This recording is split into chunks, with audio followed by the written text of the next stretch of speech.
Tanaria Kid has the opening goal. The Jason Gregor Show on Sports 1440. OJ ties it.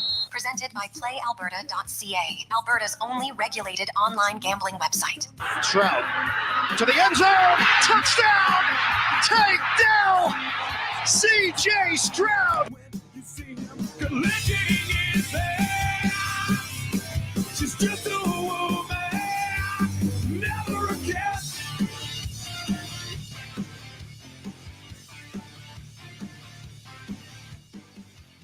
Never again. That is fitting. Welcome to the Monday edition of the Jason Gregor Show on Sports 1440 and coming to you live, Oilers Nation YouTube.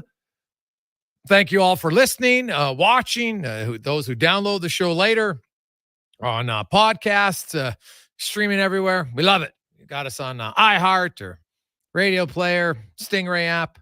It's fantastic. So welcome back to the Monday edition of the Gregor Show, is always presented by our title sponsor, PlayAlberta.ca. And I can tell you, like, how many people, here we are. We're literally a month into the NHL season.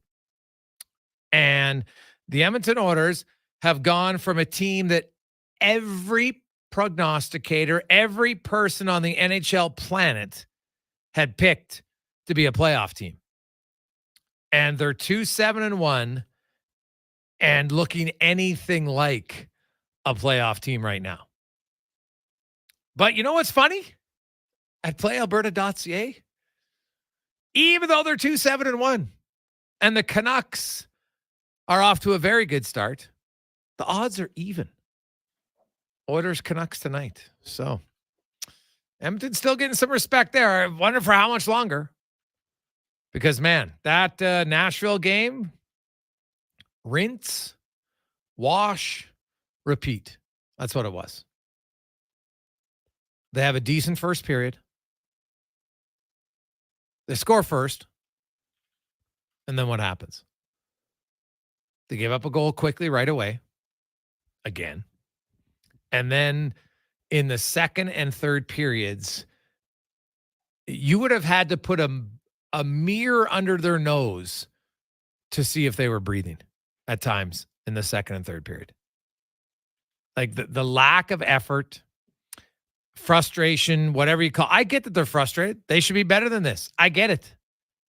But it's mind-boggling to me at how meh they looked in the second and third period. Just like a lack of emotion, a lack of fire. Like, come on. And trust me, like tonight, they take on a Vancouver Canucks team that is rolling, right? They got a goaltender in Thatcher Demko who's playing outstanding. He's got a .967 save percentage. .967. Right? They're 8-2-1. They've outscored teams 48-22. Now, they did outscore teams. They've scored 18 goals in 2 games, right? But they still got 30 in the other 9. So, they're still +7, +8, even if you take out those 2 games where they crushed the Oilers and then spanked the Sharks. They've looked good. They've won 3 in a row. They've got Quinn Hughes and Aronik on the back end looking like a top pair. You've got Elias Pettersson, who's currently leading the NHL in points with 20. JT Miller, Brock Besser. They're getting lots of contributions from a lot of different players. Every forward who has played a game this season for the Canucks has scored a goal. So they got depth scoring. Oilers fans, close your eyes. Think back to January, February. Now you'll remember what depth scoring looked like because you had it back then. You don't right now. But some Oilers fans, you got your wish. You will have a kid line tonight. Holloway, Hamblin, Lavoie. Will this be the line that sparks the Oilers? We'll see. Then you have McLeod centering Fogle and Ryan.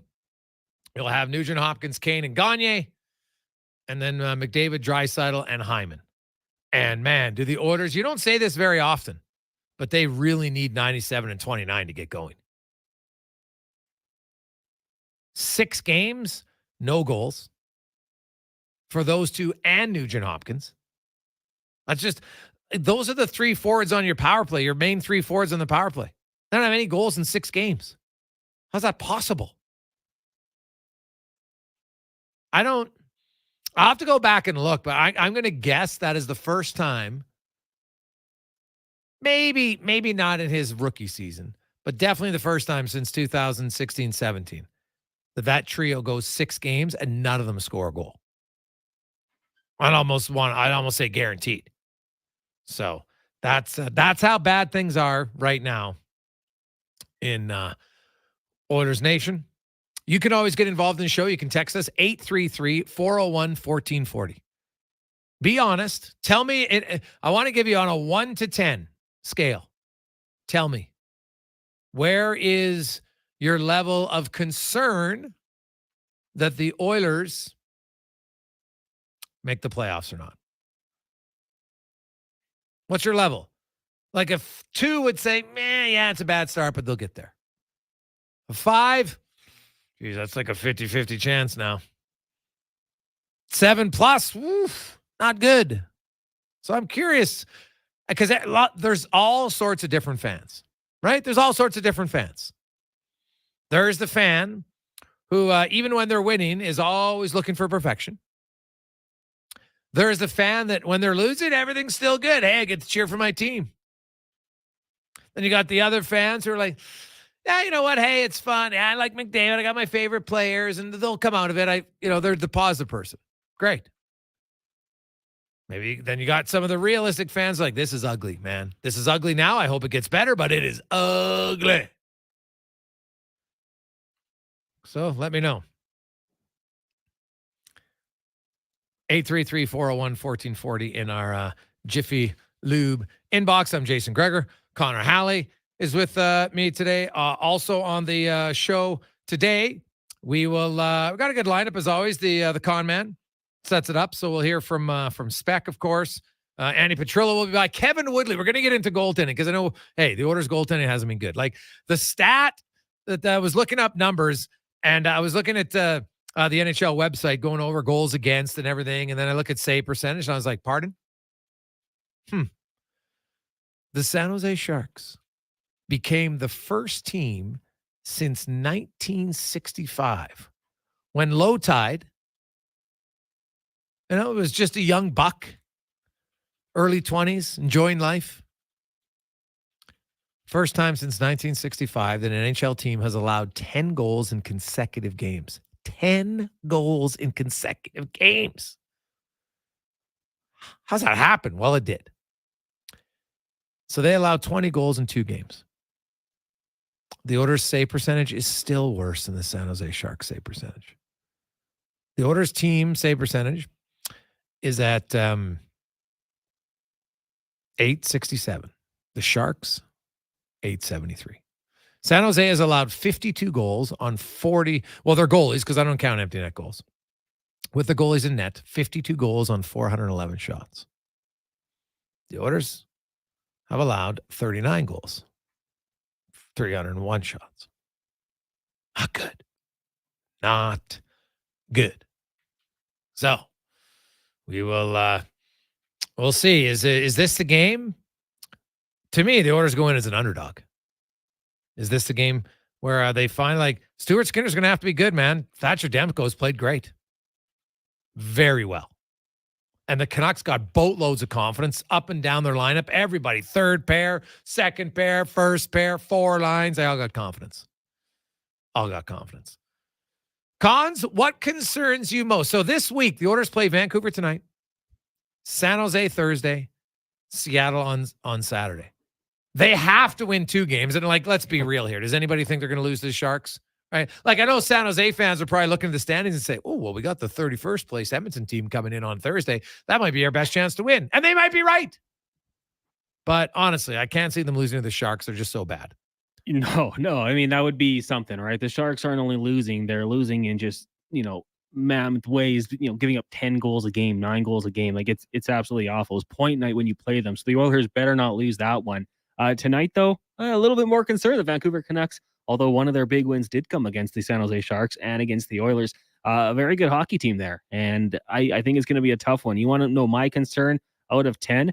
I'd say, I'm at least at a 5 because I don't know where all of a sudden they're going to start to improve substantially. I mean, we got to see it first, right? We've got to see the bottom 6 chipping in every once in a while with a goal. We've got to see one of these goalies make that save, when they're down a goal that keeps them within one shot of regaining the tie or something, because we're not getting that. It's a 1-goal game, and then the Oilers tend to get out that next goal on a savable shot. So I think right now I'm a little bit concerned about what's going on.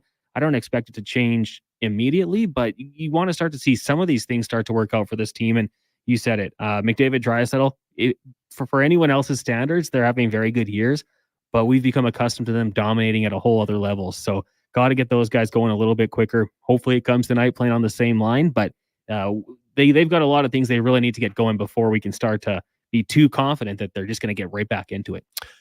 Hey, guys, how come Woodcroft was so quick to put McDavid and Draisaitl together, but hasn't split them up when they haven't scored a goal since Game 3 from Pix? It's a great question, Pix.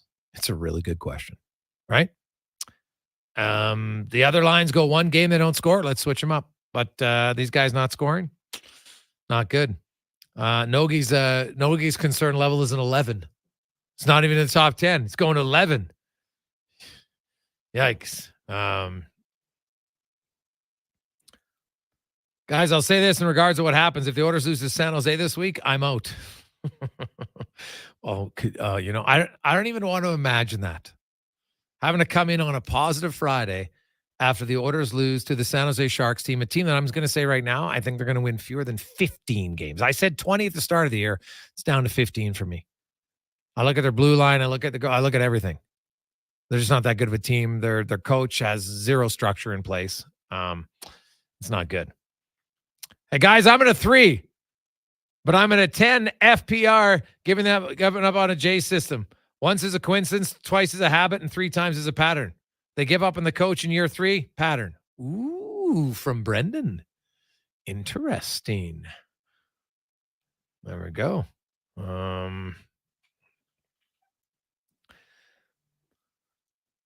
Hey, guys, look at Nugent Hopkins' production since the start of the playoffs. Well, I told everybody. Well, Nugent Hopkins, like I said, like the 100-point season last year was amazing for him. But I didn't expect it to continue because it was a career year by like 35 points, right? At a time when he was 29 years of age. He wasn't, he had 11 points in 12 playoff games. So like 11 points in 12 playoff games. I don't have much concern. And he does have 8 points in 10 games. So he's on pace for basically, 67-point season, which is kind of what he is. I didn't think Ryan Nugent-Hopkins was a 100-point player, and I try to tell people that all summer. Do not expect 100 points against from Nugent-Hopkins. I said if he gets to 80, that would be good. But there's got to be more. There's got to be more from everybody on this. Can you name one player that you would look at and say, I think I could give them an A right now? Anyone? Like if you look at expectations, maybe Warren Fogle. But that's about it. I'm not sure anybody else you could, and even that would probably be a stretch. So I get it. Hey, boys, I'm at a 7. If they lose bad tonight, I could be an 11. I'm going to the game. I'm in Vancouver, but I'm choosing not to wear the jersey. Ooh. There you go. And you know what? I can understand that. You're on the road. You're like, yeah, my team's not playing very well right now. And if they lose, I just don't want to deal with the banter that I will hear from Vancouver fans. I could see that. I also say, but what if you're going to the game in Vancouver and you are an Oilers fan and they win? Then you get shipped the Canucks fan and say, hey, you guys couldn't even beat a team when they're at their worst. But I could see why you'd be more confident that they would lose than win tonight. I think that's totally fair. Gregor, I'm sorry. If you're going to the game and you're an Oilers fan, wear the jersey, thick or thin. There you go. Hey, boys, Oilers are a tire fire. I'm very concerned from Gord. Hey, boys, the Oilers lose the next 2 games. They're going to save a lot of money this winter, Sean. Well, see, here's the thing. They're not, like I'll say that I don't see them losing to San Jose. Honestly, I don't think they're that bad. Losing to Vancouver, I will be. In fact, I'm not picking them to win tonight. I expect Vancouver to win. Like, Vancouver's playing very well.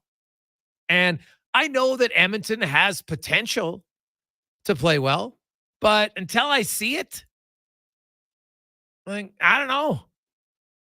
And at this point, I'm not even sure I'd pick them to beat Seattle. Like, San Jose, of course. Like, San Jose, I think, is going to go down in modern time. Like, just so you know, San Jose is chasing some records they don't want. The longest winless streak to start a season was the 1943-1944 New York Rangers. They went 15 games. The Sharks are at 11. They play Philly tomorrow. Then they play the Oilers Thursday. And then they're in Vegas on Friday. I don't even think, like, Philly's a really competitive team. They work hard. That'll be a tough game to win. Edmonton and Vegas, like, they're not beating Vegas on the second half of a back-to-back. Like, come on now. And honestly, I don't think they can beat the Oilers. Like, that's the only team I could be confident enough to say the Oilers will beat right now. I'm not sure there's another team, which is kind of a sad state. And then they pick Anaheim on Sunday. And the Ducks, you see the Ducks, they go into, they take on Vegas. They're down 2 goals in the third period, come back and win. Like, there is not a lot to be excited for if you're an Oilers fan right now. But I honestly, like, they're not as bad as their record, at least talent-wise. They're playing. What their record is exactly, I think, resemblant of how they've played. They got to wake up and they got to play better. I think they have more talent than the record says. They're not playing better than the record says. If that makes sense. It is the Jason Gregor Show on Sports 1440, live from the E-Well studio, where the worlds of electricity and sports collide. Stay plugged in as we power up your day with the latest sports right here at ewel.ca. We will return and we'll go to Vancouver, where things are very different than they are in Edmonton. Rodeo clowning felt like an exciting opportunity. Boy, was I ever wrong. The bulls. So predictable. But you know what's exciting and unpredictable? PlayAlberta.ca. I can bet on any sports game, play online casino games anytime, and buy lottery tickets anywhere. PlayAlberta.ca. Go all in on excitement. Sign up today and get over $100 in welcome bonuses. Remember, if you gamble, use your game sense. The job isn't done until the last load is hauled, and having a semi-trailer out of commission is not an option. Whether replacing or adding to your convoy, Edmonton Trailer has a huge inventory of new and used semi-trailers, trusted by the gravel, logging, oil field, fluids, and freight industries. Find a trailer right for you online or at one of their 3 locations. For sales, service, parts, rental, and finance, when you're in it for the long haul, Edmonton Trailer. What you eating there? Oh, just a Leon's $10,000 shopping spree in a Chevy Colorado. How do you plan to get all that from a Big Mac? Monopoly Double Play. Monopoly Double Play? First, I peel unpack, then I peel an app. 2 ways to play and win. So basically, you're potentially holding the most lucrative Big Mac ever? No, I'm potentially eating the most lucrative Big Mac ever. Now you can double play at McDonald's for more ways to win millions of prizes. While supplies last, chances of winning change as prizes are claimed. Chances of winning McD's app prizes based on time of code entry. See rules at participating McDonald's in Canada or at mcdpromotion.ca. Hey sports fans, we've got a clear choice for you. At Crystal Glass, we provide customers with the perfect glass for any job. From home to auto and even commercial, installation or repairs, we're your team. Call 310 Glass or visit crystalglass.ca. Crystal Glass.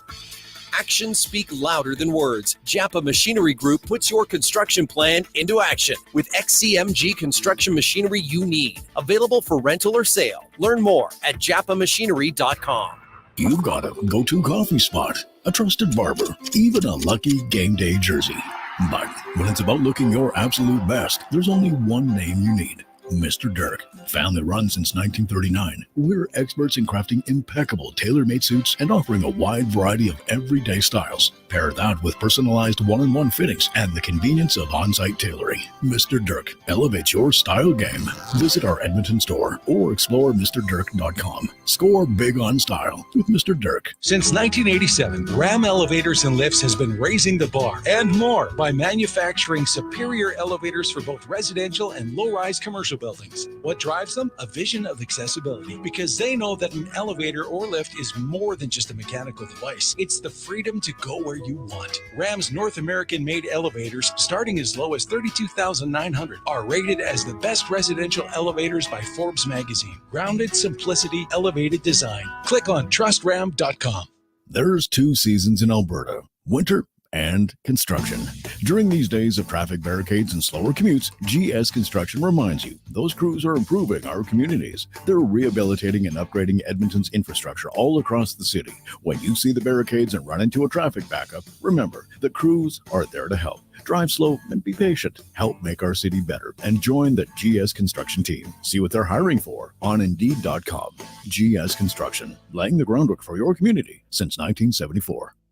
It's time to change the game. Hundreds of boys are waiting for a male mentor like you. And the new Game Changers program at BGC Bigs makes being a mentor easier than ever. All you need to do is show up ready to play. Sports, board games, hands-on projects. The choice is yours and your mentees. Be a game changer in the life of a young person and help set them up for future success. Hurry, the deadline to apply is Monday, November 20th. Learn more at bgcbigs.ca/gamechangers.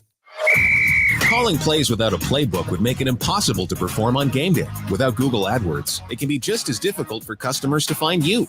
Don't get stuck in the past. With the help of Sports 1440, you can make sure you're calling the right play every time, getting people in your door.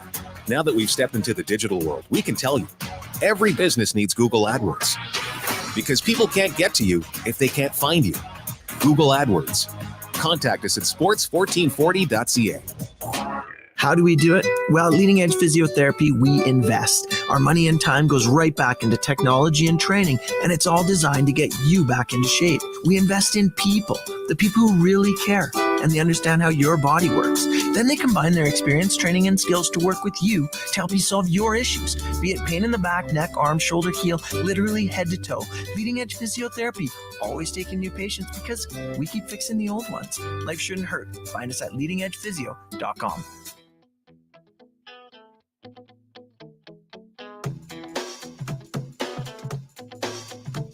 The faster we're falling, we're stopping and stalling, we're running. Portions of this hour brought to you by Crystal Glass, the clear choice for all your auto, residential, and commercial glass. Call 310 Glass or book now at crystalglass.ca. He's Alberta's sports authority and lead touchdown winner of his family's backyard flag football games. The Jason Gregor Show on Sports 1440. Presented by PlayAlberta.ca, Alberta's only regulated online gambling website.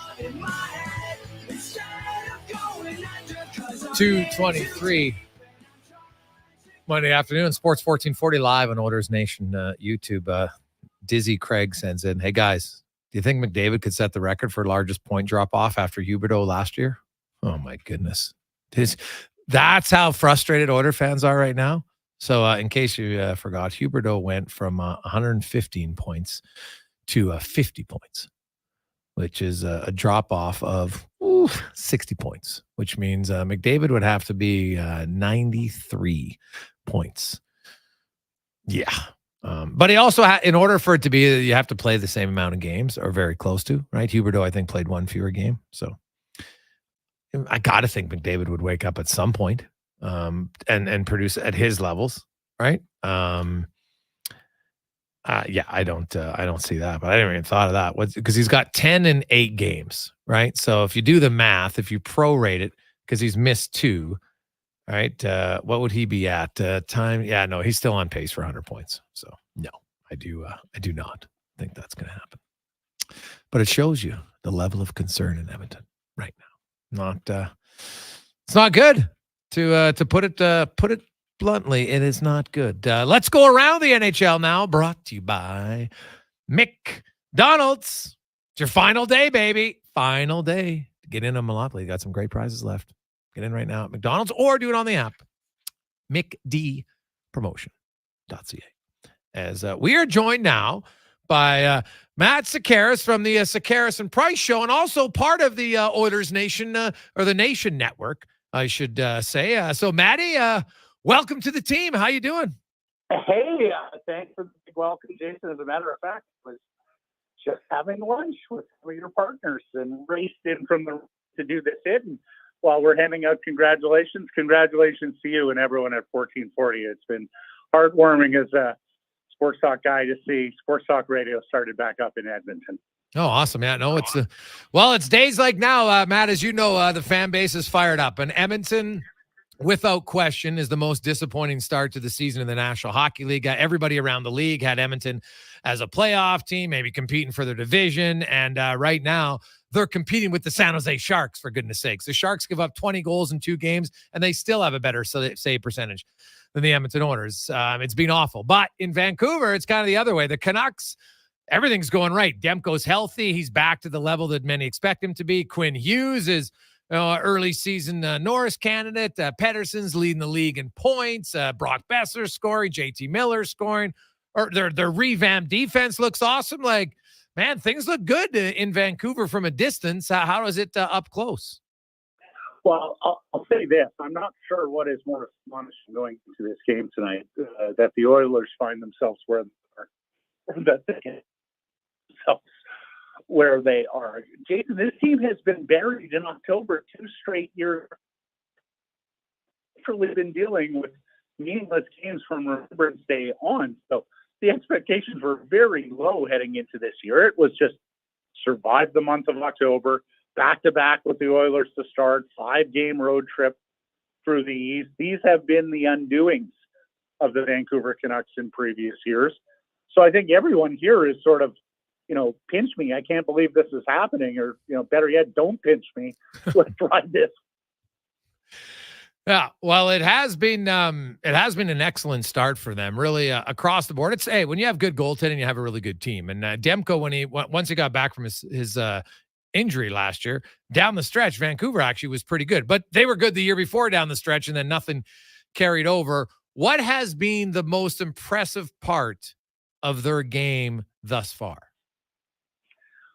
Well, I think it's the fact that through the first sort of half of this 11-game stand, they were showing the sorts of signs that there was a fair bit of luck involved here. That, maybe the results were changing, but the process was often the same that we've experienced for too many years here. And that eventually the process was going to come back and bite them. Like, for example, Jason, they were getting heavily outshot. They were getting heavily outchanced early in the season. They were riding some terrific goaltending from Patrick Edmonton and Casey DeSmith. And if you still want to get into the underlying numbers, there are some things about this club that would be a little bit concerning. Right now, they're the runaway goal differential on expected goals, which means they are burying their chances. Their opponents somehow getting stymied at the other end. I think giving up shots, they're 20. We'll try to get a better connection here with Manny. So we'll reconnect him here. So cutting in and out a little bit. So I look at, when you look at the underlying numbers, yes, their shooting percentage is high. The other team's isn't. But if you watch the games, man, look at the Casey DeSmith game. And, we can talk about the Oilers being goalied all the time, but at some point you've got to bury your chances. Like, it's 10 games in. And how many times have I heard from people saying, oh, the Oilers got goalied, right? But it's not like they're facing elite goalies every night and not scoring. So I'm never one to, if that happens one game, okay, sure. But the Oilers have had multiple games against backups and they can't score. So to me, it's more about the forwards not scoring than it is them getting goalied. The thing is, Demko, he's good enough that he can steal you a game. And if he does, it wouldn't be a surprise to me at all. I think he's that talented. And that's the challenge for Edmonton. Like, when you dig a hole like this, Matt, from the Oilers' perspective, like Vancouver, I'm sure Vancouver looks at this game already. They beat Edmonton twice.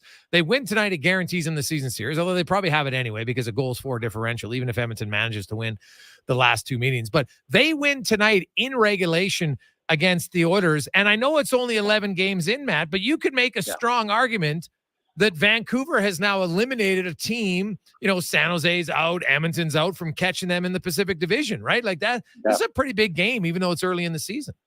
Yeah, no, and the odd part is, Jason, is they've already won a season series against the Nashville Predators. When we went into this season, we were looking at the teams that finished in and around the Canucks last year and said, okay, Can you still be better than the St. Louis Blues? Can you catch the Nashvilles? Can you catch the Calgarys of the world? So it is just gobsmacking that you're looking at a scenario with the Oilers that you just laid out, a chance to win the season series this early on. Now, look, everyone's going to get the run at San Jose, right? The Canucks numbers are a little bit inflated by 10-1 over the San Jose Sharks, and frankly, 8-1 against Edmonton on opening night, not to mention a 5-0 win over St. Louis at home a week ago Friday. So we are still dealing with a small enough sample that, and I'm sorry my line was breaking up there a little bit, that if you wanted to dig into the underlyings on the Canucks, 27th in shots allowed, 20th in shots on goal, 17th, 18th, that has been just god-awful, worse than the league for 2 years running. So, there are some things here about the Canucks' expected goal differential. I mean, they're burying their chances. They're getting saves when teams get grade A's against them. So there are some nits to pick here if you want. But all things considered, the Rick Tocchet system and structure that was brought in last year after the firing of Bruce Boudreau, it is pretty clear that has taken more root than it otherwise would have taken if he was just starting from game one this year. And, a lot of us looked at that scenario last year and said, why do you need to make a coaching change now, particularly since losing more games here might help you in the Connor Bedard sweepstakes? Management felt there was a benefit to getting the new coaching staff in early, and right now that looks like a master stroke. 100%. Yeah, I think that's totally fair. I'm never, if you try to be a loser, I think you set up your organization for maintaining being a loser. Like if you're just a loser because your team isn't good, that's one thing. But Vancouver had enough talent that they weren't a full-on fledged loser, which is why when I always heard the JT Miller ones, I'm like, hey, maybe he's prickly, whatever. But I'm like, he's a good player, right? Like, and he's like Rick Tocchet and him, their personality seems to jive from afar anyway. Is that what you see? Like Tocquet's a highly emotional guy, and he maybe has a way to connect with Miller. Oh, for sure. I mean, we started calling him the JT Miller whisperer here. And you say he's a highly emotional guy, Jason, and he absolutely is, and he absolutely was as a player. I think the one thing that has maybe caught us by surprise a little bit here with Tocchet behind the bench is just how even-keeled he is. I mean, there has been one fiery press conference after a bad loss in Philadelphia this year. The other losses, he has really been able to find positives and maintain cool and composure. There has been one tough practice this year, again, following a bad loss in Philadelphia. And he's even said, like, look, my assistant coaching staff sometimes has to talk me off the ledge because I get really fired up after games. But, part of his genius so far with this team is that he has been such a crystal clear communicator, and not just with the team, but with fans and media alike. So he's building trust and he's getting people on board. And, to see sort of the evolution of this 11 games and how they're getting more detailed, they're getting better in some of the things that he's been preaching, work around on the walls, the board battles, being into good defensive positioning. Even when the penalty killing was really struggling earlier this year, he said, I'm not too concerned. I see some good things happening there. We've given up some 5-on-3 goals. I'm not going to overreact. And so you've had this guy who is known as this fiery, emotional, hard-nosed to the net power forward in his playing days, and a head coach who, let's face it, I'm not really sure how much we knew of him or how much it was worth judging him on the scenarios that he inherited in Tampa Bay way back when and in Arizona. So if you wanted to look at it as this is his first real chance with a clean slate, was an organization that was, not wholly dysfunctional or have the challenges that the Arizona Coyotes have, he's proven his worth as an NHL head coach. There's no doubt about that. Matt Sekeres joins us from Sekeres and Price here on Sports 1440. Matt, the defense completely revamped, right? They brought in Ronica late last season. They only played a few games. But so I look at him as a brand new player, really, to your team, right? Like when you play that minimal of games, he's new. Susie comes in, and after he's banged up, he's new. That basically 4 of their top 6 from last year is new. And from the outside, you mentioned some of the underlying numbers, but there's a clear size increase overall and just a better defenders naturally. Is that fair? Like they just got like Susie and Cole, they know how to defend? For sure. I mean, like, no one was getting too excited on July 1st when they signed Ian Cole and Carson Soucy. But it was clear as day that the Vancouver Canucks needed a huge upgrade on the blue line, not just in quality, but in quantity as well. So Cole and Soucy have come in here and done exactly what is asked of them, which is stabilize the defensive play in your own zone. Don't be losing guys left, right, and center. Don't be missing those cross ice passes that lead to easy tap in goals. Play with guys who are, let's face it, like-minded, because they've loaded up a Hughes-Hronek pair here really since the season's first game.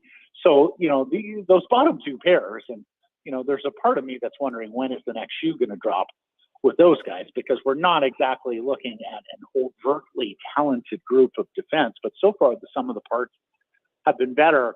And then Hronek, look, people were stunned here when immediately after acquiring an additional first-round pick for Bo Horvat last year, they turned around and they flipped it to Detroit along with the second for Philip Hronek. A lot of people thought this was once again the Vancouver Canucks impatience showing through, an owner that was trying to rush things along and get to competitiveness as opposed to allowing it to happen organically. And what has been evidenced this year is that they were in absolute desperate need for that profile of defenseman. A right-handed guy who can play a stout defensive game, but also isn't afraid to get involved in the rush, get involved in the offense, find open teammates, and help them with some scoring. A couple of years in a row here, and really for the better part of the last decade, Jason, even and particularly before Quinn Hughes, they have been absolutely bereft of points coming from the defense. They haven't had any goals. They haven't had any guys who can, set up or create any kind of offense off the rush. And even zone exits have been a problem, not to mention zone entries. So the defense has been completely transformed with those three guys. And, even the trade they made early in the season for Mark Friedman, who's really just a depth guy, he's looked good because they put him in situations where he's able to succeed, playing 9, 10, 12 minutes a night, not asking too much, and loading up on Hughes and Hronek. And that's one of the questions for the Canucks going forward is, can you be a playoff team and get through 82 games and still have anything left in the tank if you're going to play your top two defensemen, 25 to 27 minutes a night? Quickly, which of their top two lines has been better 5-on-5? Sorry, what's that, Jason? Which of Vancouver's top two lines, because both look really good, but which one's been better 5-on-5? Wow, great question. I haven't really even thought of it. I would probably say that the Miller, Besser, and Phil DiGiuseppe line has been the most consistent. Number one, it has played together every single game this year. Ilya Mikheyev was hurt for the start of the year. He missed a few games, and so Mikheyev was sort of dropped onto the Elias Pettersson line a little later into the season. Now, the Miller line often gets supplemented by the Hughes-Hronek pair. That's been something that this coaching staff, and particularly Adam Foote, who's coaching the defense, has wanted to do, because they are using Miller's line in a matchup role. Now, Miller's had his struggles here defensively in years past. Last couple of years, he's come back and said, look, I'm interested in being a better defensive player. This year, he's put his money where his mouth is. Besser's kind of a sluggish guy on the right wing, so you could beat him with pace. But along has come Phil DiGiuseppe, who's been really one of the great stories of this Vancouver Canucks team, a sort of fringe NHL, AHL player, late bloomer, who here at 30 years old is doing all the spade work and all the grunt work, retrieving pucks on the offensive end, which is able to get Miller and Besser the puck in good areas. And he's been one of the faster Canucks and been a good player for them defensively as well. So, if you're asking me which line has been better, I mean, clearly the way Elias has played offensively this year has caught everybody's attention, leading the league in scoring going into tonight. But the Miller, Besser, DiGiuseppe line has been one that has been the most stable, and you can tell the one that the coaching staff has felt the best about through 11 games here. Matty, always good to talk to you, my man. Enjoy the game tonight and continued success with the Sekeres and Price show. Very much appreciated, Jason. Sorry about the phone line earlier. Wish you guys all the best in your project there on 1440. You betcha. That is Matt Sekeres from Sekeres and Price. They too just joined the Nation Network online. So show's doing great. And hey, good timing because in Vancouver, where they've been frustrated for a bit, they're off to a very good start. And it'll be a tough test. I'm curious. I think you're going to see lots of Hughes and Roenick against the McDavid line tonight. Will it be Elias Pettersson or will it be Miller? I think if it's D-zone starts, it's going to be Miller because they like him in the face-off. But on the fly, we might see Peterson. So that's the matchup to watch tonight. Whichever one doesn't, whether it's the Kane line, Nugent Hopkins line, or Fogle, whichever line isn't getting the McDavid line, then that, you know what, the Oilers are going to have to step up. Somebody's going to have to match their top six because the top two lines of Vancouver have both been very good so far. We'll come back. It's Monday. That means Cam Tate has the 2-minute warning. Bronte will join us and more on the Jason Gregor Show presented by PlayAlberta.ca. Get in the game, stay in the game at Alberta's only regulated online gambling website, PlayAlberta.ca. A solid financial plan is made up of more than just investments. Investments are an important part, but you need a more comprehensive approach. Roger Weird at Weird Pearson Akel & Associates Private Wealth Management understands that. He can help build a plan that includes retirement, estate planning, personal insurance, tax strategies, and yes, investments. Talk to him today and see the difference a real financial plan makes. Weird Pearson Akel & Associates. Call 780-988-4119 or visit weirdadvisoryteam.com. Any team looking to trade up is wise to wait for the right conditions. Right now at Volvo Cars Edmonton, they've got some exceptional offers to help move the remaining 2023 inventory. So whether your team wants to head to the game in the sporty XC60 or the spacious XC90, you'll get up to $5,000 off or finance rates from 2.49%. Volvo Cars Edmonton is Canada's only 12-time Volvo Excellence Award winner. Visit 1205 101st Street Southwest or chat online at volvocarsedmonton.com. Edmonton's premium live music and party venue is On the Rocks. Check out Bingo Tunes on Monday. Perform on the best stage in town with karaoke on Wednesdays. Learn how to salsa with Salsa Rocks on Thursdays. And every weekend, OTR goes live. With your favorite bands on the OTR stage and DJ Kenny K. For everything that's going on at On the Rocks, give us a follow. Facebook, Instagram, or Twitter. At On the Rocks, EDM. Eat well, party hard. On the Rocks. On the Rocks. On the Rocks. Open every day till 2 a.m. You've got a go-to coffee spot, a trusted barber, even a lucky game day jersey. But when it's about looking your absolute best, there's only one name you need. Mr. Dirk. Family run since 1939, we're experts in crafting impeccable tailor-made suits and offering a wide variety of everyday styles. Pair that with personalized one-on-one fittings and the convenience of on-site tailoring. Mr. Dirk elevates your style game. Visit our Edmonton store or explore MrDirk.com. Score big on style with Mr. Dirk. Are you ready to light up your game like Edmonton lights up the ice? Then choose eWell. Electrical Wholesalers Edmonton Limited offers lightning fast service. Just like your favorite forward, they deliver your electrical supplies in record time. Plus winning quality. They only stock the best. And don't forget about their all-star support. When it comes to customer service, they're the playmakers. So don't sit in the dark. Make the power play and visit eWell today. Online at ewel.ca, where excellence in electrical meets the heart of hockey. Building or renovating, you want to work with someone who sees and understands your vision. BIE Engineering is a family-owned, experienced structural engineering consulting firm serving commercial and residential clients in Edmonton and surrounding area. Homeowner or large company, they'll work with you to help see your ideas through. BIE Engineering can help prevent problems, deliver solutions, and minimize your risk. BIE Engineering. Request a quote for your project today. Visit BIEENG.com. Need a change to winter tires? Drop by a Mr. Lube location for no appointment tire service and sales. Open 7 days a week. If you're in Spruce Grove, visit Mr. Lube on the corner of Century Road and McLeod Avenue. Or shop tires online at MrLube.com.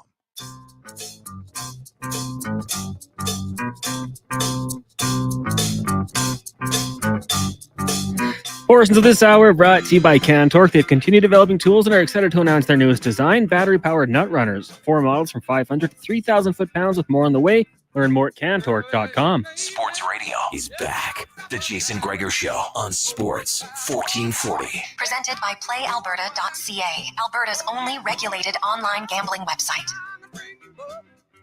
Willie picks that tune out and he throws it on.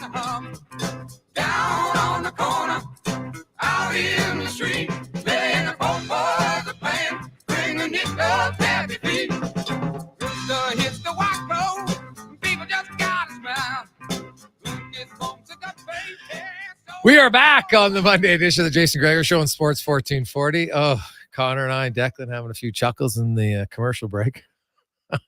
Just talking a little fancy. Sekeres' team's going to be 0-10.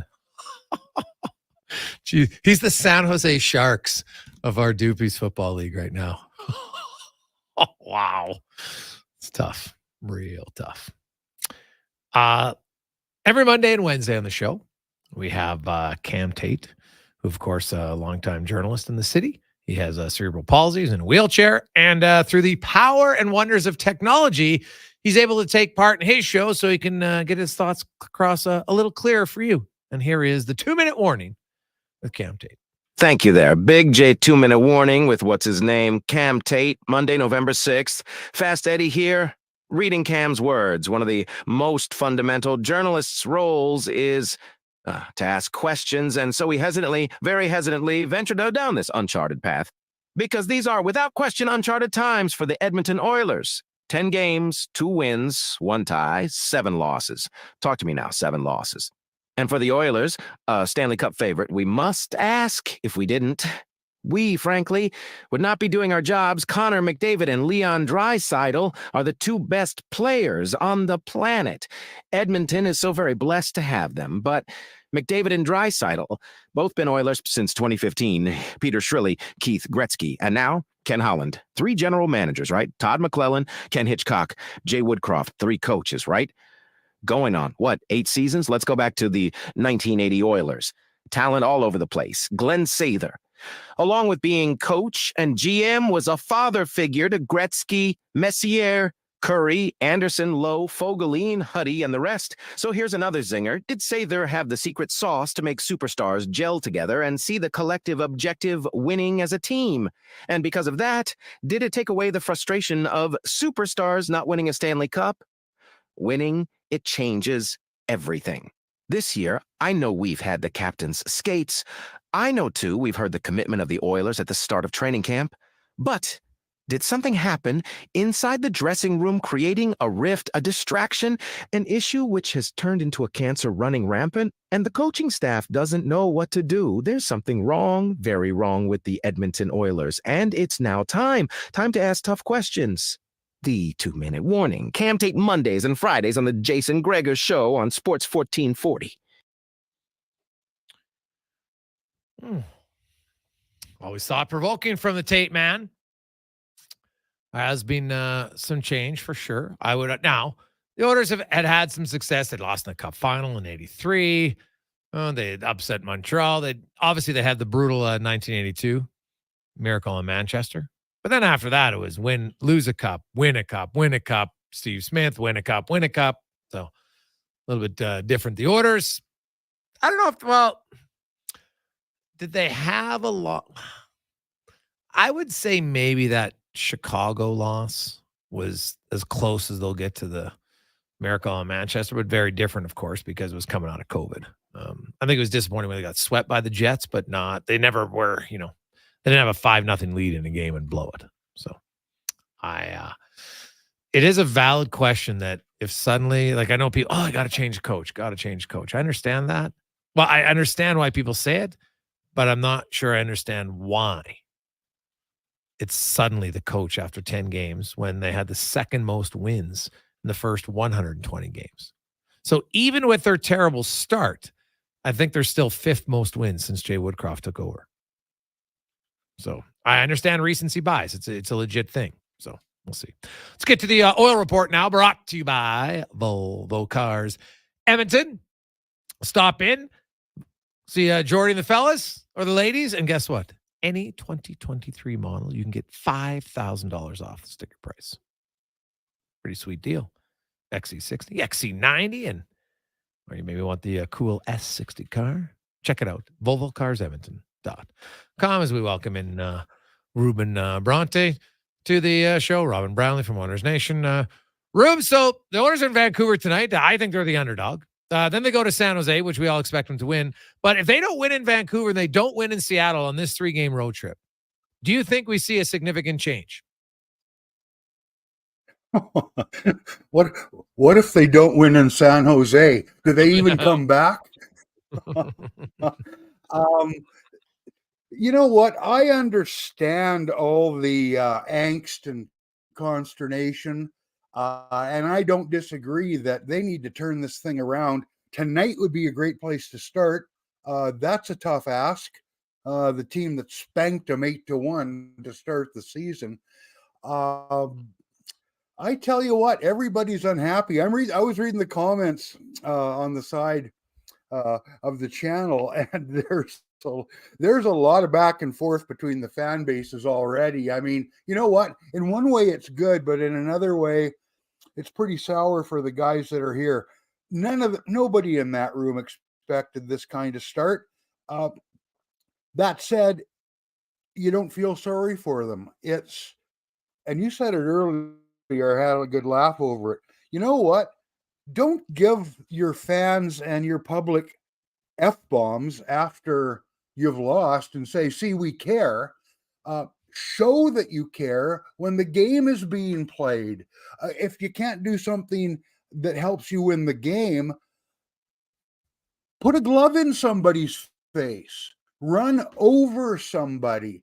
Do something. To come after the fact and go F this and F that, that doesn't show you care. That just shows you're frustrated, and you probably should be when you're playing as badly as they have to this point. Oh, and in all areas, right? Like, I know there's a lot of focus on and so here's the numbers. Everyone's like, Edmonton's given up way too many chances, which I wholeheartedly agree with. But then also, yes, they're giving up way too many chances, but their goalies are stopping way too few chances. The Edmonton Oilers forwards have the 6th most high danger chances this year, and they're 23rd in goals rubes.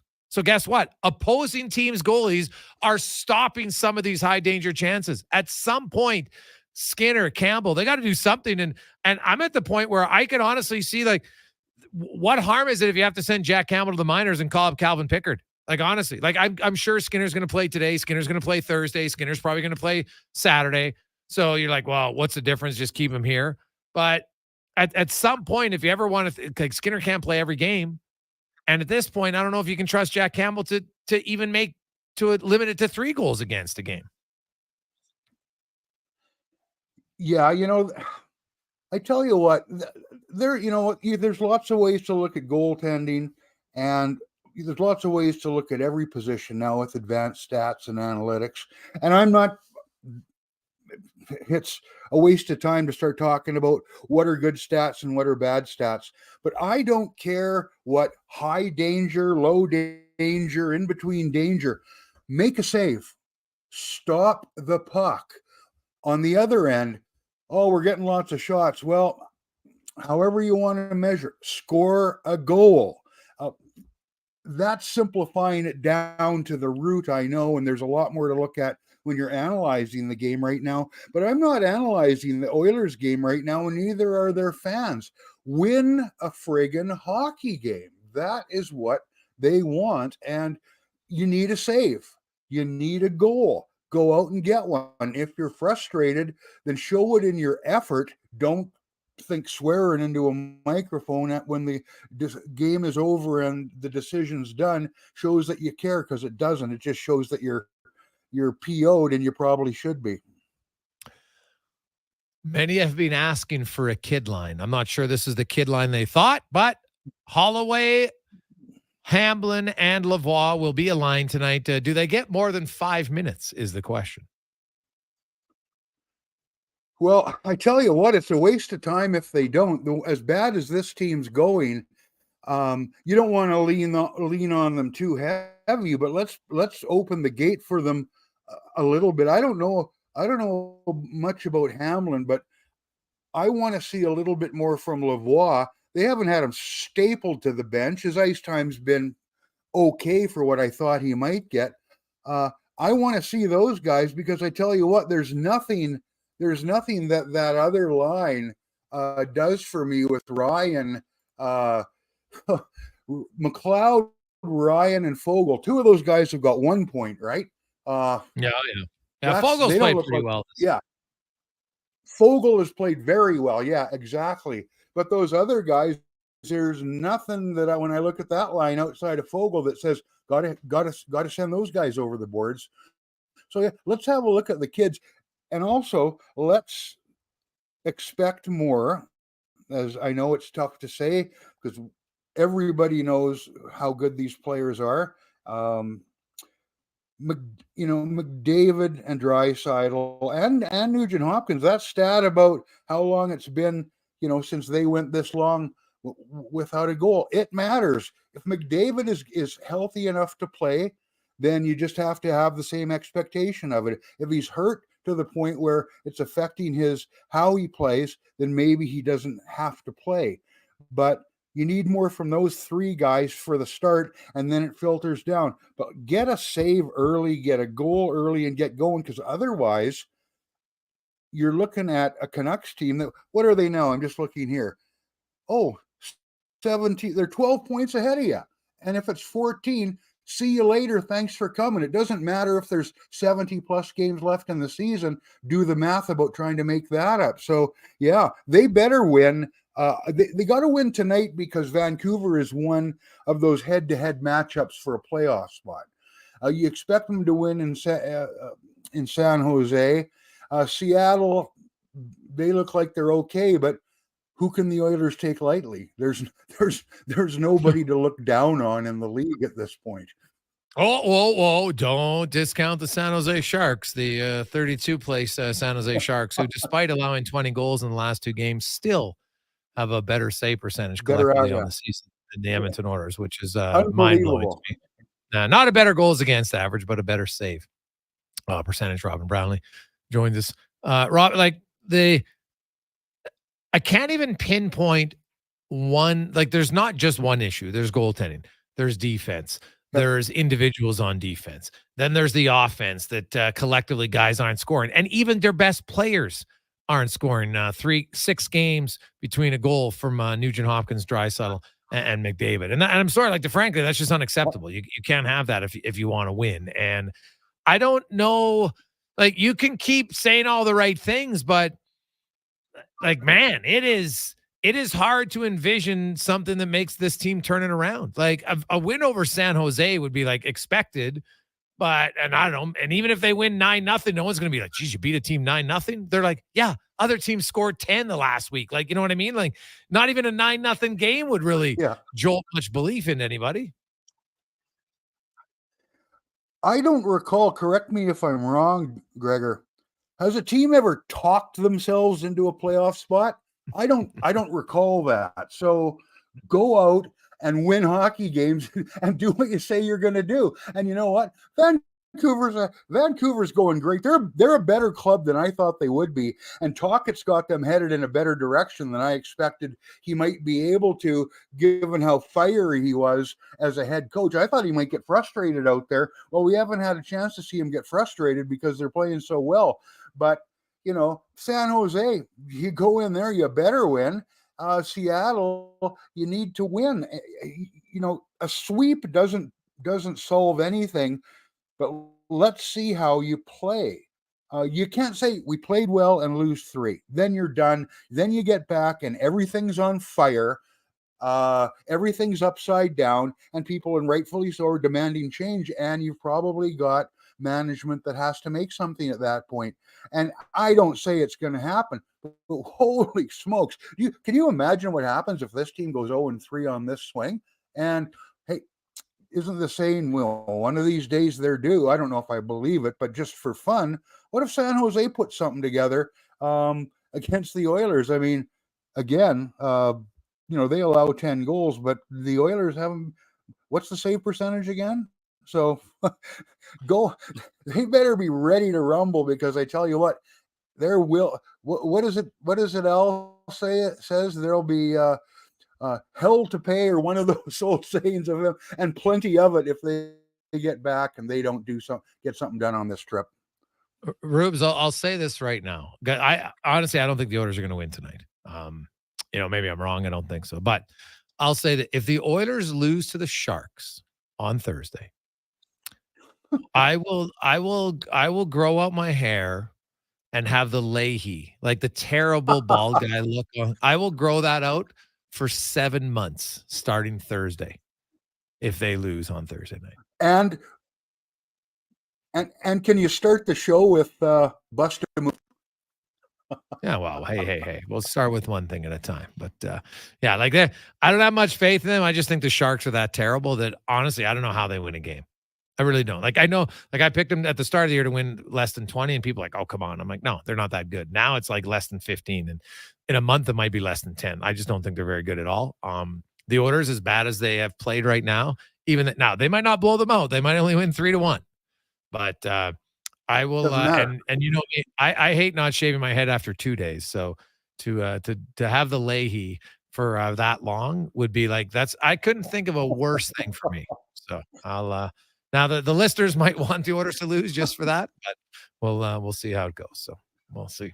Rubes, have yourself a good one. We will chat with you on Thursday. Okay, Jason. Talk to you later on. See you. There you go. That's Robin Brownlee from Oilers Nation. Colin's really got a chuckle out of that. Yeah. The idea of you doing that was very good to me. So I don't want to say I hope the Oilers lose on Thursday, but it would be a silver lining. But you want to say the Oilers. 7 months. That's a long time. Yeah. You could have like the Hogan almost. Oh, God. It would be awful. Like, absolutely awful. Like, oof. I hate it when it goes like 4 days. So I think you're safe, though. Well, so I better be. God, I'll be like punching myself in the face if they lose that game. You'll be in the room just like throwing so much shade at the players so you can beat the Sharks. Oh, dude. No, dude. Trust me. You think they're dropping F-bombs? We'll take it to a new level. Let's get to the Comana Sports 1440 update, brought to you by BIE Engineering, specialized in all your residential, commercial, and industrial structural engineering needs. Go to BIEENG.com. This is a Sports 1440 update. It's game day. The Oilers in action out in Vancouver, taking on the 8-2-1 Canucks. Puck drop just after 8 o'clock. Elsewhere, the Stars host the Bruins. You've got the Blue Jackets in Florida taking on the Panthers, and the Leafs up against the Lightning. Carolina Hurricanes goaltender Frederik Andersen is out indefinitely due to a blood clotting issue. Andersen, 34, is 4-1-0 this season with an .894 save percentage. Week 9 in the NFL wraps up tonight as the Jets hosting the LA Chargers. That'll get going at 6:15. You can join me at the Sherwood Park Canadian Brewhouse for your chance to win a trip for two to the Super Bowl in Las Vegas. And in the NBA tonight, it's a busy one. Warriors are in Detroit. Pacers host the Sun. The Mavs travel to Orlando. The 76ers will take on the Wizards. The Bucks in Brooklyn. Heat host the Lakers. The Clippers in New York to take on the Knicks. T-Wolves host the Celtics. Thunder take on the Hawks. And the Pelicans in Denver taking on the Nuggets. Coming up in hour number 2 of the Jason Gregor Show, we'll be joined by our co-host Terry Ryan and former scout and GM Sean Simpson. I'm Connor Halley. This has been a Sports 1440 update. This is Sports 1440, a Stingray radio station broadcasting on Treaty 6 territory. Download the free iHeartRadio app and listen to CKJR wherever you go. What you eating there? Oh, just a Leon's $10,000 shopping spree in a Chevy Colorado. And how do you plan to get all that from a Big Mac? Monopoly Double Play. Monopoly Double Play? First, I peel on pack, then I peel an app. 2 ways to play and win. So basically, you're potentially holding the most lucrative Big Mac ever? No, I'm potentially eating the most lucrative Big Mac ever. Now you can double play at McDonald's for more ways to win millions of prizes. While supplies last, chances of winning change as prizes are claimed. Chances of winning McD's at prices based on time of code entry. See rules at participating McDonald's in Canada or at mcdpromotion.ca. Hey, sports fans, we've got a clear choice for you. At Crystal Glass, we provide customers with the perfect glass for any job. From home to auto and even commercial, installation or repairs, we're your team. Call 310-GLASS or visit crystalglass.ca. Crystal Glass. Hey everyone, it's Kelly here for United Sport and Cycle. Christmas is just around the corner, and we've got everything for the athlete and sports fan on your list, including United gift cards. United Sport and Cycle, your Santa's workshop for over 95 years. Building or renovating, you want to work with someone who sees and understands your vision.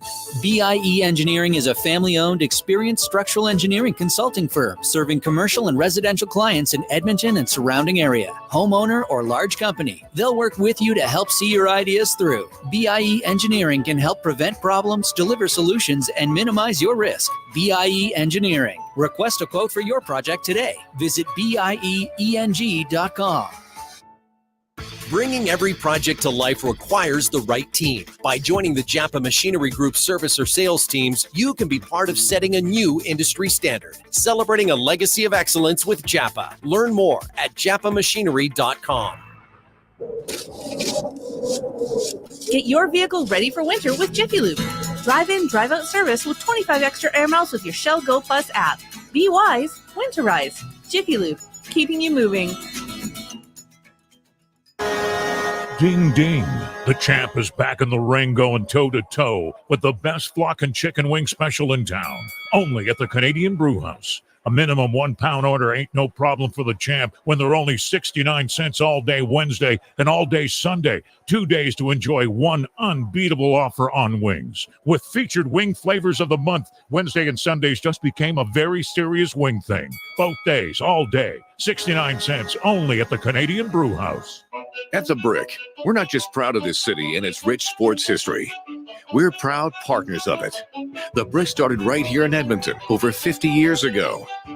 And when we're not cheering on the Oilers and Oil Kings live at the game, or the Edmonton Elks under the bright stadium lights, we're in our stores, providing everything you need to cheer them on in your home. The Brick, supporting Edmonton sports teams and fans since 1971, saving you more. It's time to change the game. Hundreds of boys are waiting for a male mentor like you. And the new Game Changers program at BGC Bigs makes being a mentor easier than ever. All you need to do is show up ready to play. Sports, board games, hands-on projects. The choice is yours and your mentees. Be a game changer in the life of a young person and help set them up for future success. Hurry, the deadline to apply is Monday, November 20th. Learn more at bgcbigs.ca/gamechangers.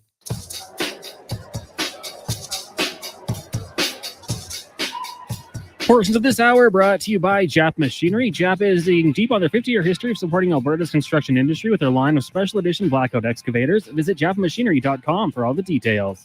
Sports Radio is back. The Jason Gregor Show on Sports 1440. Presented by PlayAlberta.ca, Alberta's only regulated online gambling website.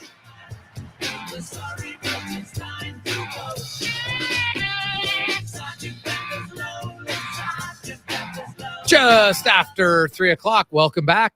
Monday edition of the Gregor Show. It is game day. The Oilers in Vancouver to take on the Canucks as the Oilers.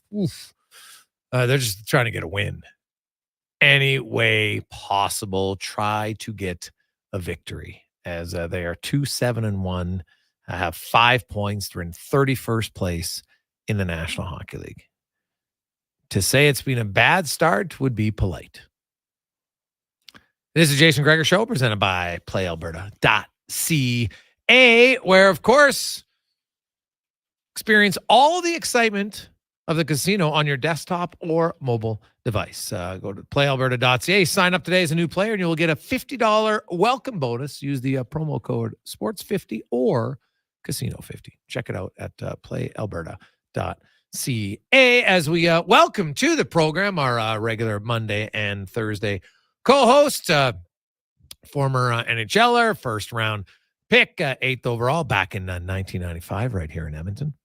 Also, he plays Hitch on the TV series Shoresy, which has been announced season 3. They will be doing shooting right away. And he's an author who just released a new book. Terry Ryan joins us. TR, how you doing?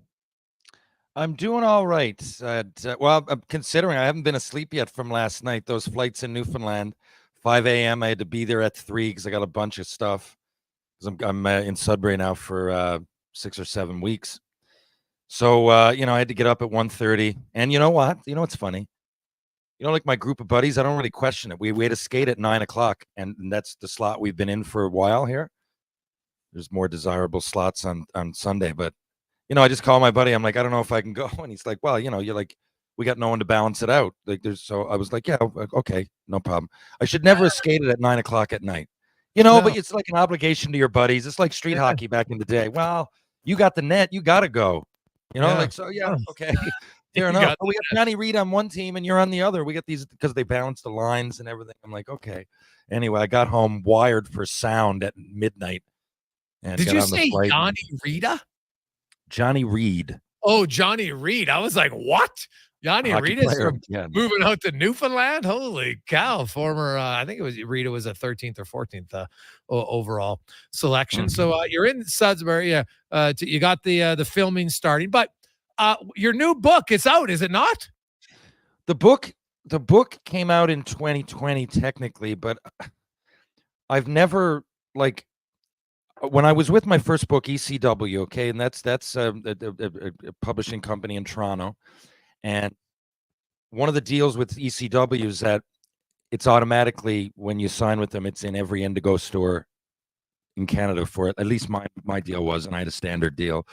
Right, I just wrote a book. It wasn't like they approached me. I battled to get it. They were the only people that helped me out at first. Doubleday Publishing wanted somebody else to write it.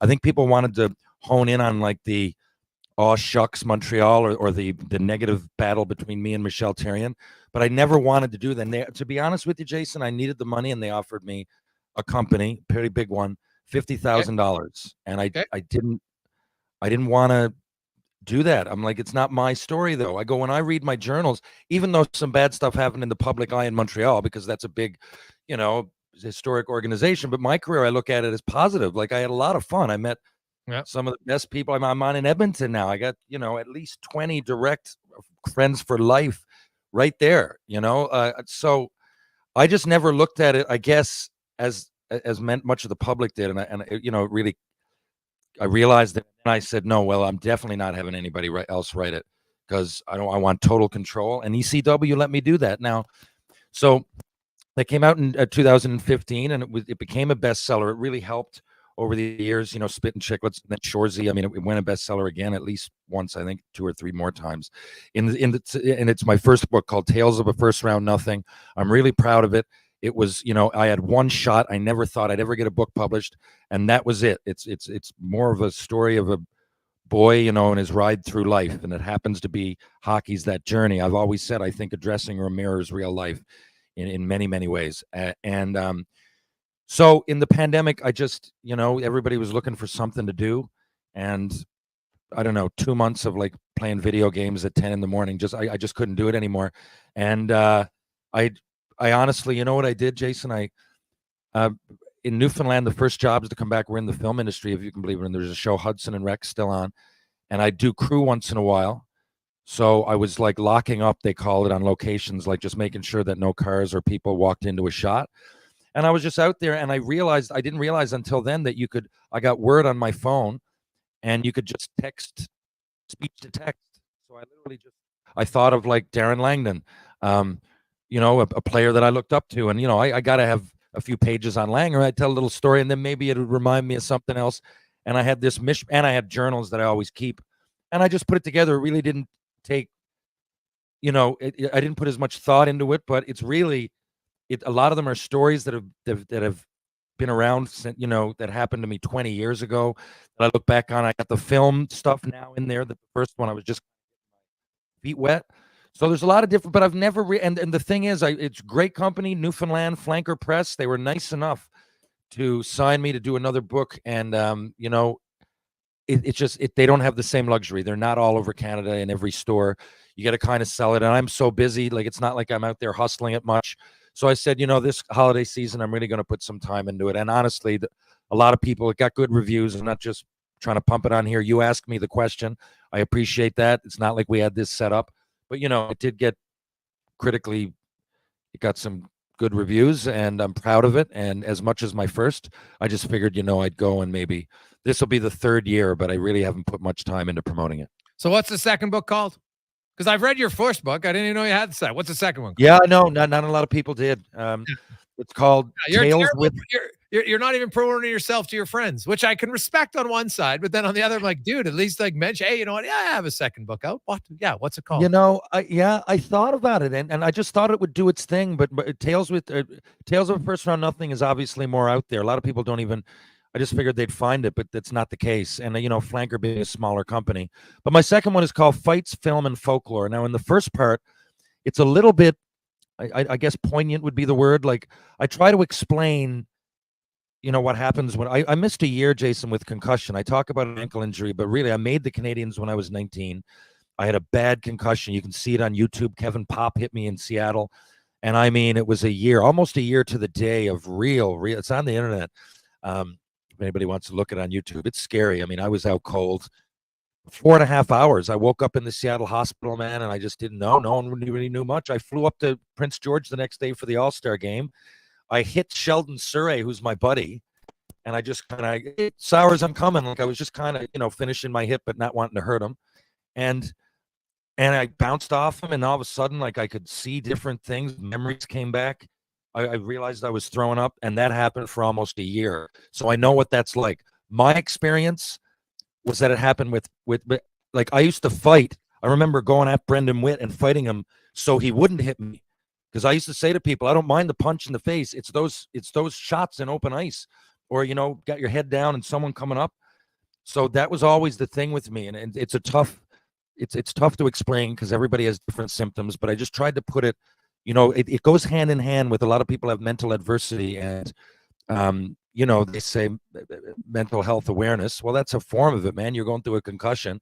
People used to ask me, do you think it hit what part of your brain did it hit? And that it hit emotions. I'm like, my brain doesn't work. Obviously, I'm going to be stressed about it. Playing, I got gifted. I was on the Montreal Canadiens at 19, and I could not play. We were in Phoenix, man. I squared off with Keith Tkachuk. I knew it was my job to get a guy like that off the ice. He was playing with Mike Gartner. I remember being just in awe of being out there. But I just couldn't. And even Tkachuk, I remember, said to me, he said, "You're not well." I said, "No." And I skated right off. I looked at the bench. I said, "I'm gone." And I flew myself to the Mayo Clinic. And the Canadians reimbursed me, but it was a dark, dark time. Now, that's the first 30 pages. I try to explain that. And then why I still love the roughness in hockey. We all know going in what the risks are. I came out of it okay. I don't want to be morbid. I just try to relate with people and explain to them the difference and the nuances between a knockout and post-concussion syndrome. Two totally different things. Ryan Vandenbush hit me, knocked me out in Chicago. Next day, I'm fine. I got a black eye. But the post-concussion syndrome is the real hard part to go through. And anyway, so I do. But then the middle part is film. It's all about my life in film, meeting Jason Momoa and Ethan Hawke and just being right place, right time. It had nothing to do with my hockey career. Really, I mean, everything kind of does, but and after that, the folklore is just stories like my last NHL shift. With I fought Cam Russell, and I do have good stories with Michel Therrien. I didn't really like him that much, but I didn't like the picture I totally painted in the first book. So I did. I'm really, really proud of it, but I just thought everybody deserves a second chance. I didn't love Michel Therrien. And in fact, I found him really ignorant, but he's human. He went on to coach better people than me and seems to be a professional. So we were both really young, and I kind of wanted to put that to bed. So it's all those things and more. Awesome. Quickly, before I go to break, the Edmonton Oilers are 2-7-1. And normally when you're losing, and the thing is, like, the Oilers, they shouldn't be this bad. Like, it's not like they're ravaged by injuries. It's not like they've got no skill on defense. It's not like they're the Sharks, right? Like the San Jose Sharks, if you look at the Sharks roster, you go man-to-man, the Sharks to the Oilers. It's not close, right? But the Sharks are the only team worse than the Oilers right now in the NHL. And when you don't have one area of your game that you can fall back on, Terry, because I always hear that, hey, you know what, if we're getting into a struggle here, let's fall back on our foundation. Well, I don't think the Oilers have a foundation, or at least they're not showing what their foundation is. So how do they get out of this mess? Man, if in all my years of playing or analyzing or focusing on the game of hockey, I don't remember sounding like a broken record this many times. I don't know, man. It's the same thing again and again and again. And not only that, if there's one, I don't even know if this is a good thing, but I think it is. Like, if you watch Seattle, they're obviously awful. Every time I watch Edmonton, even in these losses, other than the 8-1 drubbing and maybe another one or maybe two, but a lot of these games, like, they're getting like 40 and 50 shots. It seems like it's just going to explode and they're going to get 10, but It doesn't happen. And I'm trying to figure it out. I'm like, this is a big sample size now. It's not small anymore. So what is the reason? I don't know. Are they not bearing down? I don't understand. I don't understand not coming ready to go. I don't know. I just don't. It's the NHL. That you figure that would be the least of your worries. And you look at them on paper, And we're not idiots. I mean, I did, you did. I wouldn't be out there taking my advice when it comes to the NFL, but I think we have a pretty good handle on the sport of hockey. People that I talk to, other people, but colleagues that I respect, players, and everybody had them up near the top, if not at the top. So what is going on? What are we seeing? It's so tough. It's so tough to really not only predict, but it's tough to even explain. And on top of it all, you got players that the whole world wants to tune in and see because they're so good. It's wild. Yeah, it is crazy. When we come back, Edmonton's not the only Canadian market right now having a little bit of a frustration. Their captain, the fans are chanting, fire the head coach. The captain's trying to calm him down. I'm not sure any of it's working. So whose seat is hotter? We'll find out next on the Jason Gregor Show, presented by PlayAlberta.ca. You know, I got into reffing for the excitement. He's going for the chair. Turns out wrestling is completely scripted. But you know what's exciting and unscripted? PlayAlberta.ca. With an all-new sports book, odds boosts, and betting on any game. PlayAlberta.ca. Go all in on excitement. Sign up today with promo code SPORTS50 and get a $50 free bet. Official gaming partner of the Edmonton Oilers. Remember, if you gamble, use your game sense.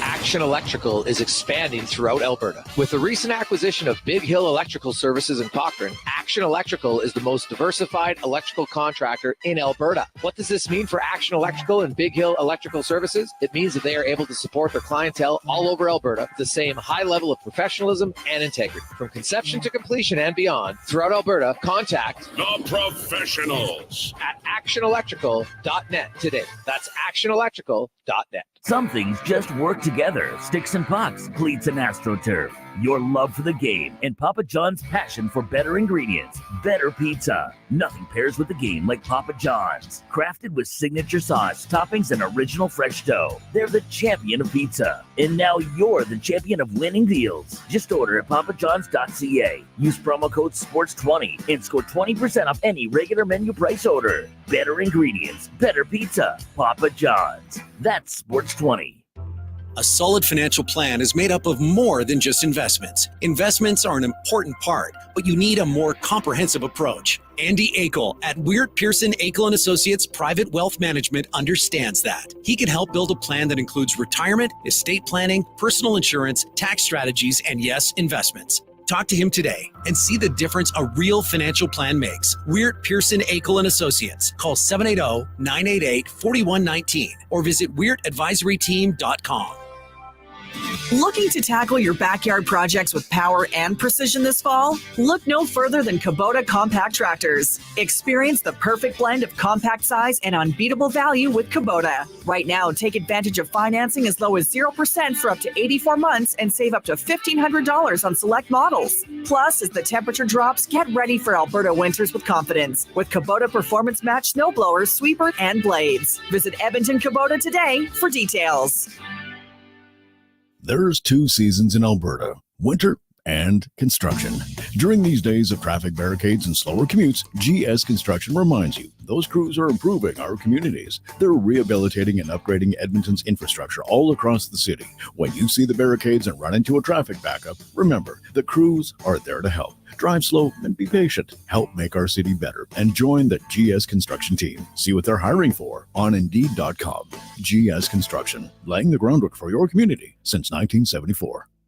It's time to change the game. Hundreds of boys are waiting for a male mentor like you. And the new Game Changers program at BGC Bigs makes being a mentor easier than ever. All you need to do is show up ready to play. Sports, board games, hands-on projects. The choice is yours and your mentees. Be a game changer in the life of a young person and help set them up for future success. Hurry, the deadline to apply is Monday, November 20th. Learn more at bgcbigs.ca/gamechangers.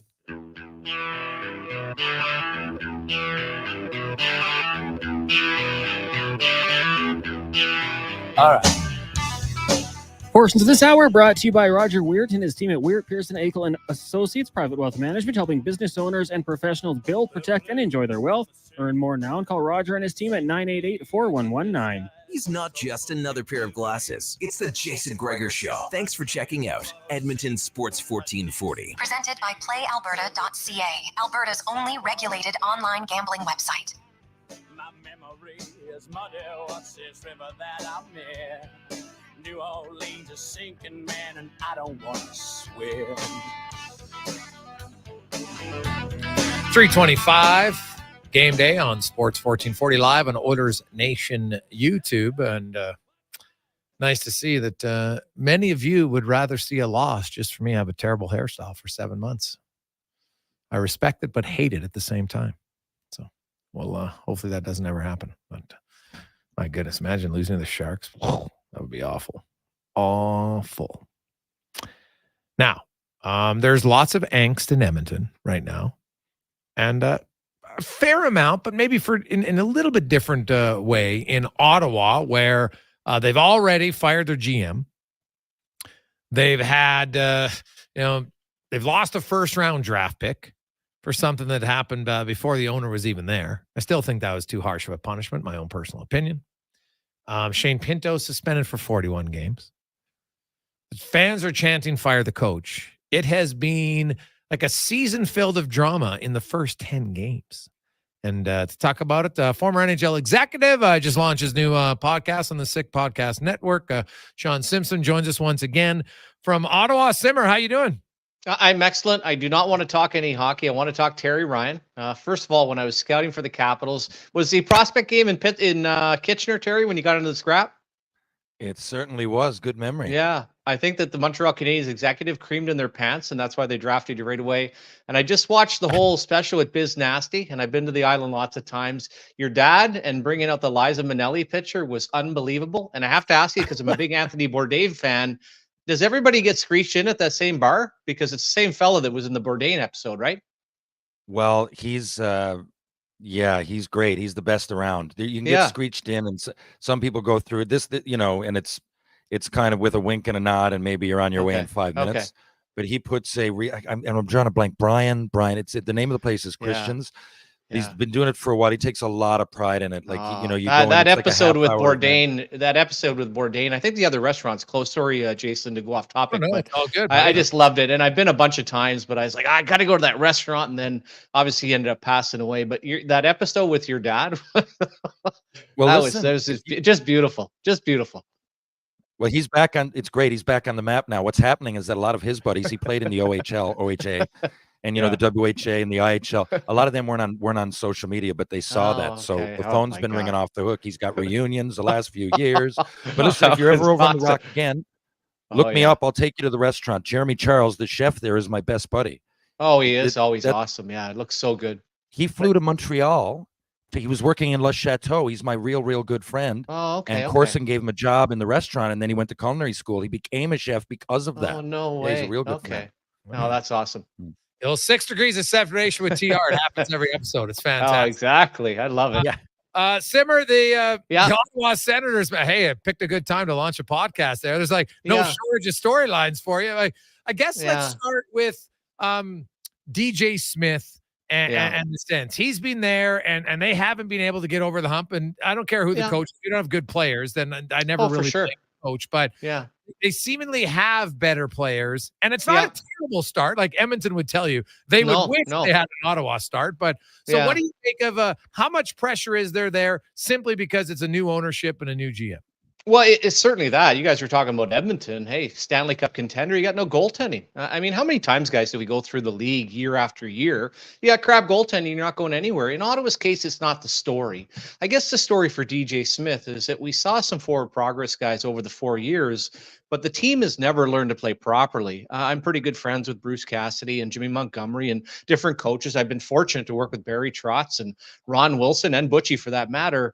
You see what can affect as far as organization. I know the players like him. I know he's a guy's guy, coach's coach, but the attention to detail, and I'll be honest with you guys coming in, and you've seen up more of LA than I have, Jace. When you look at something like that, the contrast of the sum of parts of LA and all of a sudden you flip goaltenders, Talbot and Korpisalo, it's just kind of plain in sight that they don't play properly. There is no accountability. There's been some pretty good progress. And to what you said, they're 4-6, but the majority of the games they've played well. It's just when they've run into injuries, all of a sudden everything's magnified because there isn't really a system, any structure, and all of a sudden it just falls apart. And quite simply, people have just had enough. And I don't disagree. I think they need, and this is really like Ottawa guys back in the day when Jacques Martin came in. You have to rearrange the furniture and bring some stability. It's not crazy, but in my estimation, it's something that needs to be done. When do you think, like, how short of a leash, how hot is the seat for DJ?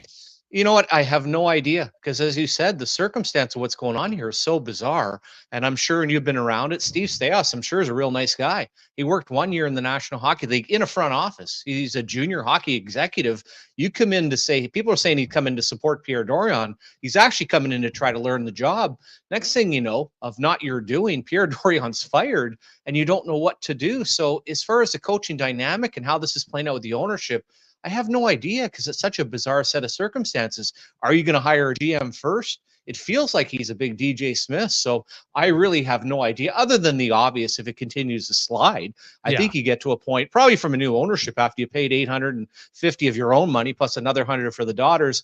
After I paid $950 million US, if the business starts to slide, you have no choice but to make a change at that point. Sean, as I watch the Senators, we've been waiting for years. They're, they were young, they had a pass. Like, are they an up and coming contending team, or are they just simply a little bit above average? Like, No, they're up and coming. And I'll say this from the Edmonton perspective. You went through that whole R&H period, right? Pittsburgh back in the day. Chicago had a rebuild before they brought in the real guys. When you start a team with Stützle, Tkachuk, and Sanders and some of the other pieces in place, guys, you've drafted enough. And I'm not saying the 3 players alone. Oh, no, there's enough here that this rebuild has been proper. Has it been perfect? No. And I know, Greg, you brought that up earlier today, talking about teams going through it. It's the only way to build a team now. Is it an exact science? No, Terry. But I will say, this isn't one of those ones where you start to say, you know what? Hey, Brady Tkachuk is like a young Mark Messier as a leader. Stützle will be number 1 center. Sanders and some of the other pieces in place. Oh, no, there's a really nice foundation here. It's just been kind of a push now under Pierre Dorion or previous to that where they tried to push some moves, push DeBrincat, push some things along. And now you're kind of at the salary cap, but at the same time, you don't have a ton of assets, but they still have a very bright future for sure. One of my idols growing up was Dwayne Norris, who scored the winner for Canada the year before. John Slaney did it in a much more dramatic fashion, but Dwayne Norris did it the year before. And of course, Noof as well. What's that? Yeah. Good. Yeah, it's funny. My buddy Todd Lushko, and I'm around all those guys, so it was funny. I remember Dwayne playing, and it was a great story. And it really, like I said, such a small hockey world. Skate with him. He was a hero of mine, as you can imagine. A few years older, and actually played in the NHL. We had none in the 80s. Yeah.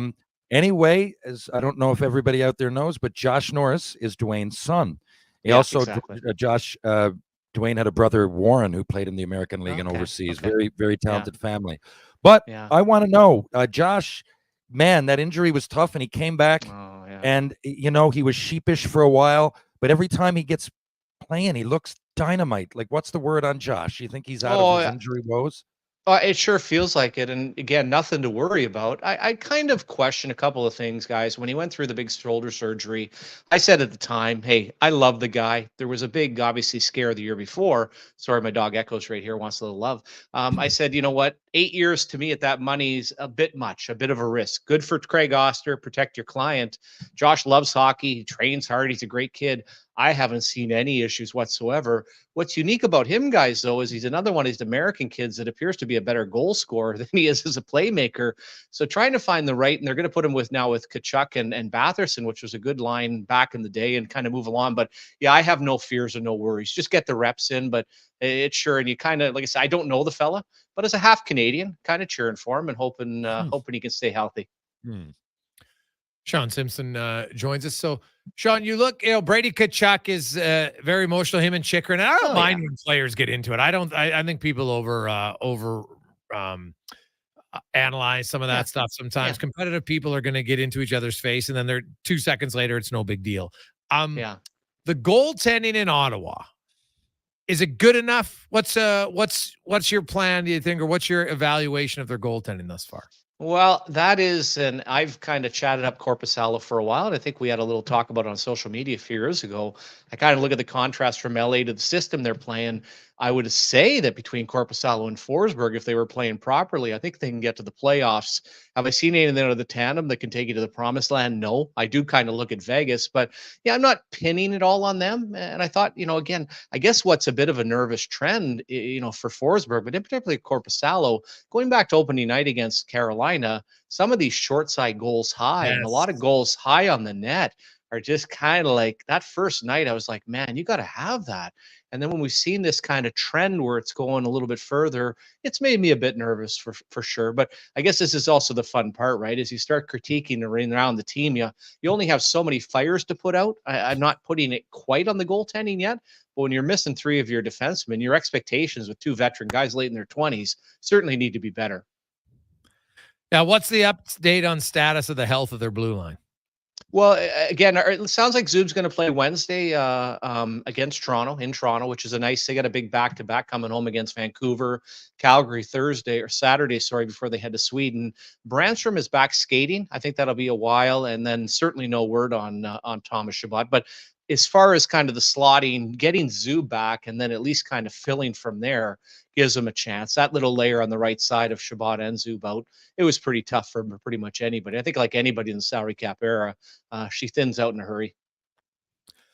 And lastly, for me anyway, what are you hearing? Like Alex Formanton, this second year now, not in the league. What are you hearing about that investigation? If it'll ever come to fruition? And Shane Pinto, are you is he going to sign a league minimum when he finally signs here? What's going to be the contract for him? I'm assuming it's a 1-year deal. Yeah. No, I would assume now, as far as Formanton, and again, there was word of, and I think Nick Kyprios came out with that the daughters didn't want him back.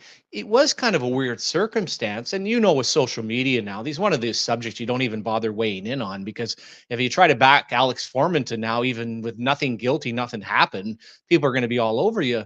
But I find it very bizarre that nothing's ever happened, nothing's come of it. And here a guy is a year and 10 games in where I assume there's other players involved or it's been whispered about, but I don't have anything concrete, and I just leave it alone basically till it's reported, other than it's rare. Now, as far as Shane Pinto, this particularly came out of nowhere, and I guess in somewhat of a positive because the salary cap guys, assumption is I think he feels the organization has been kind to him.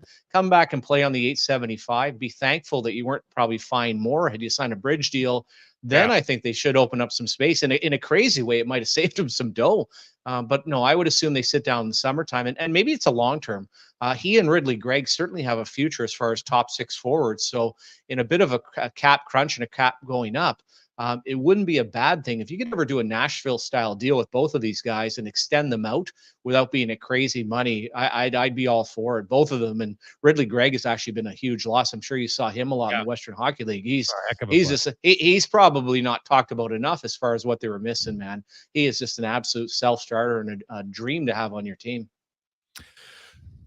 Always good to talk to you, man. Enjoy it. It'll be interesting to see Ottawa or Edmonton. There's lots of questions. There's lots of frustration in both markets for different reasons. Simmer, always good to catch up with you, man.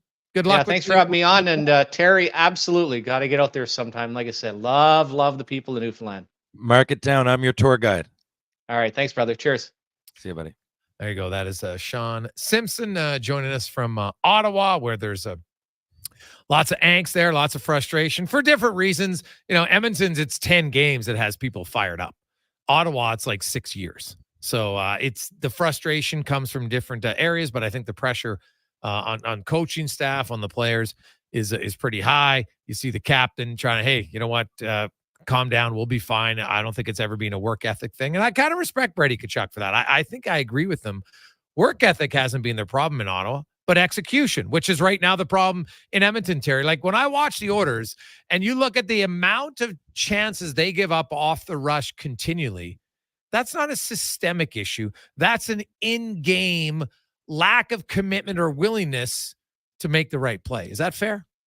Yeah, I can't honestly. It happened again last game. Like these defensive lapses are, I mean, you'd expect it out of a last place Bantam team, and I'm serious, right? Yeah. I'm serious. I know it's easy for me to say, but look, this isn't like players can't keep up or aren't good enough or don't have the creative skills or the hockey IQ. It's just silly plays that you should know the difference. When I find, I first of all, I find it really hard to sit here and carve one of the best players in the world. Okay, but that being said, that out of the way, I find Leon Draisaitl's game is like a microcosm of it all. Do you notice that he's like passing it? Like he's one of the best passers I've ever seen. But there's something about it. Like he's not. I don't know what the analytics say, but for me, watching it at home, my naked eye, passes that he's often made that really are hard passes, though. Let's be honest, for anybody.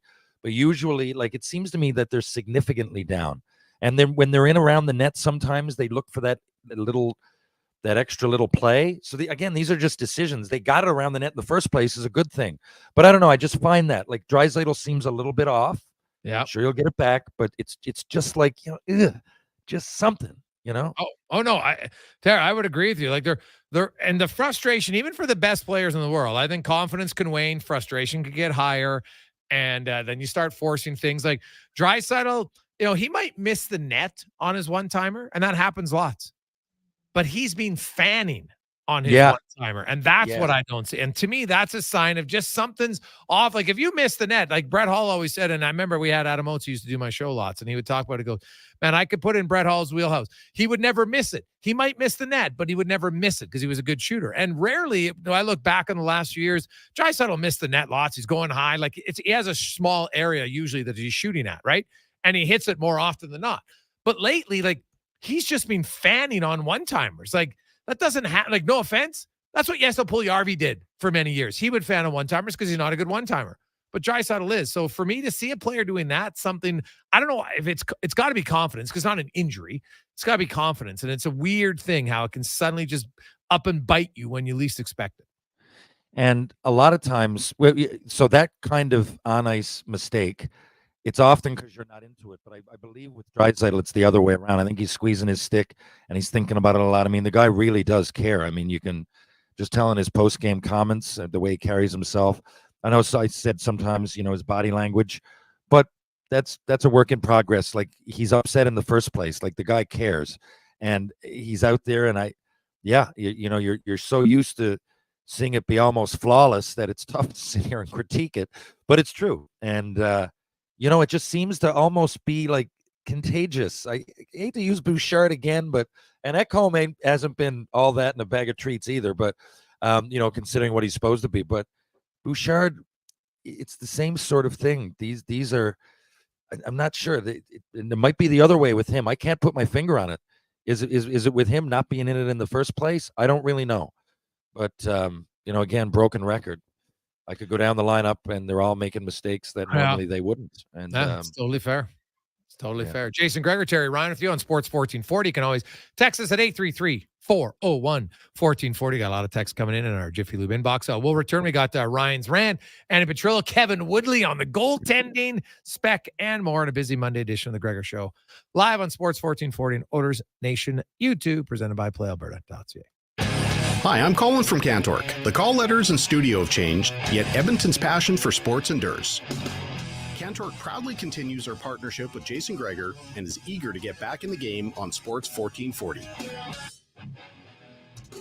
Legacy Heating and Cooling is the #1 place for people who want heating and cooling, because you'll save a bundle and get both with a heat pump. Then you can use hot, cold, Come on, thermostat, do what you're told. Turn up the heat, turn up the cold, so the vents start pushing out tornadoes. Time for a heat pump, bring it to me! Gonna get a deal from Legacy! Your heat pump from Legacy will heat and cool while saving you a bundle in energy costs. Plus, you'll get a rebate up to $5,000 and no payments, no interest for 1 year. Legacy Heating and Cooling. When you think local, think corporate business solutions. Local service, local support, local always. CBS is the largest Konica Minolta office equipment dealer in Western Canada, with a full line of multifunction office devices, printers, mail machines, and software solutions. When you call CBS, you'll speak with a live person located right here in Edmonton, and most issues can be resolved over the phone within 20 minutes or less. Call Corporate Business Solutions today, 780-490-5600, or visit cbsca.com.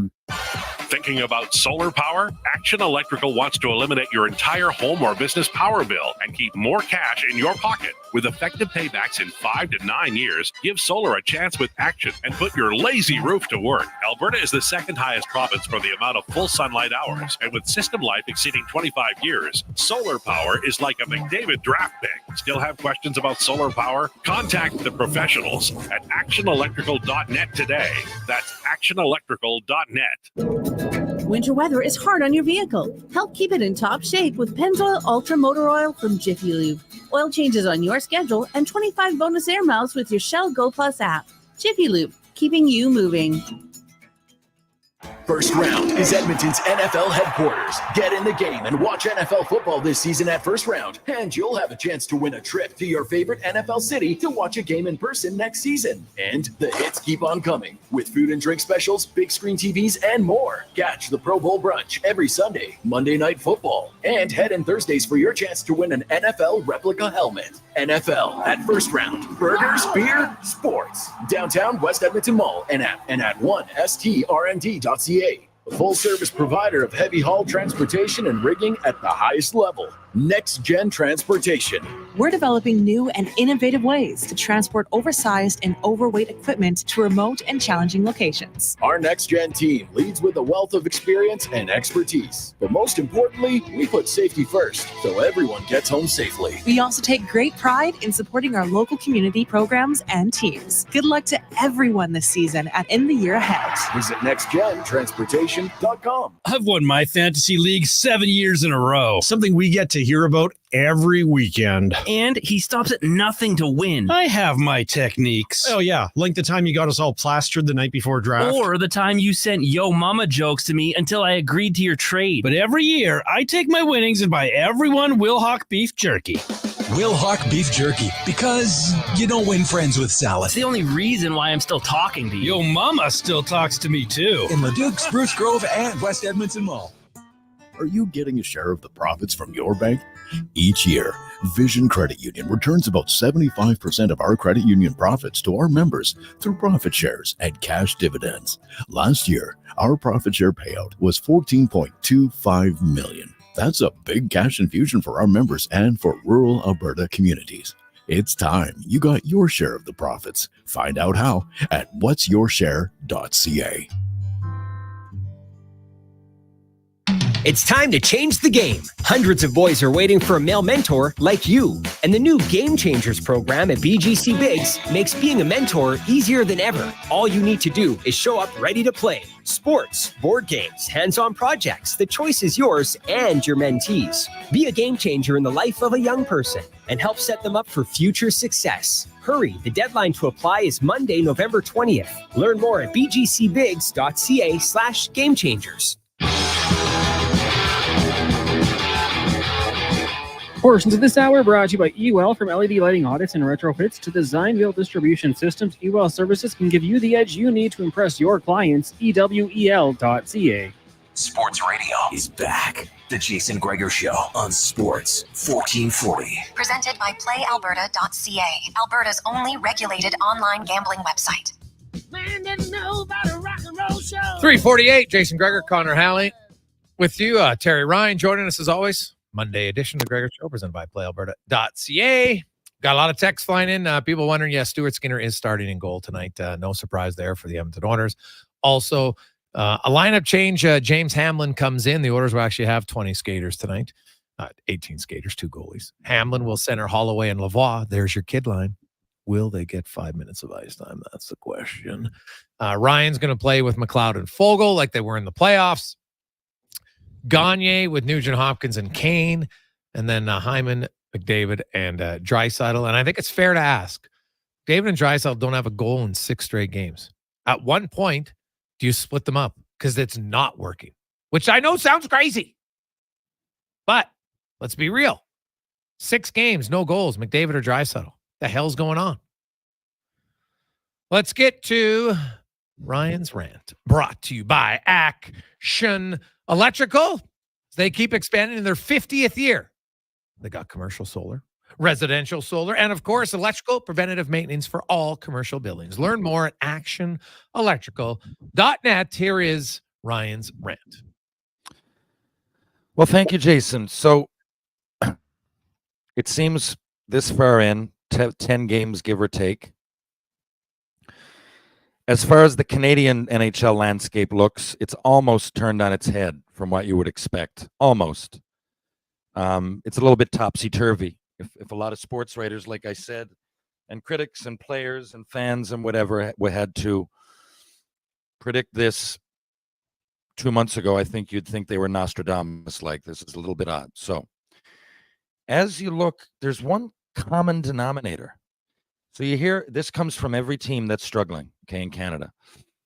We have to, including the Oilers, we have to play 60 minutes. We have to play focused. We're playing in spurts. We got to come ready to play. We have to play with energy. I don't understand it. This is the NHL. Well, that should be the last thing. Everybody can do that. Anybody can do that. I can leave this hotel right now, go over to Walmart, pick up some snacks later, and every single person in there can give their hardest, right? That to just give your hardest. I don't understand how that becomes a problem. Like, and then I thought about it, right? And I'm like, am I just thinking, like, romanticizing the past? And I thought, man, and I look back even at some highlights. Here's some guys that I played with. And again, I hate to use me, but I can identify with it, okay? I'm not saying I'm any better. I just think the era I played in, and maybe, you know, not only that era, but in my experience in pro hockey, you finished your hits. Not everybody had to be Darcy Tucker, but like, I mean, I remember even Vincent Dumfries having a snarl on. Mike Keane.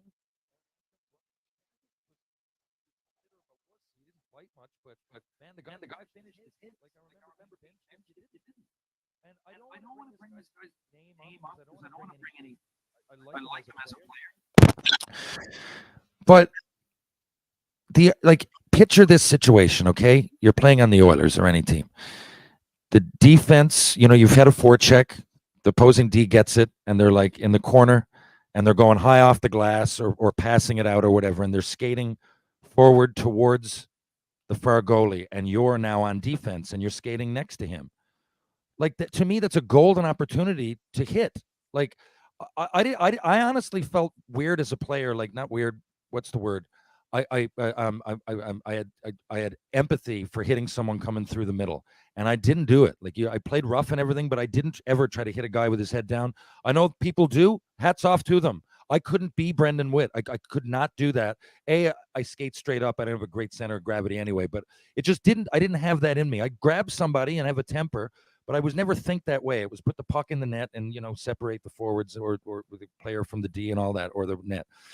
That's what a hit was for. But I hit a lot. Like, if you were to look at analytics back then, you know, there was easy stuff like how many hits.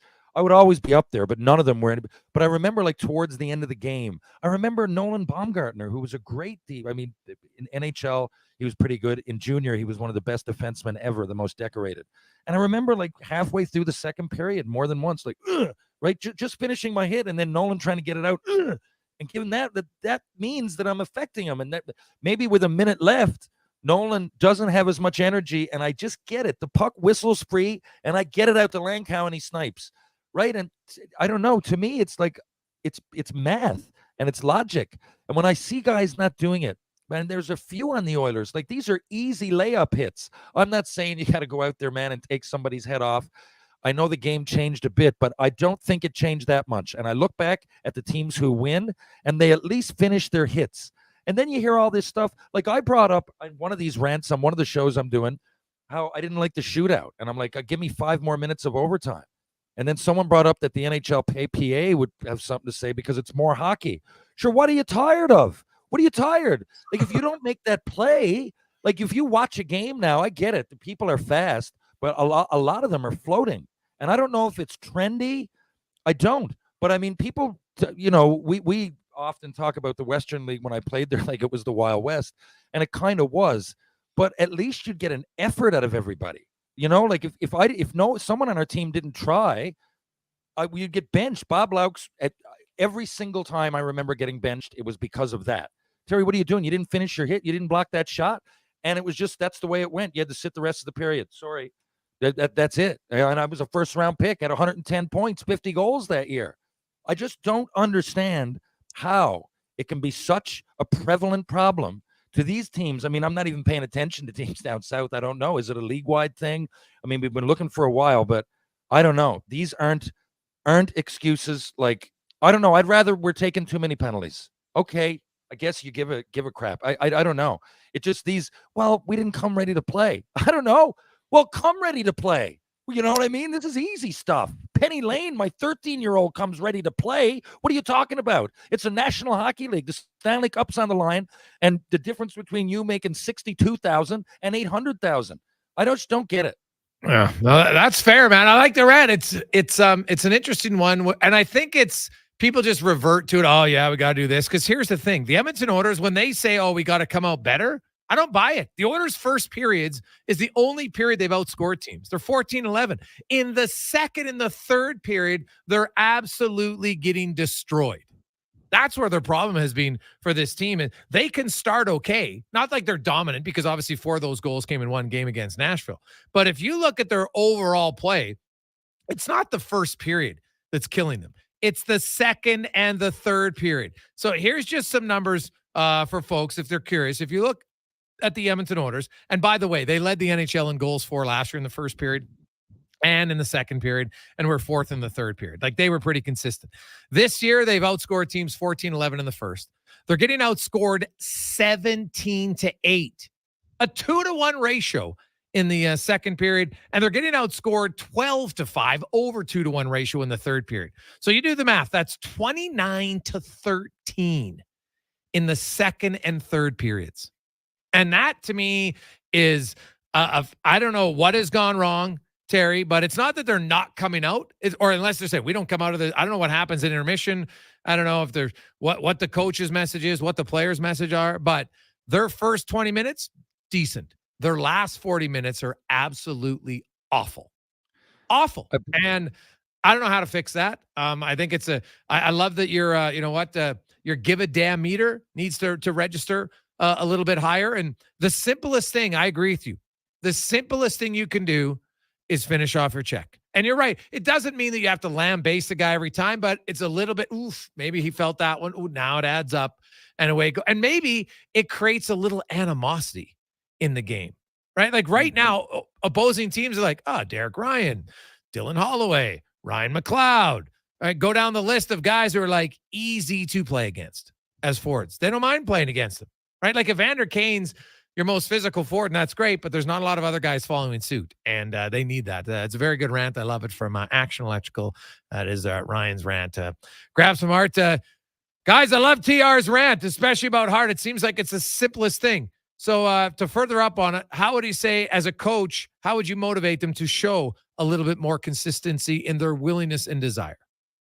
See, that's the thing. When it comes to the Oilers, I don't have an answer because they got the best leaders in hockey, so called, So I don't know. The more I thought about it, and people calling out Woodcroft, I don't know. I just don't know. He's twice that I know of, including when he came in and started his tenure, he's gotten them out of a hole. One of these years, last year, the year before, I think they started poorly. So he's proven he can do it. At some point you got to go out there, and like I said, the effort's one thing, but the reason that they're not playing up to par in the second and third is because people are doing what I just said to them, right? Yeah. Look at the LA game, man. Right? Like, just look at it. Like they're more focused. Even the cycles, it just seems you look at the Montreal Canadiens, and they're a bunch of small guys skating around, but they have energy, and it just seems like things happen. And what am I doing comparing the Montreal Canadiens? I mean, I love them and glad I played for them, but 2023, I should not be giving the Oilers tips by using the Montreal Canadiens as an example, right? But I mean, to me, it's just people might say, well, they're playing more exciting. They're playing more exciting because they're focused and they're out there. Look, the last thing I'll say, a lot of players I played with, I'll use Aaron Asham, but the way. My career obviously wouldn't say it if you're looking at it, but I got hurt. I'm telling you, it made an impression on me. And Aaron Asham and Shane Corson, I remember, told me one of the first days that I ever met him, he was like, make sure you're first in line and you ask the coach a lot of questions. It just even if you know the answer, just ask, because you're going to be noticed, and you're going to be, and sure enough, man, and I'm like, yeah, that's an easy tip I can do. What happens? These guys are being led by who? Connor McDavid and Leon Draisaitl are apparently these great leaders. I don't know. Then those young players have to make that hit. I just don't know, because I would have to answer to somebody, whether it was Stefan Quintal or Vincent Damphousse or Saku Koivu or Shane Corson or Darcy Tucker. I can go down the list. Benoit Brunet. They called him Benoit the Brittle, but he still finished his hits. Benoit the Brittle. Oh, I like it. But it's true. Guys got to do it, right? And so there has to be accountability. Somebody's got to set the standard. It can't just always be blame the head coach. Very true. That is Ryan's Rant, brought to you by Action Electrical. Let's get to Connor Halley. Coming up the next hour, Andi Petrillo will join us. Another opportunity for you to help your neighbor with a brand new high-efficiency furnace from Legacy Heating and Cooling. But first, the Con Man Sports 1440 update brought to you by Fountain Tire, and the Road Ready event is on right now, where you can save up to $225 on select tires and $50 bonus when you have any service until December 16th. Book your appointment at fountaintire.com. Some restrictions apply. This is a Sports 1440 update. It's game day as the Oilers looking to pick up their third win of the season out in Vancouver, taking on the 8-2-1 Canucks. Puck drop just after 8 o'clock. 3 other games around the NHL tonight. The Lightning in Toronto. Panthers host the Blue Jackets, and the Stars taking on the Boston Bruins. In the NFL, Week 9 wraps up out in New York. More specifically, New Jersey, as the Jets host the Chargers. Kickoff at 6:15. You can join me at the Sherwood Park Canadian Brewhouse for your chance to win a trip to the Super Bowl in Las Vegas. And in the association tonight, it's a busy one. Pacers host the Spurs. The Warriors in Detroit. You've got the 76ers up against the Wizards. Bucks travel to Brooklyn to take on the Nets. Heat host the Lakers. The Clippers in New York to take on the Knicks. Timberwolves welcome the Celtics to Minnesota. Thunder up against the Hawks, and the Pelicans take on the Denver Nuggets. Coming up in hour 3 of the Jason Gregor Show, we'll be joined by CBC Sports and One Soccer's Andi Petrillo. We'll ask 5 questions, and it's your next chance to qualify to help your neighbor. I'm Connor Halley. This has been a Sports 1440 update. Sports 1440, a Stingray radio station. CKJR broadcasts from West Edmonton Mall and Wetaskiwin. Download the free Stingray music app and listen wherever you go. Some things just work together. Sticks and pucks, cleats and AstroTurf. Your love for the game and Papa John's passion for better ingredients, better pizza. Nothing pairs with the game like Papa John's. Crafted with signature sauce, toppings, and original fresh dough. They're the champion of pizza. And now you're the champion of winning deals. Just order at papajohns.ca. Use promo code SPORTS20 and score 20% off any regular menu price order. Better ingredients, better pizza. Papa John's. That's Sports20. Now, if I lift this up and then hit it right here. No, it's hit then lift. What are you guys doing? We can't get this thing to work. For guaranteed same-day service, call Franco Sorgiovanni at Corporate Business Solutions before someone makes it even worse. Most issues can be resolved within 20 minutes or less. Corporate Business Solutions is an authorized Konica Minolta office equipment dealer for sales and service. Call CBS today at 780-490-5600 or visit cbsca.com. One call does it all. Action Electrical is proud to celebrate 50 years of providing complete electrical services and a full circle of care, including projects, service, tag, and energy. From humble beginnings in a small Sherwood Park basement to a family-run business, the Action Electrical stamp can be found on some of the most iconic schools, office buildings, and warehouses across Canada. From conception to completion and beyond, contact the professionals at actionelectrical.net today. At Wolf GMC Buick, all Denali's are on sale. Terrain, Acadia, Sierra, Yukon, all Denali's are on sale. Get special 0% financing for 48 months on all remaining Sierra Denali half-tons because all Denali's are on sale. I'm not kidding. Every in-stock 2023 GMC Denali is on sale. All Denali's are on sale. Hurry into Wolf GMC Buick for the best selection. Wolf GMC Buick. We're making it easy because all Denali's are on sale. Edmonton's premium live music and party venue is On the Rocks. Check out Bingo Tunes on Monday. Perform on the best stage in town with karaoke on Wednesdays. Learn how to salsa with Salsa Rocks on Thursdays. And every weekend, OTR goes live. With your favorite bands on the OTR stage and DJ Kenny K. For everything that's going on at On the Rocks, give us a follow. Facebook, Instagram, or Twitter. At On the Rocks, EDM. Eat well, party hard. On the Rocks. On the Rocks. On the Rocks. Open every day till 2 a.m. Mr. Rooter visits the dentist. Well, if you're all done there, Mr. Rooter, you can spit in the sink. Hey, Doc, you got a clog here. Oh, no. Don't worry about it. I got it. It looks like a long piece of floss with something tied to the end. Why don't you check it out? Oh, why? It's a birthday card. You didn't think I'd forget you, did you? Mr. Rooter, you're the kindest, weirdest man. To have the plumbing cavity in your heart filled, trust only one man, Mr. Rooter.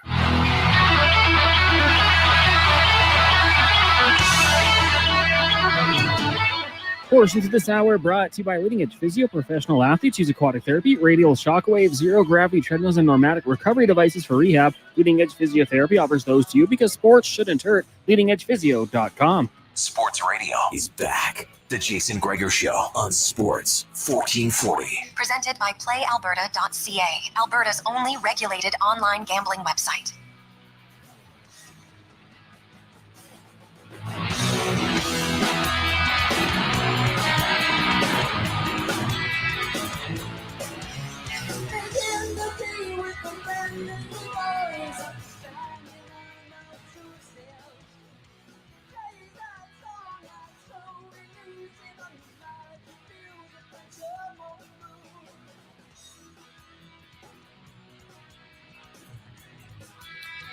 Just after 4 o'clock, Jason Gregor, Terry Ryan, Connor Halley with you on Sports 1440 live on Oilers Nation YouTube. Text lines are loving Ryan's rant.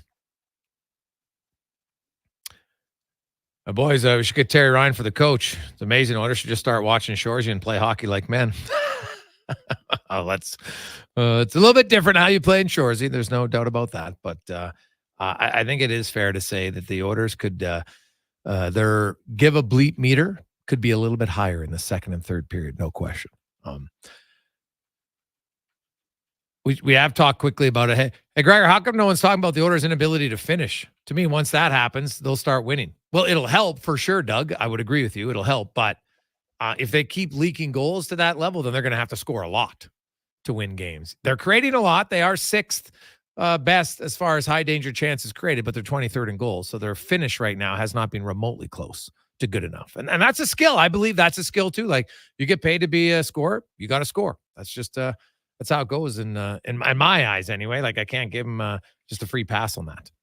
Let's get to the footy report now, brought to you by Legacy Heating and Cooling. Home with no payments, no interest for 1 year on your furnace. Stay warm all winter at legacyheating.ca. As Andi Petrillo from CBC Sports and One Soccer joins us once again. Andi, how you doing? I'm fantastic. How are you guys doing? We are...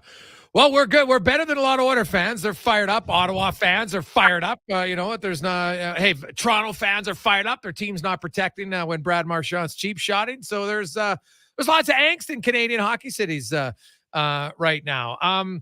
Speaking of angst, hey, even Vancouver's complaining, but it's more so about how they lost in VAR. What do you make of that situation? Yeah, as we transition to soccer, it's not good. Well, the Vancouver Canucks, I think they're the only happy Canadian team, really. Yeah. But in the world of soccer, the Vancouver Whitecaps are not really happy, whatsoever. So they're out of the playoffs now. Major League Soccer doing a best of 3 series where the goals don't carry over, because there's a lot of things I hear from non-soccer fans that what confuses them, of course, are the aggregate and away goals.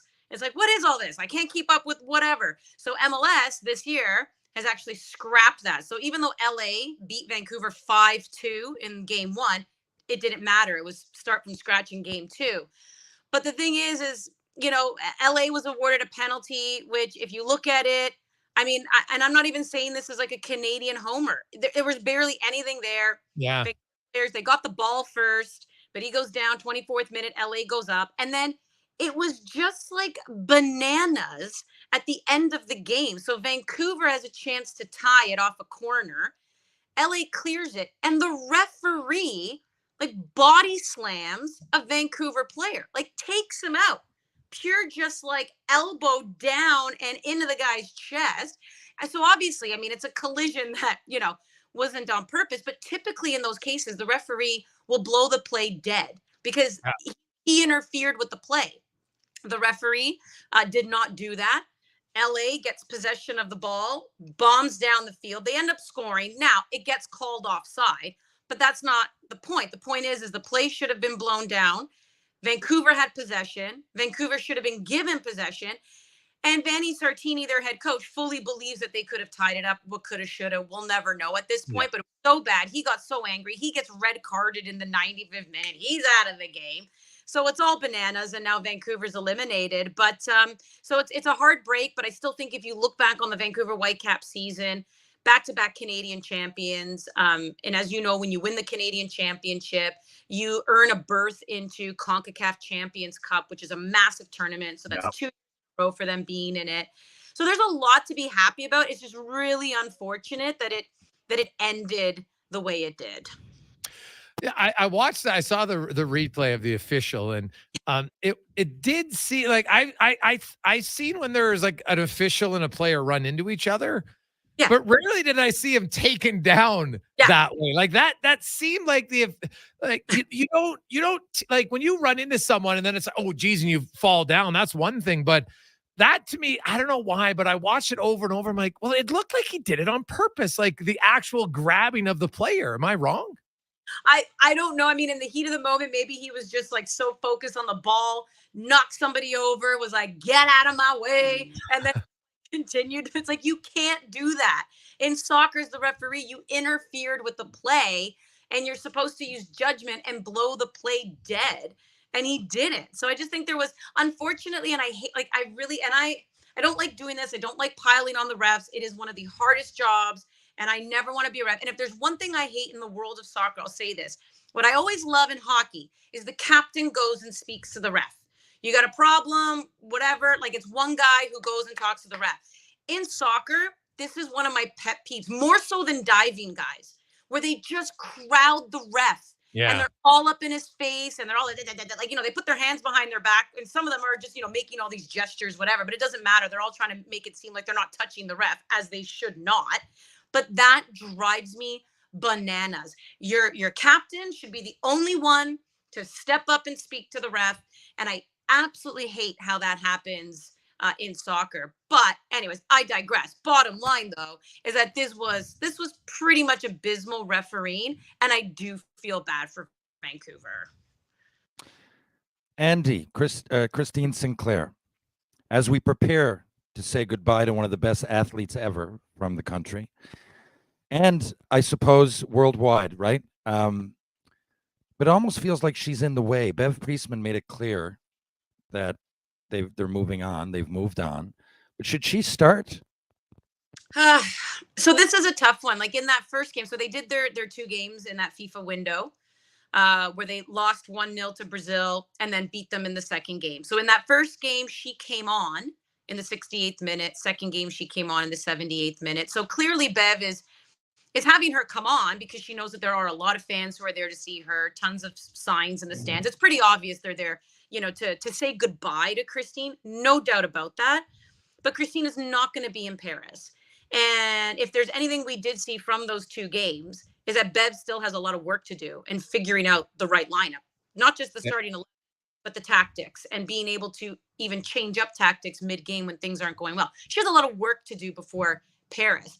So when a player is not going to be there, you're kind of like, you got to give that spot. You got to give those minutes to somebody else. However, I will say the final 2 games, so December 1st, December 5th, they're going to be out in BC. And she's from out west. So there is something pretty special about she's going to be definitely in front of family and friends. I think at least for one of those games, Terry, have her start, because in the world of soccer, it's far more profound. It's far more special when a player is subbed out of the game, because that really allows the fans to get up on their feet, give the standing ovation. Really, it even allows the other the players on the other team. So and those two games are going to be playing Australia, but it even allows them to give the handshake. Like the referee will allow time wasting in that particular case. But you look back at any of the greats. I don't know if you guys have even seen most recently the Beckham documentary. Like when his time was up, they did the exact same thing, right? I'm going to take you out. Like the coach tells the player, I'm taking you out at this minute. And then they take them out and there's this incredible walk, everyone hugging, shaking hands, the fans are on their feet. So I would say for at least one of those games, she has to start to get that moment. She deserves it. But on the flip side, I completely agree with Bev in having to give the starting minutes, or at least majority of the minutes, to players she's still trying to audition and figure out for the Paris Olympics. But one of those games, give her that moment. She has earned it. Not just deserves it, she's earned it. What does the off season look like for TFC? I mean, that's really hard to sum up, I assume, because there's so many parts to fix or at least improve on. But how do they evolve from here? This is a tough one. They have yet to have like an end of season press conference as well, which I'm like, your season kind of ended. Like your season ended back in May, if you really want to look at it. But so they haven't said anything, but they did issue a press release where they put out the players that are under contract. So based on the players who are under contract, there's 19 of them. Then they exercise contracts on 2 of them. That's 21 players already that a brand new coach who's come on in and needs to completely change everything for next year to inherit 21 players. That's a lot of players. It's kind of like, how are things going to look different next year? So the off season, if you ask me, what is it going to look like? It's a season where they have to hustle because they have to work those telephones. They have to move big bodies. In particular, I think the Italians, the fan base is done with them. But the thing is they're making such big money that I don't know who's going to take on those salaries. It is ludicrous. I mean, and even if I'm Lorenzo Insigne, I said this before, he's on paper, he's shown as the second highest paid player in MLS, but he's actually the highest paid player when you factor in all the marketing dollars and sponsorship and everything that MLSE is able to give him. He's actually making $15 to $16 million a year. Yeah, you're miserable, but you ain't walking away from that, right? And same thing with Federico Bernardeschi. He's making $6-7 million, but because he's had such an abysmal year, who's going to take him? Already there were rumors that a team in Saudi Arabia was going to take him, but they weren't going to pay him as much, so he kiboshed the deal. Then there was another rumor that Besiktas in Turkey was going to take him, but they decided to go with someone else because that other person's production was better. So I think for John Herdman, his ego might get a little checked here, right? This is a guy who's had huge success at the national level, but now he's about to enter the pro game where you're inheriting practically a full roster where you almost need a complete overhaul. And I just don't know if they can do it. So it's going to be a really tough season for TFC. And one last one. The CPL is getting funding from FIFA from now until 2026. That seems like big news. How much is it and how is that going to impact the CPL? Yeah, so I mean, listen, I'll take any kind of dollar you're going to give, domestic soccer in this country. But between now and 2026, they're going to give $2.7 million total. So yes, you're kind of looking at it going, well, what is that really going to do? But it's part of the fact that Canada is hosting the 2026 World Cup. And again, on the men's side of things, in order to host a World Cup, you have to have a domestic league. So FIFA, with the understanding that this league was basically created in order to host a World Cup, they kind of throw you a bone. Now, I will say the CPL is small enough, operates on a small enough budget where, yeah, you take $2.7 million and divide that by 3 years. That goes a long way towards travel and transportation and, things I think it's more kind of along that nature, right? Whatever they need to drive, whatever they need to fly, it'll help offset some of those costs. So it's pretty big, I would say, for the CPL. And, it's also just acknowledgement that this league is already growing on its own. So to have that injection of some money is always really helpful. But again, this is why it's a big deal to even start a domestic league, because if FIFA recognizes that and you get a World Cup, you would hope that would also mean more funding down the road too. Andi, great stuff as always. We appreciate it. Have yourself an awesome week. We will chat with you next Monday. Thanks, guys. See you later. That is Andi Petrillo from CBC Sports and One Soccer. When we return, your chance to help your neighbor. And you know what we're going to do? We're going to do it's Monday. Order fans, you need something to pick up your spirits, right? Something that's positive a little bit. It's been a tough first month of the season, 2-7-1. Goalies can't save a beach ball. Defense can't clear the net. Forwards can't score. There's not a lot going on right now that's positive for Order fans. So all I need you to do today, it's very simple. You're going to text the word positive to 833-401-1440. Include your name, and we'll pick a random winner, and you are going to qualify to help your neighbor. What does that mean? Oh, it's a brand new high-efficiency furnace from Legacy Heating and Cooling, and you get some prizes. We'll tell you what they are when we return. Rodeo clowning felt like an exciting opportunity. Boy, was I ever wrong. The bulls. So predictable. But you know what's exciting and unpredictable? PlayAlberta.ca. I can bet on any sports game, play online casino games anytime, and buy lottery tickets anywhere. PlayAlberta.ca. Go all in on excitement. Sign up today and get over $100 in welcome bonuses. Remember, if you gamble, use your game sense. Silent Rides is one of Alberta's premier bus charter companies. With state-of-the-art motor coaches, we provide our customers with the safest and most reliable ground transportation. Our seatbelt-equipped buses have become the preferred carrier for many local sports teams, tours, corporate outings, and other various travel across Western Canada. For more information and to request a quote, contact Ted Nakamura at 780-940-0880 or visit silentrides.ca. Legacy Heating and Cooling is sounding the call. Don't struggle through winter with a furnace you can't trust. For maintenance before winter strikes, call Legacy. Call Legacy. For furnace tune-ups and repairs to give peace of mind. Call Legacy. Call Legacy. Or to scrap your old furnace for a brand new high-efficiency one. Call Legacy. Call Legacy. And with no payments, no interest for 1 year on your new furnace, it's gotta be Legacy Heating and Cooling. Hey world, get ready to believe. At Oodle Noodle, we serve up world-class, worldwide flavors in our sweet, saucy, and fiery noodles. We believe in the power of nudes. We've got everything from saucy mac and cheese to sizzling pad thai to so many other unbelievable dishes sure to make you a noodle convert for life. You've got to taste them to believe it. Don't be a skeptic. The proof is in the noodles. Check us out at oodlenoodle.ca. Oodle Noodle. We believe in noodles. The job isn't done until the last load is hauled, and having a semi-trailer out of commission is not an option. Whether replacing or adding to your convoy, Edmonton Trailer has a huge inventory of new and used semi-trailers, trusted by the gravel, logging, oil field, fluids, and freight industries. Find a trailer right for you online or at one of their 3 locations. For sales, service, parts, rental, and finance, when you're in it for the long haul, Edmonton Trailer. Being on this road together means saving twice during the Fountain Tire Road Ready sales event. Save up to $225 on a set of 4 select tires. Plus, get a bonus $50 off any service until December 16th. Book your appointment at fountaintire.com. Restrictions apply. Financing available. Ugh, fine print.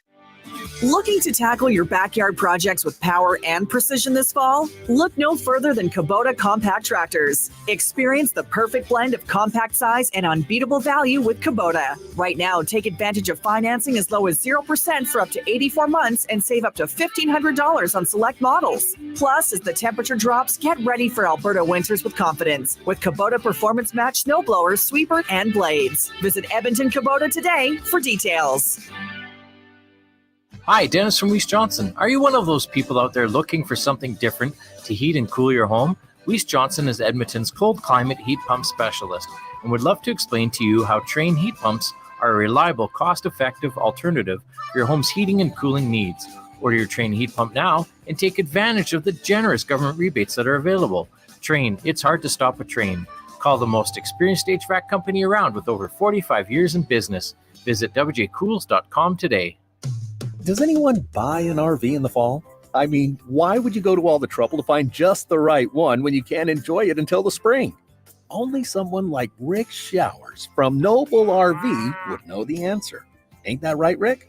That's right, Bob. You'd be surprised how many people buy their RV from us in the fall. It's a buyer's market. The people who sell their RVs with us are often a little more motivated to sell this time of year. And that means a better deal for you. And when you buy your quality used RV from No Bull now, I cover the cost of storage and winterization for the coming winter. So you can pick it up in the spring, ready to roll, without paying an extra cent. Winterization and storage? That can cost quite a bit, Rick.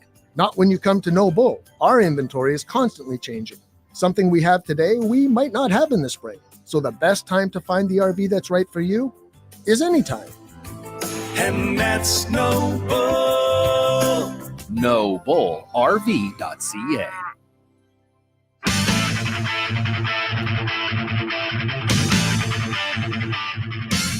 Portions of this hour brought to you by Papa John's. Try their new butter chicken pizza made with velvety, tangy, sweet sauce, topped with juicy grilled chicken, green peppers, and onions. Large butter chicken pizza for $19.99 for a limited time at papajohns.ca. Look good, feel good, play good. It's the Jason Gregor Show. Thanks for listening to Sports 1440. Presented by PlayAlberta.ca, Alberta's only regulated online gambling website. Rolling through a game day on Monday afternoon. Lots of nice. I always like, hey, we put in the word positive, and many of you not only put in the word positive, you put in some positive thoughts, which is even better. I love it. So here's what's happening. It's Help Your Neighbor, brought to you by Legacy Heating and Cooling. Every day, we will give away an opportunity. If you qualify today, you get the brand new Sports 1440 hat. Pretty sweet. Then you'll be entered into the draw. And if your name is drawn on Monday, November 20th, 2 weeks from today, you are going to win a Google Nest or Ecobee smart thermostat installed in your home, courtesy of Legacy Heating and Cooling. You will also have a pair of seats, lower bowl, where the Oilers attack twice on Friday, December 8th against the Wild. And you will win the opportunity to gift a brand new high-efficiency Goodman 96% Energy Star 2-stage standard furnace. Of course, it's installed by Legacy. They get the thermostat with it. All the permit and inspection fees. They will remove and dispose of the old furnace. Also comes with 5-year labor, 10-year parts warranty, and a lifetime heat exchanger warranty. Only two things. A, the person you gift this to has to own their home. And B, they need to reside within 100 kilometers of Edmonton. Okay? That's it's two fairly decent things that you can abide by. So remember, and you can't gift it to anyone in your house. If you live in your home, you can't say, oh, I'm gifting it to my wife or my partner, spouse, doesn't matter. Husband, no. Okay? Those are the only rules. So the con man, and I've told people today, it's very easy if you want to qualify. You just text the word positive and your name to 833-401-1440. All right. We will, Cons is going to randomly put in the random selector, and then he'll pick a winner. And he will contact you. So if your phone rings in the next 3 minutes, answer the phone. Nothing worse than if we call, because Connor will call twice. And if that person doesn't answer, guess what happens? He's calling someone else. So 833-401-1440. So we'll give it another minute, and then Connor will be looking through that. In the meantime, we got lots more text to get to at 10-12-60. It's been it's a frustrating time for Oilers fans. I don't think there's any debate on that, but you got to have a little bit of a humor at the same time, and the text line always supplies a little bit of that. Hey, fellas, the clocks fell back 1 hour. Looks like the Oilers fell back to 2014. Hi-oh! It's true, TR. It is like 2-7-1, man. It's the worst start in the McDavid era. And like offensively, it's not good. Defensively, it's not good. Goaltending's not good. Their power play is okay, but they give up shorthanded goals to the opposition. Like, man, it ain't good. I think might have been Mike Commodore who talked about how sometimes it wasn't Commodore. It was Scotty Hartnell. Spoke about how one time they were slugging in Philadelphia, and it was mandatory that everyone just went out and went on a bender together. And obviously I'm not recommending that, but you've got to do something as a team to shake it up, because if you just wallow in self-pity, that's not going to work. I love your idea. That is good. You know, our version of going out and going on a bender is today's version of, I don't know, a PlayStation tournament. I don't know what, but just get together and you know, that's one possible answer, but a shakeup, like a different, and that's some kind of a shakeup, yes. But I got to be honest, I don't think this is I got no reason to stick up for him, but I don't think this is a Woodcroft thing. Not that you asked, but, you know, shake up, because that's often what happens, right? Yeah. It's often what happens. The coach falls on the sword. But just think now, how many have they gone through, man, in the last few years, right? Like, and it's a lot of the same thing, and there's a lot of the same players. So I don't know. I like that guy. He seems like he's a good guy to work for, to play for, and an honest. Maybe I'm wrong. I mean, I just, from what I hear, and, you know, just looking at what they're doing on the ice, like I think you said before, it's not an X's and O's thing. They know what to do. It's just stupid mistakes. So I think all of the above except for the coach. I'd give him a lot of leash. I don't think it's him, but I'm just watching. So are you.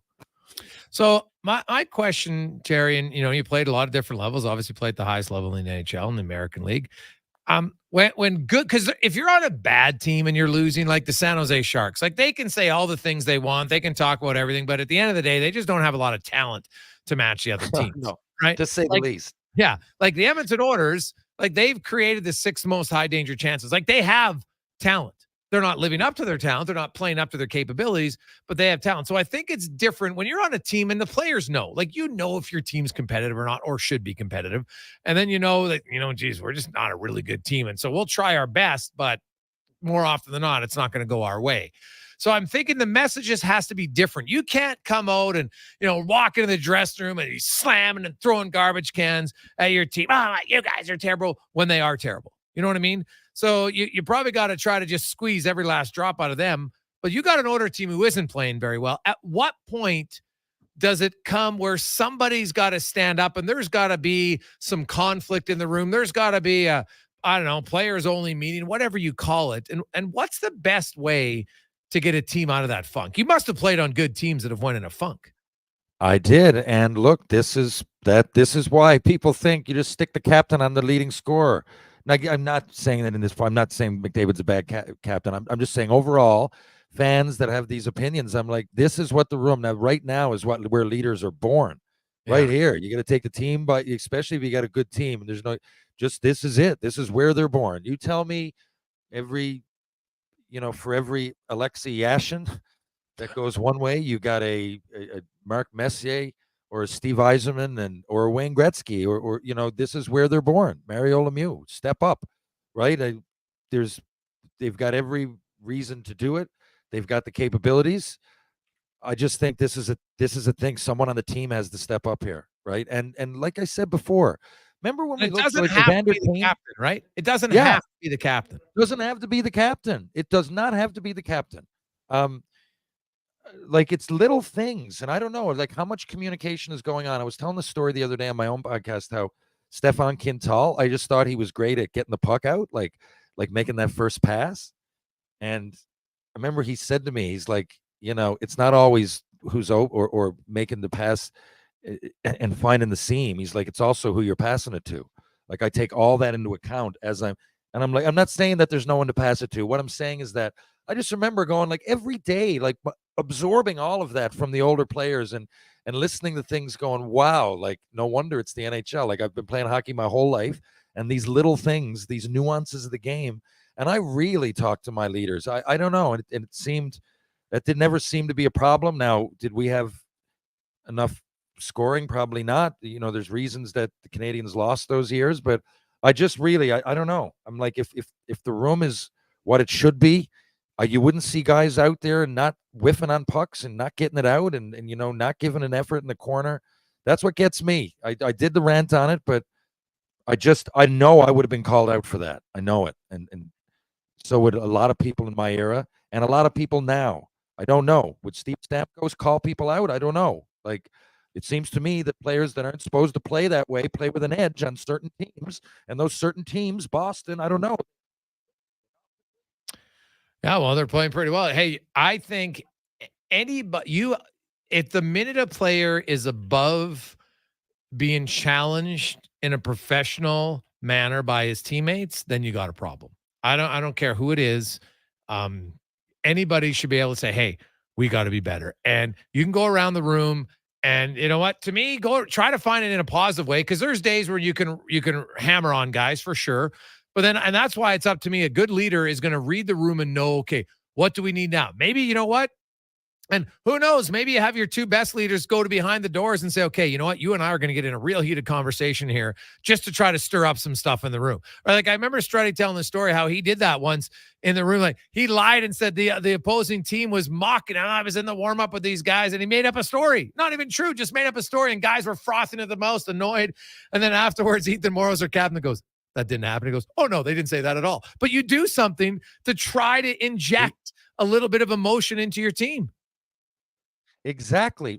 I love the way you said that because, yeah, like it could be a bender. It could be a get together. It could be a card game. It could be exactly what you just said. But like that's my point about leaders. Like we can speculate here, but on that room, you know, like it's day to day, it's minute to minute. Someone in there knows the mood and can take it by controls. Maybe they need loosey-goosey right now. Maybe they don't. They've been on this ride in the room. They've been on that together while we speculate and we comment on it.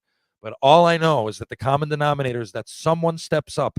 Mike Keane has 3 Stanley Cups, I believe, with 3 different teams. Claude Lemieux, I think, is the same. What do these players have in common? Right? What do the successful players, I think Chris Dingman does, Brad Lukowicz. These are just players that, you know, came out of the West and were good players, but really had to work and, you know, multiple cups with multiple teams, you know, like, so it's just, there's a common denominator to winners and leaders, and now's the time. Now's the time to step up. All right. And our qualifier, hey, he stepped up, he got in. Congratulations, Mike. You have qualified. You won a brand new hat, courtesy of Sports 1440. You're in the draw to win the order tickets and the Ecobee Nest or the Ecobee Smart Thermostat. And most importantly, you have the opportunity, Mike, to gift a brand new high-efficiency furnace to someone in your circle. How you doing? I'm doing great, thanks. So, Mike, first of all, we'll get to that in a second, but do you have any, like, if you were in charge, what is the one thing that you would do to get the orders winning? I was in charge. Oh, I don't know. Gotta get them all putting in the effort. I can't see a lot of people all pushed in the same direction at the right time or at the same time right now. So I'd like to see them, you know, start working together and get it going. All right. Well, now, do you have anybody that you know? And I know this is because you just qualified. Is there anyone that you know that needs a new furnace? And if not, you have 2 weeks to do a little research to find someone. Yeah, no, absolutely. My mom actually needs a new furnace. She's got an older house in St. Albert, and I would love to be able to gift that to her. Awesome. Well, there you go. Yeah, Mom did a lot for you. Maybe you can help her out. Stay on the line. Connor will get all your info, and be sure to listen at 4 o'clock in 2 weeks' time, because that's when, if your name's drawn, you win your prize, and you will also be able to gift a furnace to your mother. Thanks very much. There you go. Next chance to qualify is tomorrow in the 4 o'clock hour. Jason Gregor, Terry Ryan, Connor Halley with you. You're on Sports 1440. Hey, guys, I love the idea of getting players to play better. I know this might sound dumb, but I agree with Terry. Motivation should be the least of their worries. I'm more concerned about the fact that right now, many of them look like they don't know how to make the right play at the right time. Did this team just overachieve, or are they underachieving now? From Nick. Well, I'll say this. I don't think you can overachieve 2 years in a row to get to a conference final and then, you know, and lose back-to-back years to the eventual Stanley Cup champion. I don't think you can kind of overachieve your way into that. Like, we're talking 160 games, right? Like that's a fairly long time to get into that and then go into the playoffs. So I don't think you can overachieve for that. As far as them looking like they don't know how to make the right play defensively, I think it's fair to question if Edmonton has enough players who are committed. Now, Terry, you've said this before. You don't think it's that hard. Like, come on, it's hard work more than commitment. So do they have enough players committed to wanting to play sound defense? That's the question. What do you think? Are you leaving that open to me? Yes. Oh, yeah. I don't want to make playing in the NHL sound easy because it's not. But defensive system, and I know that you can grasp one. I don't know, in a day, let alone a week or a month, right? Defensive play is just a system knowing where to go. And of course, there's an adjustment period, but it's the NHL. They're the best at what they do. I don't think that's the problem, and I don't think they overachieved. I don't. I think these are great players that have all shown on, and I'm even including guys that are started real bad that I often get on them about giveaways and stuff. Bouchard, but I thought he was one of the best D in the league last year in the last 30 or 40 games. Man, he really turned it on. It's in there. These players aren't 38 years old. They're in their primes, right? And they're real good. So I put it this way, Jason. I have a group chat at home, and we're all in on the Oilers now. We're okay, they're not going to get any lower than this, a good stock. We all made bets yesterday, right? And we're going to go on a trip to Vegas if it works out. I think people still have confidence. I'm one of them. I don't think it was overachieving at all, but there's something, like I said, it's probably more internal in that dressing room, and it comes down to quote unquote leaders that we probably won't know, but it's in there. It's just turning that key and pointing it in the right direction. I have to ask you this question, Terry. I know coaching, hey, starting the game matters at times, and it can matter, and it can send different messages for different times. Some players get a start when it's in their hometown. The coach knows about it. They get them out there. Yeah, it's exciting. Everybody in the room gets fired up, right? Hey, you got McDavid and Draisaitl. I get why you start them a fair amount of the time. Would it be, the Oilers have lost a lot. Would it be foolish to start the kid line tonight? Or should you go Costanza and go against everything that's your natural instinct and start the kid line just to see if they're fired up, but also send a message, hey, guess what? You other guys, you're not doing enough. So I'm starting these guys tonight. Let's see how you react. I think that is a brilliant idea for many reasons. The first one, yeah, it's like you said, not all shakeups need to be career ending or job ending, right? Yeah. Something like that would definitely get people's eye. Oh my God, what's going on? They didn't. And really, it's 20 seconds. It doesn't even really matter, right? It's literally a symbol. And maybe that gets, because if you're in a point, you're 2-7-1 or whatever it is. If you're at a point that it doesn't seem like it can get any worse, I can't see how it would hurt the team. It's not like it's different now if you take the best players and bench them for a period. Might be justified, might not, though, and you might rattle I don't think anybody in their right mind could get upset about not just starting a game. And I think if I was one of those players, I'd almost invite it. It feels different. Something got to feel different. And if I'm a young player, hey, I'm starting an NHL game. So yeah. I see a lot of positives to come out of that. Yeah. Yeah. So it's just a thought. I know that if we give up a goal because maybe Vancouver's going to start their first line. So what? You got to have confidence and say, guess what, guys? I believe that you can handle one shift without getting scored on. Right? Like that. If you don't believe that these guys, if you don't believe you can put them on the ice at any point, then why the hell are they there? So they shouldn't be to there. Me, at some point, you got to look at any little thing to try to jolt your team out of their doldrums. To me, that is an easy one that I think is low risk. The odds of them giving up a goal in the first shift, I don't think are that high that I wouldn't take the chance. So it's an easy way to give the young guys some confidence, even if they just come out, just go out. Clearly, you're NHL players. You can lead the ship, or whoever it is. I say young guys. It could be just random. There's lots of players that don't normally start. And, then it gives you a bit of confidence, being out there and knowing that obviously it's a bit of an outlier, the situation. But, hey, I get confidence from it. I wouldn't care why or how. But if I started a game and coach built confidence in me, a little bit of a shake-up, why not? There we go. We'll take a quick break, come back with 5 questions on the Jason Gregor Show on Sports 1440 live on Oilers Nation YouTube. Any team looking to trade up is wise to wait for the right conditions. Right now at Volvo Cars Edmonton, they've got some exceptional offers to help move the remaining 2023 inventory. So whether your team wants to head to the game in the sporty XC60 or the spacious XC90, you'll get up to $5,000 off or finance rates from 2.49%. Volvo Cars Edmonton is Canada's only 12-time Volvo Excellence Award winner. Visit 1205 101st Street Southwest or chat online at volvocarsedmonton.com. A full-service provider of heavy haul transportation and rigging at the highest level. Next Gen Transportation. We're developing new and innovative ways to transport oversized and overweight equipment to remote and challenging locations. Our Next Gen team leads with a wealth of experience and expertise. But most importantly, we put safety first, so everyone gets home safely. We also take great pride in supporting our local community programs and teams. Good luck to everyone this season and in the year ahead. Visit nextgentransportation.com. This is a commercial for Corporate Business Solutions. Corporate Business Solutions, aka CBS. That's also known as CBS. As I was saying, Corporate Business Solutions empowers any business to become more efficient and profitable with office machine technology that really works. That's why they're the #1 Konica Minolta authorized dealer in all of Western Canada. Well, why don't you just read the next line? Sure. Corporate Business Solutions. Local service, local support, local always. Visit cbsca.com. What you eating there? Oh, just a Leon's $10,000 shopping spree in a Chevy Colorado. How do you plan to get all that from a Big Mac? Monopoly Double Play. Monopoly Double Play? First, I peel on pack, then I peel an app.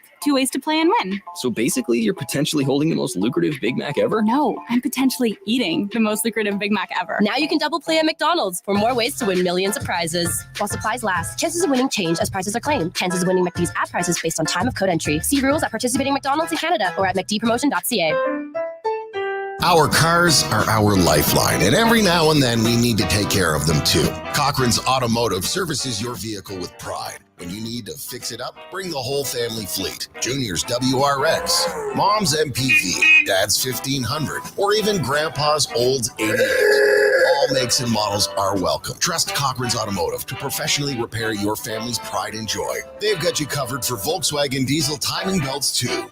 Call 780-452-5001.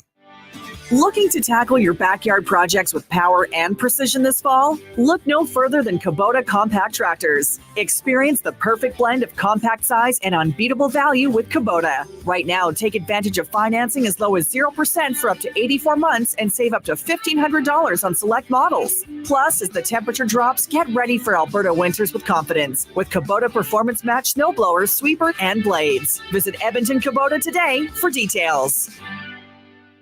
Legacy Heating and Cooling is sounding the call. Don't struggle through winter with a furnace you can't trust. For maintenance before winter strikes, Call Legacy. Call Legacy. for furnace tune-ups and repairs to give peace of mind. Call Legacy. Or to scrap your old furnace for a brand new high-efficiency one. Call Legacy. Call Legacy. And with no payments, no interest for 1 year on your new furnace, it's gotta be Legacy Heating and Cooling.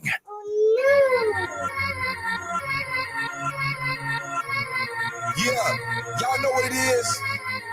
Portions of this hour brought to you by Cantork. They've continued developing tools and are excited to announce their newest design, battery-powered nut runners. 4 models from 500 to 3,000 foot-pounds with more on the way. Learn more at cantork.com. Look good, feel good, play good. It's the Jason Gregor Show. Thanks for listening to Sports 1440. Presented by PlayAlberta.ca, Alberta's only regulated online gambling website. Make me your one and only. Don't make me your enemy, your enemy, your enemy. So you wanna play with magic? Boy, you should know what you're falling for.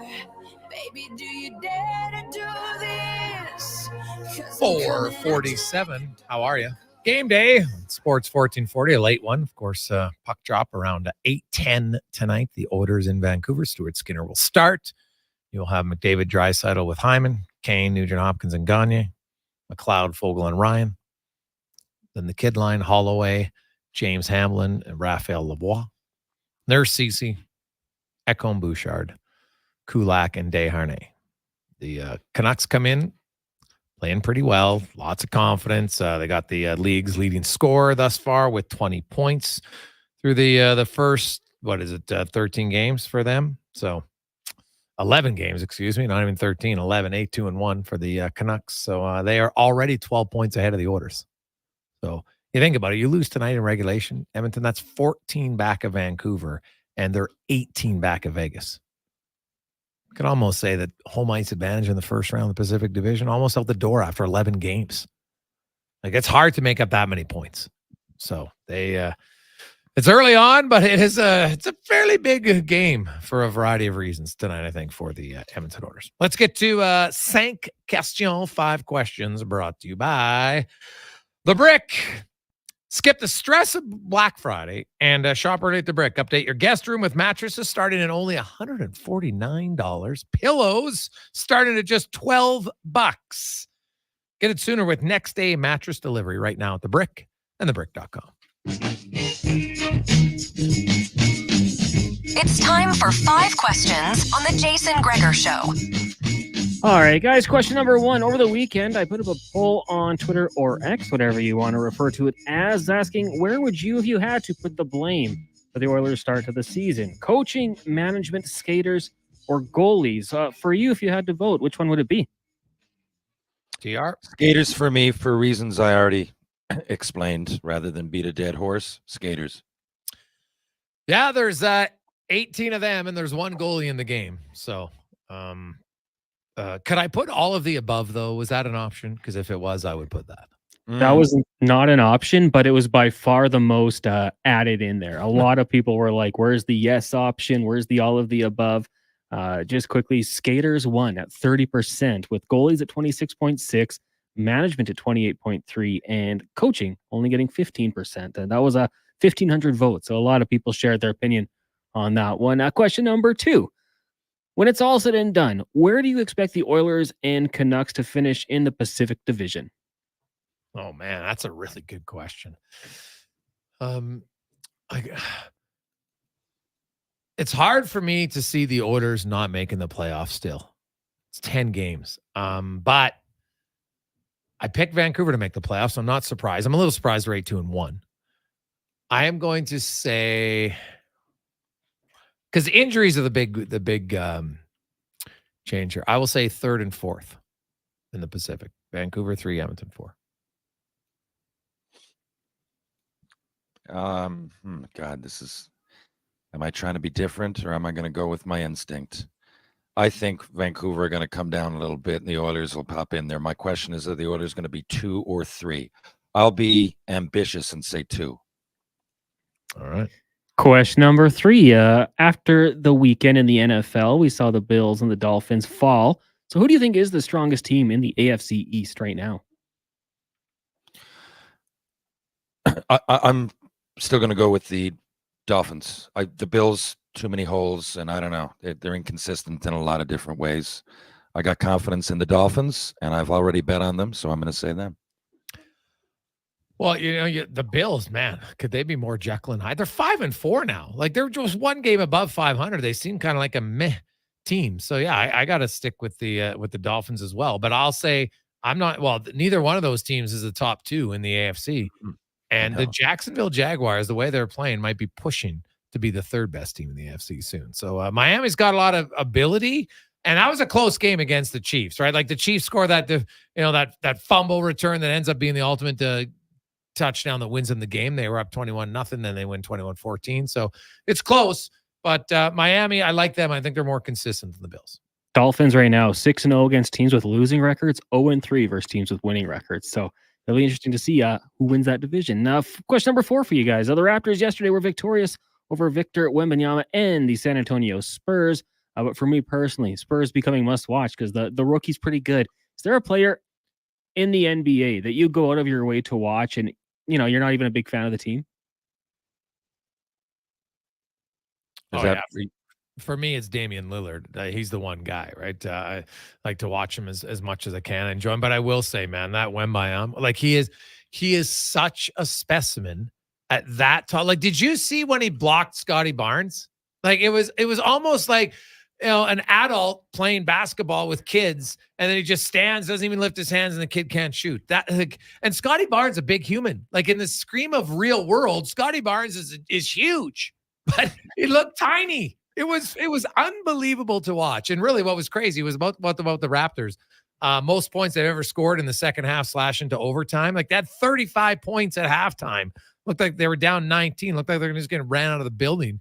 And then they came back and scored 75 points in the 3rd and 4th quarter. before running away with it in overtime. But he is a marvel. You've never seen anybody who's that agile, who's that tall, who can shoot from distance. Yeah, man. Wemby is another level. He's number one with a bullet for me. He's way ahead of anybody. If he's on, same thing with McDavid and Bedard. Right now, they would be my three. If the game's on, I'm watching it.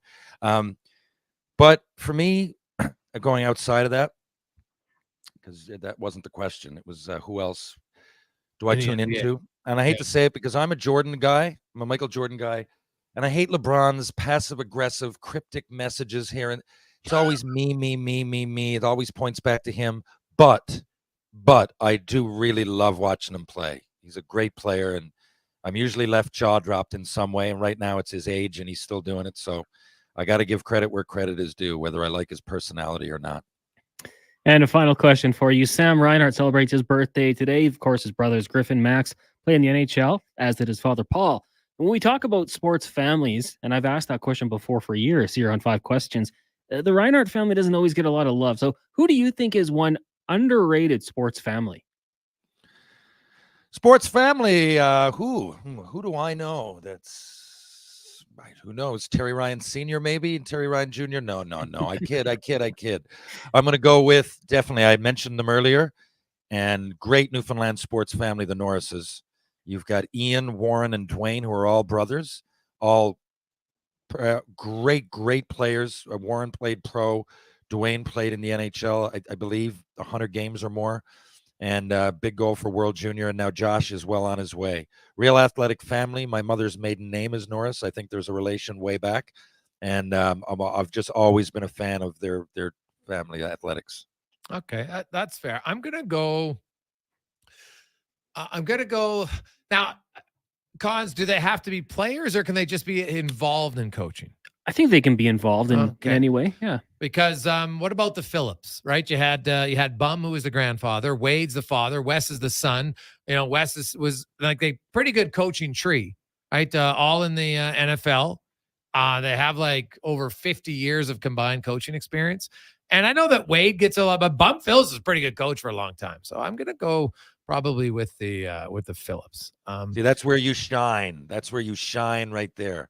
All that useless knowledge up in that frontal lobe bouncing around, and it just comes right to fruition. You couldn't have a better job for those facts that are bobbling around up there. That was a great answer.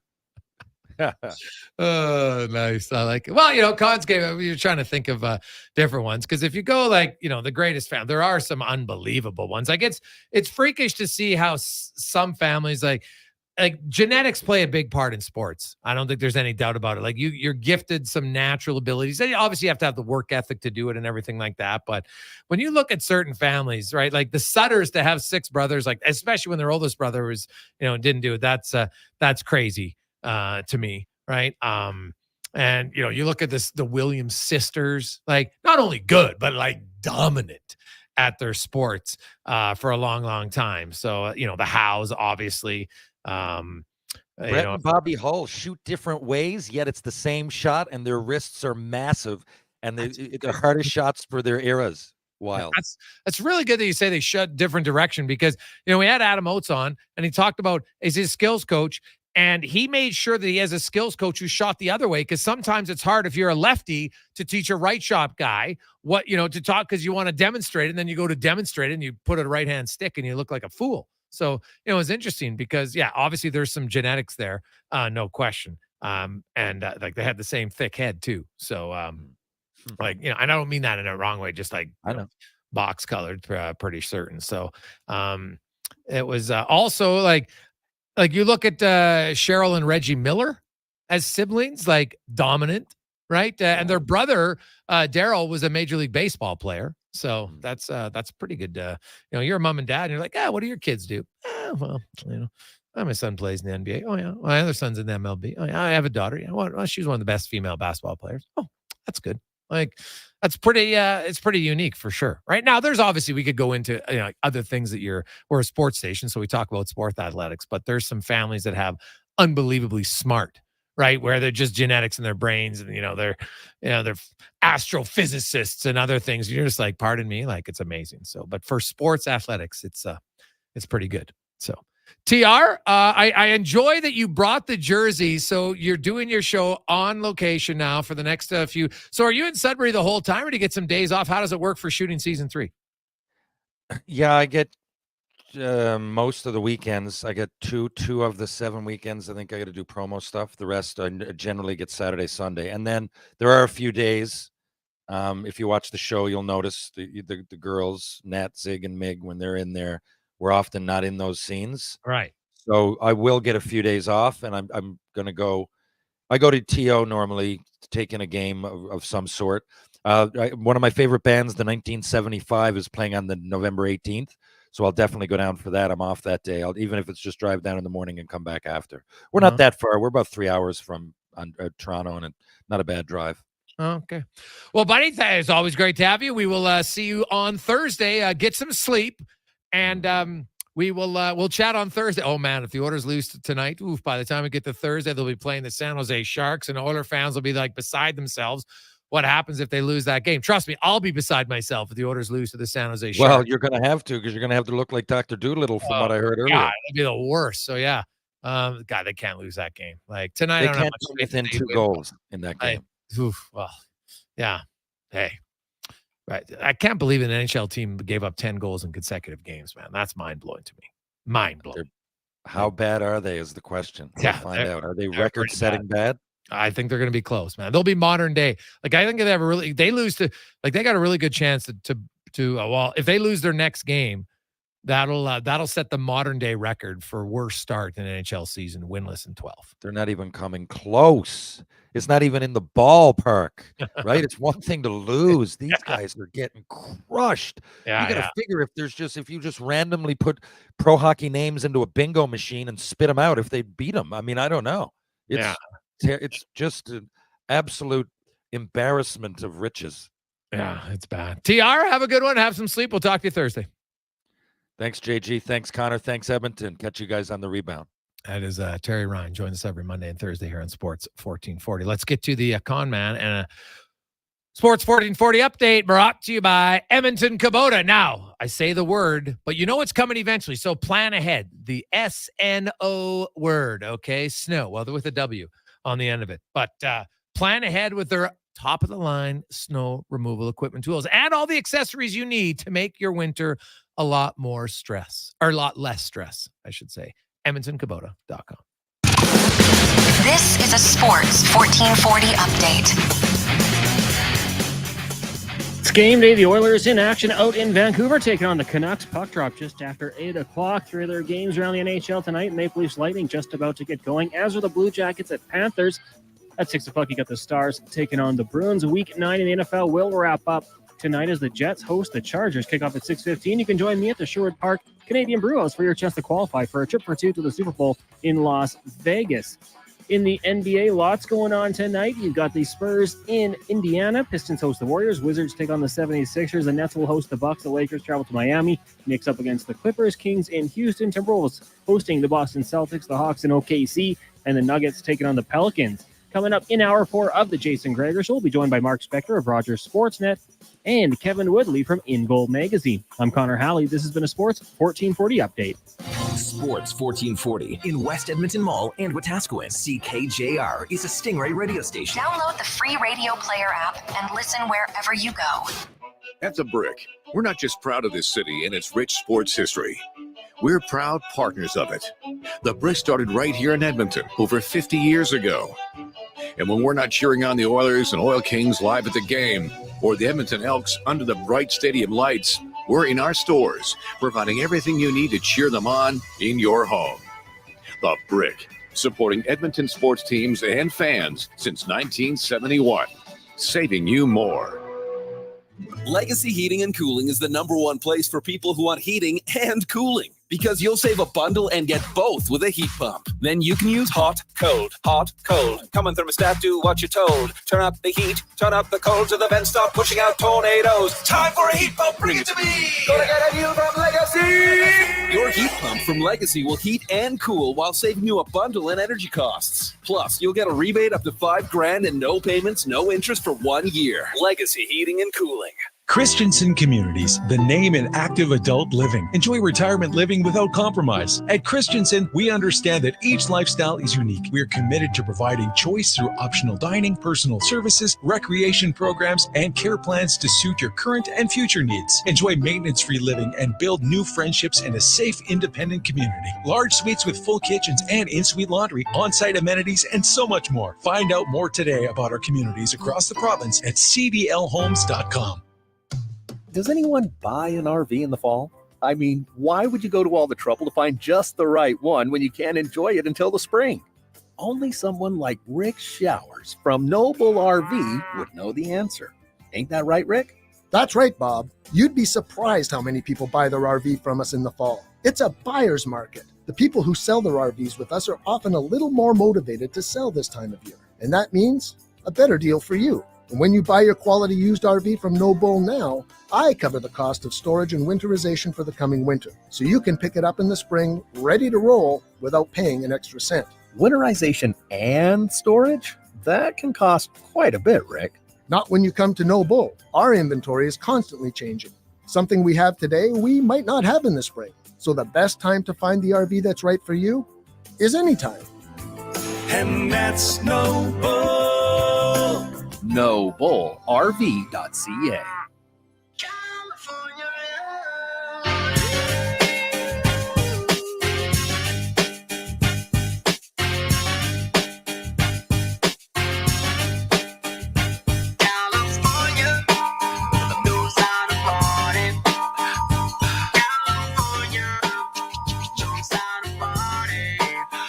Portions of this hour brought to you by BIE Engineering, your structural engineering specialist. Whether you're in the process of a renovation or building your dream home, BIE can help you out. Go to BIEENG.com. The Jason Gregor Show, the best of Edmonton sports talk and beyond. This is Sports 1440. Presented by PlayAlberta.ca, Alberta's only regulated online gambling website. To the Wild Wild West, a state that's untouchable like Elliot Ness. The track hits your eardrum like a slug to your chest, like a vest for your Jimmy in the city of sex. We in that sunshine state where the bomb ass him be. The state where you never find a dance floor empty and pimp speed. It's after 5 o'clock. It's game day on Sports 1440. I'm Jason Gregor alongside Connor Halley. The Gregor Show is always presented by PlayAlberta.ca. You can get in the game at Alberta's only regulated online gambling website, PlayAlberta.ca, where tonight they have it a pick'em, even odds, Oilers in Vancouver. Oof.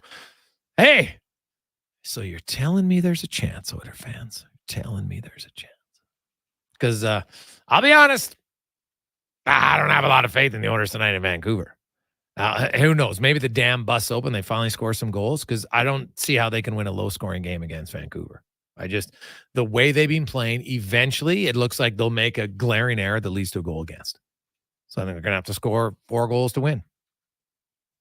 Maybe I'm wrong, but that's kind of my expectation right now when I watch the Edmonton Oilers. Like that game against Nashville, that was much worse than the Dallas game. Like they didn't get any better. They got worse. Brutal. And now you can't get fired up against a Vancouver team that's already beaten you twice. Like imagine the season starts and you're going to go 0-3 against one team in your first 11 games in your division. Come on. They got to be better. Got to be better. Let's get to the Spec Report. Brought to you by GS Construction. Coming up on celebrating 50 years. And guess what? They're hiring. You want to work for a great company with great benefits? Go to Indeed.com and look up GS Construction as we are joined once again by Mark Spector from Rogers Sportsnet. Spec, how you doing? Oh, never been better. Excited for this game tonight, Jay. What do you honestly, like, what's your expectations tonight? Like, do you even know, are they like a box of chocolates? You don't know what you're going to get from the Oilers? Although, sadly, I would disagree with what I just said because I've kind of known what you're going to get most games. Not very much. Yeah, I'm done making predictions. I think I'm like that guy that started out on the first hole scoring my golf game, and by about the fifth hole, the scorecard's like somewhere in the cart and I'm not using it anymore. Okay. I picked the Oilers to win the Pacific. They ain't doing that. I picked them to be a really good, strong team. They might not make the playoffs. So don't ask me what's going to happen tonight. And I would say to you that I'm the vast majority of all people who thought remember when we were talking about how the regular season didn't mean that much? It was the playoffs that mattered for the Oilers. How wrong were we when we said those words? Yeah. It has been an awful start. The Nashville game didn't do anything to think that, okay, they figured it out. And so that's like maybe one day the light bulb goes on, but the longer this goes, Spec, it might be too late. Like they lose tonight in regulation. You can pretty much kiss home ice advantage goodbye because that's first and second place now. You're going to be back 8. Well, you're already 18 points behind Vegas, which now, sure, you got some games in hand, but still, like you're a long way behind Vegas. And if Vancouver wins tonight, well, now they got 19 points and the Oilers have 5. Like that's 14 points to make up after only 11 games. Like, come on now. It's possible, but I highly doubt it. So, like it's crazy to say in game 11 of the season that this seems like an important game for the Oilers for a variety of reasons. Just their psyche as a group, their ability to look at the standings and not upchuck. Like there's a lot on the line for this team. Yeah, there is. And you can't, if you were 2 games under 500, you could say, let's play 500 hockey for a while and right the ship. But you're 5 games under 500. And if you play 500 hockey till American Thanksgiving, the odds are going to tell you're not going to make the playoffs. They're already a team that has to play 750 hockey here for most of the rest of the season. So, they've dug a big hole. Make no mistake, man. It's a big hole. And luckily, for their sake, they're, the pedigree of this team, when you look at the roster and all those things, you think they're good enough. Maybe they can dig out of it. But I'll tell you, the issues, we feared that the goaltending might be an issue this year. We feared that Jack Campbell wouldn't bounce back. And we feared that Skinner may do what a lot of goalies do in their second year. And that is not get better and sometimes get a little worse. And right now, Skinner at best is somewhere where he ended the season last year, which was okay. And they're done with Campbell. Campbell's done, right? He's done. Like he's got to get traded or go to the minors. I don't see how you play Campbell again. So, now you're looking at trying to go 750 with C goaltending, Jason. Who goes 750 with no goaltending? Nobody. Yeah. That's who. Yeah. So they got giant issues here. They're not small. They're big. Yeah. No, that's it's valid, man. And so, we look at a lot of the options here. Jack Campbell is like, it doesn't look like he's recovering, Spec. Like I don't know how many more starts they need here. I guess you can look and say, well, the American League team doesn't play for a week, but like, would you be opposed to sending him down and bringing up Calvin Pickard at this point? Well, what happened? If I send him down, I send him down for cap space, but I only save $1 million, right? Yeah, but even then you don't save it because you got to call up Pickard. I got to call up Pickard and he's making 750. So I'm not saving any cap space. It's like, I'm not calling up Calvin Pickard to play and save my day here. That's not going to get it done. Right.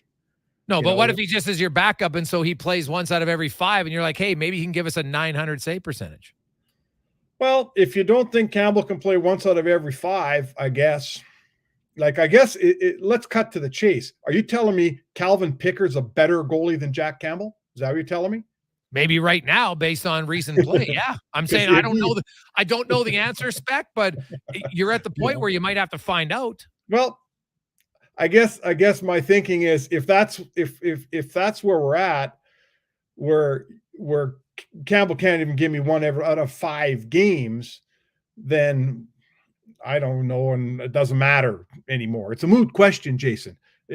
Skinner has to play 4 out of 5 and be damn good in 4 out of 5, and I'm more concerned if he can do that.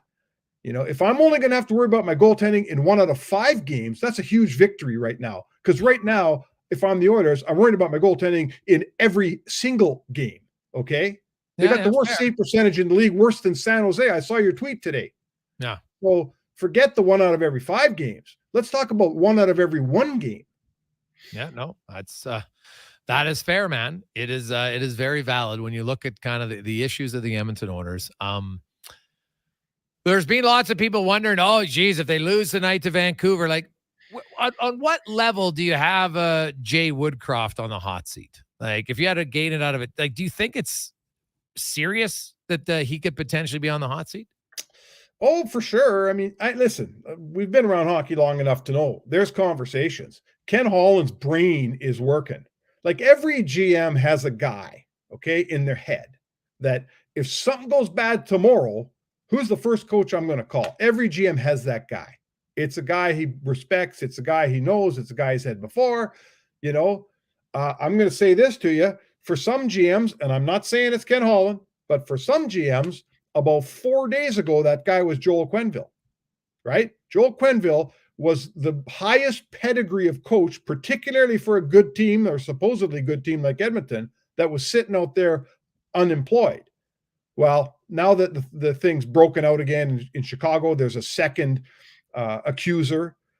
There's absolutely no way that Gary Bettman would pardon or let Joel Quenneville access an NHL job, right? That's got to go through Bettman. He's got to reinstate Quenneville before Quenneville can work. And that's not going to happen now. So we've used that name for the last time, I think, for a while. So the question would be, does Holland have a guy in his head that he thinks, if I got to make a move, this is my guy? You bet he does. I don't know who it is, right? I don't know who it is, but I know every GM has that guy in their head. It's funny how quickly things can change. Like, Jay Woodcroft and the Oilers in the first 120 games had the second most wins in the NHL. And even with their terrible start, he's still 5th, right? So it's not like it's been awful. It's now just 130 games. It's just the last 10 have been brutal, and the recency bias steps up. I'm not absolving Woodcroft, because I think the coach as the leader of the team, when too often, like the second and third periods, this team is awful. They've been outscored 17-8 in the second period and 12-5 in the third period. That's 29 goals against in the final 2 periods of the games, after leading or outscoring teams 14-11 in the first period, right? Like, so whatever you're saying in intermissions, whatever the adjustments are, it's not working at all. So I look at, the coach can't be absolved of things here. And like, to me, a simple thing, like, you just keep going back to the woodshed. Like, think about how quickly, if things don't go right, he'll switch up the top line and boom, he puts McDavid and Draisaitl together. They don't have a goal in 6 games spec, either one of them, or Nugent Hopkins. Like, why is he still running McDavid and Draisaitl? Clearly hasn't worked lately. Yeah, like, I want to have a caveat here. This team, this is a big boy team. This is a team that, as Woodcroft has reminded us lately, has played 5 playoff rounds in the last 2 years and won 100 games. No one's played more than 5 playoff rounds in the last 2 years. This team is a veteran team. They're experienced. They talked about all they learned, all their lessons, and lost to 2 eventual Stanley Cup champions. We've heard this song here for ages, right? Yeah, whatever. For sure. That means the roster doesn't need a coach to light a fire under their rear end. They come out and get beat 8-1 in the first game. I'm not putting that in the coach, right? No, I'm not fair. putting that in this coach doesn't have to hold these guys' hands here.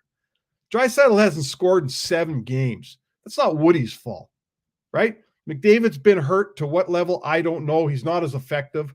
I'm not here to criticize Connor McDavid's offense, but he hasn't been as productive. That hurts the team. When it comes to his bottom 6, when it comes to Holloway, who's absolutely lost, and that is 100% Woodcroft's doing, right? That's different.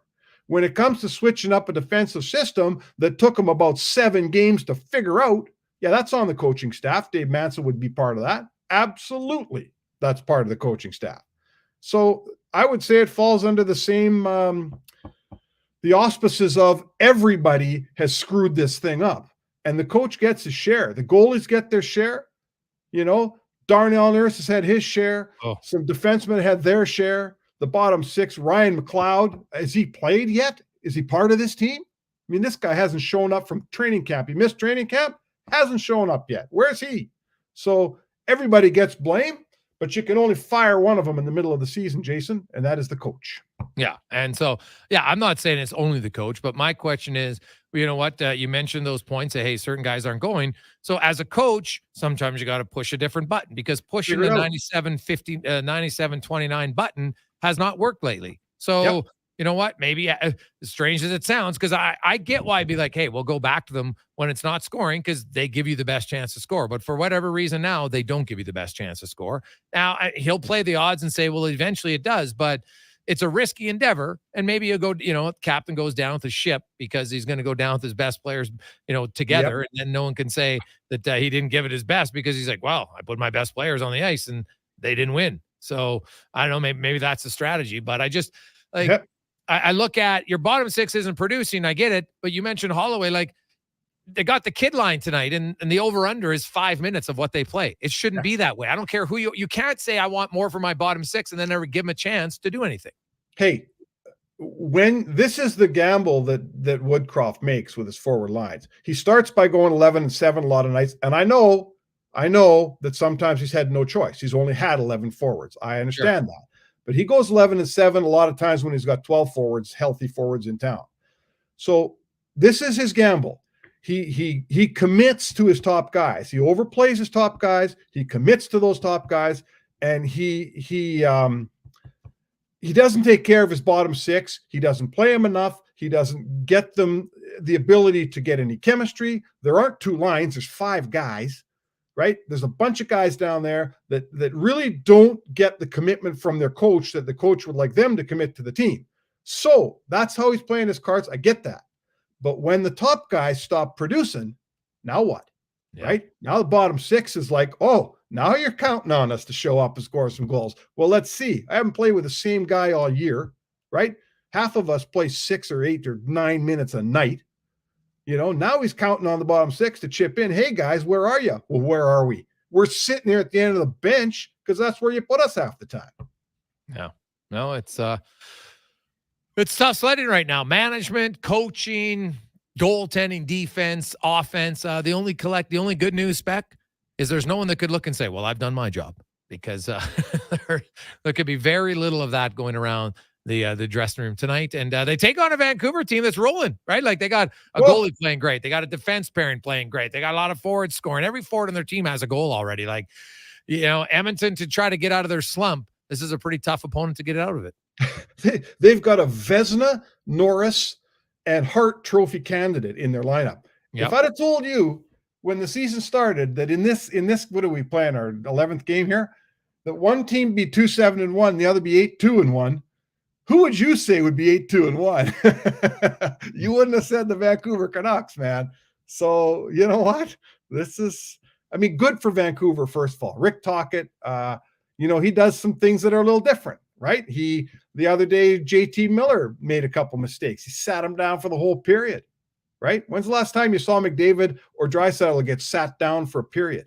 And they've made mistakes, right? They're good players, all of that. They've made some mistakes. Do they ever sit? They never sit.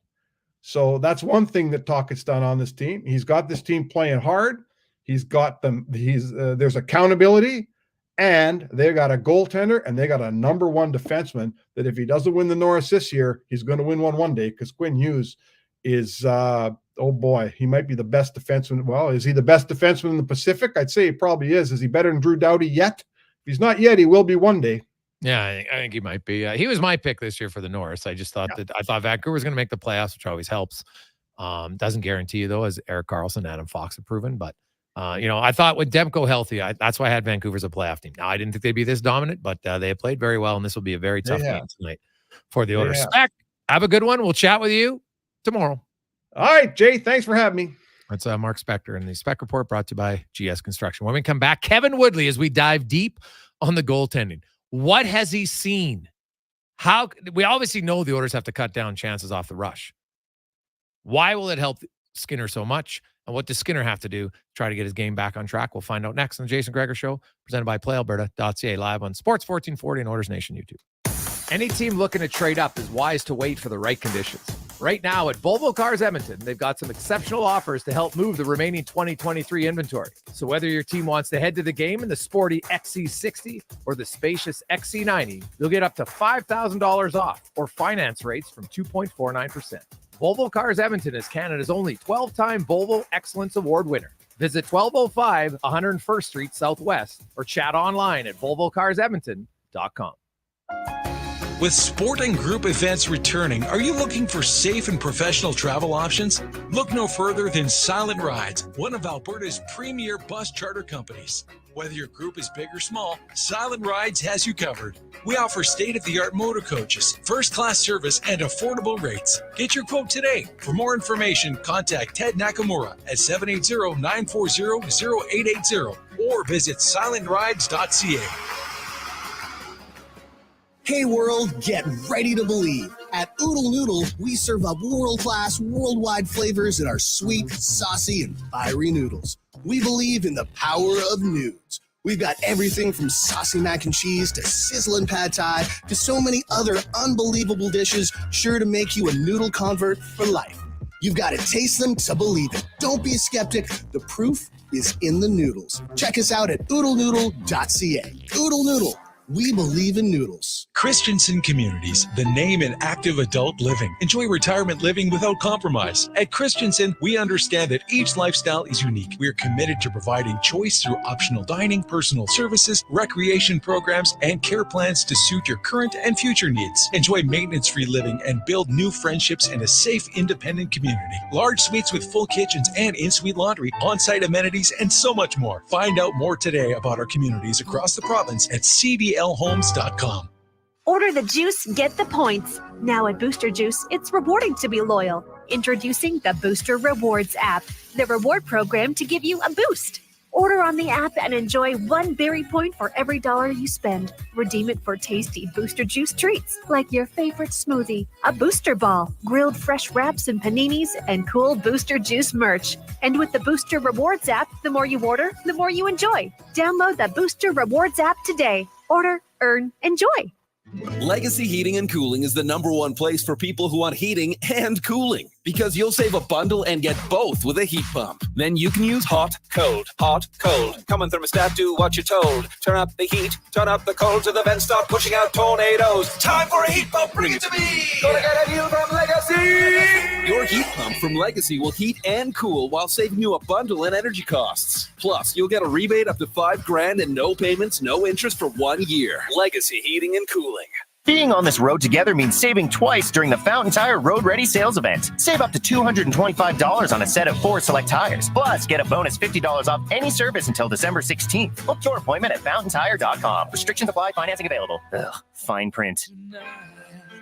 Gonna have myself a real good time. I feel alive. Portions of this hour brought to you by Crystal Glass, the clear choice for all your auto, residential, and commercial glass. Call 310-GLASS or book now at crystalglass.ca. Hat tricks, touchdowns, and home runs. Get it all with the Jason Gregor Show on Sports 1440. Presented by PlayAlberta.ca, Alberta's only regulated online gambling website. Stop me, 'cause I'm having a good time, having a good time. A shooting star leaping through the sky like a tiger, defying the laws of gravity. I'm a racing car passing by like Lady Godiva. I'm gonna go, go, go. There's no stopping me. I'm burning through the sky. Man, every time I hear this song now, I just think of Paul Rudd on Jimmy Fallon. And he was limp sick, and it was classic. Quite good. Paul Rudd's pretty funny dude. We're going to get to our big guest of the day, brought to you by Silent Rides Charter Company, one of Alberta's premier bus charter companies. With state-of-the-art motor coaches that safely take your team or group to their next destination. Go to silentrides.ca for more information. Kevin Woodley, we're just getting him set up. He will join us in a second. Lots of text flying in. Hey, guys, Woody's positivity has been useful most of the time, but a good coach knows when to use the carrot, when to use the stick. It's obviously Woody and the staff are not getting the most of this team. The contrast is Tocchet. He used the stick, calling guys soft, and look where the Canucks are now, from JP on the island. So, Hey, boys, have the Panthers not played 6 playoff rounds in the last 2 years, or did I forget how to count? They, you know what? How many did they win? Right? They won. Edmonton's played 5. Florida has played, I think you're right.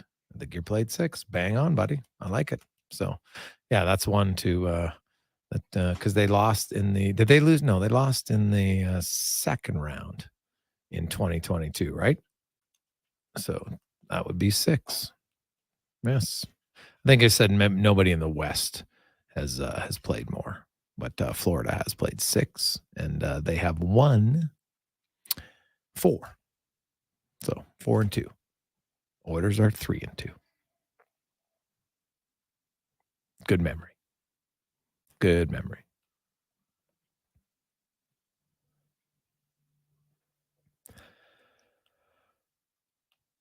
Hey, guys. How can the goaltending in Vancouver be so drastic one year to the next in a positive way, and ours is negative? Well, keep in mind, the Demko was hurt last year, right? So Demko played the season started the season, he played banged up, then he got healthy, and when he came back from injury, you just look at his numbers. So that's the main difference. Like, no offense to Stuart Skinner and Jack Hamill, they're not in the category of Stuart Demko in my eyes. So that's kind of where we go with Kevin Woodley. Joins us from In Goal Magazine and NHL.com. And Woodley, there's lots to discuss. Obviously, here in Edmonton, the goaltending somehow it has a worse save percentage combined than the San Jose Sharks, who've just given up 20 goals. So that's quite the feat. I know not everything's the goaltenders. So I want to start with Jack Campbell's game. Like that first goal, I look at that wraparound and I'm like, I don't know if the defenders can necessarily play it any better. They push the guy wide, he goes behind the net. Like, isn't that not a save that the goalie needs to make?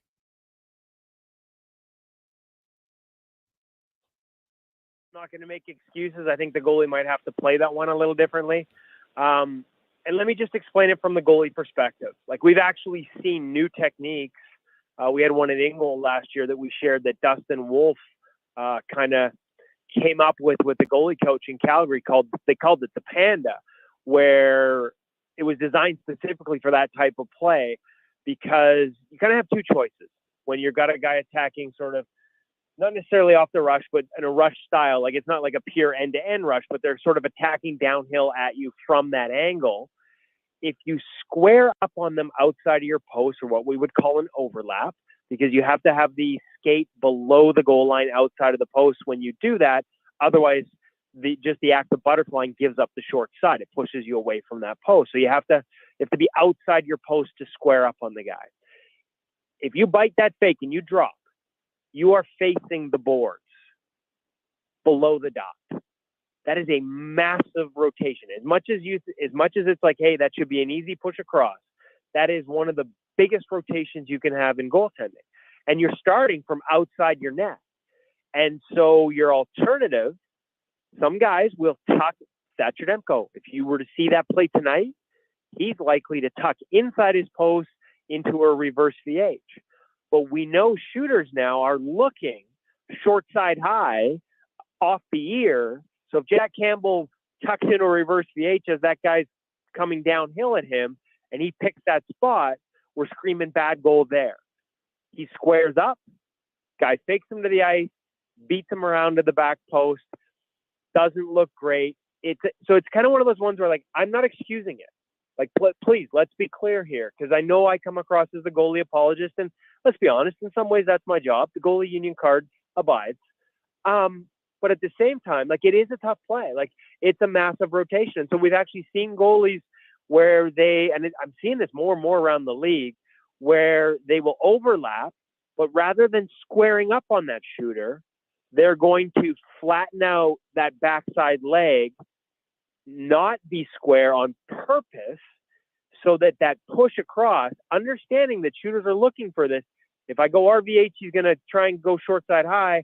If I square up, he's going to try a wrap, especially off rush chances, understanding that they need to find a default that gives them a solution to both problems. And so they call it the Panda, because when you flatten out like that and you have your skate outside the post, your lead skate outside the post, the goalie coach, the goalie director in Calgary, Jordan Sigalet, said, yeah, it looks like a panda rubbing its ass against the post. So That's how they named it that. But it's a great example of a play that goalies need to find a way to make that save. I agree 100%. But I think the rest of the hockey world, like, that's an easy save, and it's not once you square up. So I'm not letting them off the hook at all. I'm just trying to explain why there's a degree of difficulty there that maybe not everyone can appreciate. And there are other ways to play it, but one of them is one that has led to a lot of short side high goals that I think we'd probably be criticizing just as much if Jack gives that up. All right. The Oilers, now I know they're giving chances up off the rush way too much. No question. Right? Way too much. But at some point, don't your goalies have to make a stop? Like, the Oilers have the 6th most high danger chances credited. They're 23rd in goals. So other goalies in around the league, lots of backups lately, are stoning the Oilers. They're making the save. So is it just because, like, the Oilers goalies aren't good off the rush? So if you limit it, that'll help them overall? Or, like, where is the fine line? Because I get Edmonton has to lower the chances off the rush, no question. But at some point, your goalie's got to start making some saves off the rush. I'll give you making saves off the rush 100%. I don't have the Oilers that high in terms of what they generate. And I think this is where quote unquote rush chances, again, even the private companies, most don't factor in lateral play. And so a rush chance is a rush chance. Some of them come from in the slot. Some of them come from outside the slot. The biggest way to make a rush chance a dangerous chance is to create a lateral across the middle of the ice. Like, that goes from the guy holding the puck, shooting it, in a lot of cases is a low danger chance. Getting that puck across the middle of the ice on an odd man rush and getting a shot on goal goes to a 40% chance. And so when I talk about, and the numbers you saw me throw it on Twitter, like, it's almost 3 goals a game, their expected goals against off the rush. And and that's because it's not just the chance, it's the degree of difficulty of the chance. They're giving up way too much lateral off the rush. Mm-hmm. Again, goalies have to find a way. Maybe they need to play a little deeper on these, because a lot of these, like on the other side of that pass getting across, like, they're not in the space yet. They're not beating that pass. So maybe you need to play it a little less aggressively off the initial shooter. Certainly you'd like your defenseman to take away the lateral, but if it's not going to happen, you need to make an adjustment. You need to find a way to get to some of those. I agree 100%. Now listen, Stewart throughout his career, that hasn't necessarily been a strength. Rush chances, odd man rushes, lateral plays off rushes. So you're playing away from his strength. His in-zone play has been really good. Their in-zone play has been really good. They're playing the neutral zone, and the turnovers that are leading to these chances has been horrific as a team. And yes, goalies have to make saves. But I think that degree of difficulty is where that's the difference between the clear sight numbers and the others. And they're literally double what the top 6-7 teams in the league are giving up on a nightly basis. One of the sort of challenges, real quick, I'll give you the Robin Lehner story. When he went to New York and his numbers got better, he told me this. He said, when I was in Buffalo, we'd give up 4 or 5 odd man rushes a game. Probably exaggerating, but that's what he said it felt like. He's like, when I'm on my game and playing well, 1 and maybe even 2 of those, if they complete those plays and passes and get a shot on net, is going to go in the net. So when you're giving up an expected goal rate of almost 3 per game, it's like you're down 1-0, even if your goalie's playing well. Now, listen, that doesn't mean all 3 can go in. Too many are going in. I'm not arguing that. But I'm just trying to give the context of what it is about these rush chances, that it's not just the chances. Yeah. It's how they're defending them and the inability to do so. Yeah, the goalie's got to be better. But you are, as you said, like, in a way, you're playing away from Stuart Skinner's strengths as an in-zone goalie, and you're sort of playing to his weaknesses. Like, he's a big body, but that's a big body that has to move a long way off the rush, and maybe he has to adjust some of his footwork and his depth. But that sort of quote unquote skating is maybe not where if I was listing his attributes, that lateral mobility is not one where I would scale him high on. There are other things that make him a really, really good goaltender. That's one that he has to, I don't say overcome, but it's not what I would list as a strength, I guess is what I'm trying to say. Kevin Woodley joins us on In Goal from In Goal Magazine and NHL.com. So obviously they have to do that. Now, on the other side, the Canucks are getting great goaltending from Demko. The Oilers have created a lot of high-quality chances, but, even Casey DeSmith, for goodness sakes, stoned him in game 2. So if the Oilers are attacking Demko tonight and are going to have success, how do they do it? Oh, I mean, in some ways, I would say a lot of the same things. And this is what the Canucks have done really well. Like, they're not giving up those laterals. And they're not giving up the seam plays. Even when they do on the penalty kill, which has been an area that killed them in years past, and an area the Oilers absolutely killed them on, specifically in years past. I think of last year, that opening game of the season, and how that turned from a Vancouver lead to an Edmonton lead based largely on power play opportunities. Like, you have to create those. I do think they need to do a better job of getting to sort of, I know it's a cliche, dirty areas, but it's funny because here in Vancouver, everybody keeps talking about how their PDO is so high, and it is, and they're outperforming their expected, which they are. But when I look at, for example, how well on their power play, when they aren't just creating laterals, how effectively they're screening other goaltenders, Brock Besser, JT Miller, how much they're creating scrambles off that traffic. And then I look at the other end, and I don't know that teams do enough of it to them. And maybe that part of that is the improvements they've made in their own end with a Carson Soucy, with an Ian Cole in particular. They're so much better. And there's a lot of tension on Darnell Nurse and the Ryan O'Reilly goals the other night. The Canucks are so much better of taking care of those areas in front of their net. So that's something I think the Oilers have to do a better job of offensively. It's not enough. Hey, like in a perfect world, you want to tic-tac-toe, seam passes across the ice and quick shots and elevate, because Demko's going to get a leg there. Like, that's how fast and good he is, and he's on top of his game right now. But I don't think one and done is going to be enough, I guess is what I'm saying against him. You need to make him look around a screen, make him look around bodies, create scrambles, create second and third opportunities. And you do that by not just getting to those areas, but being effective in the way you screen goalies. I mean, the Canucks have put on a clinic in terms of, Brock Besser, the way he forces goalies to pick a side by making sure he's in the middle of a shooting lane. You can get bodies to the net and not be effective with how you do it. Vancouver seems to be making a conscious effort to be more effective in that regard, and it's paid off early this season.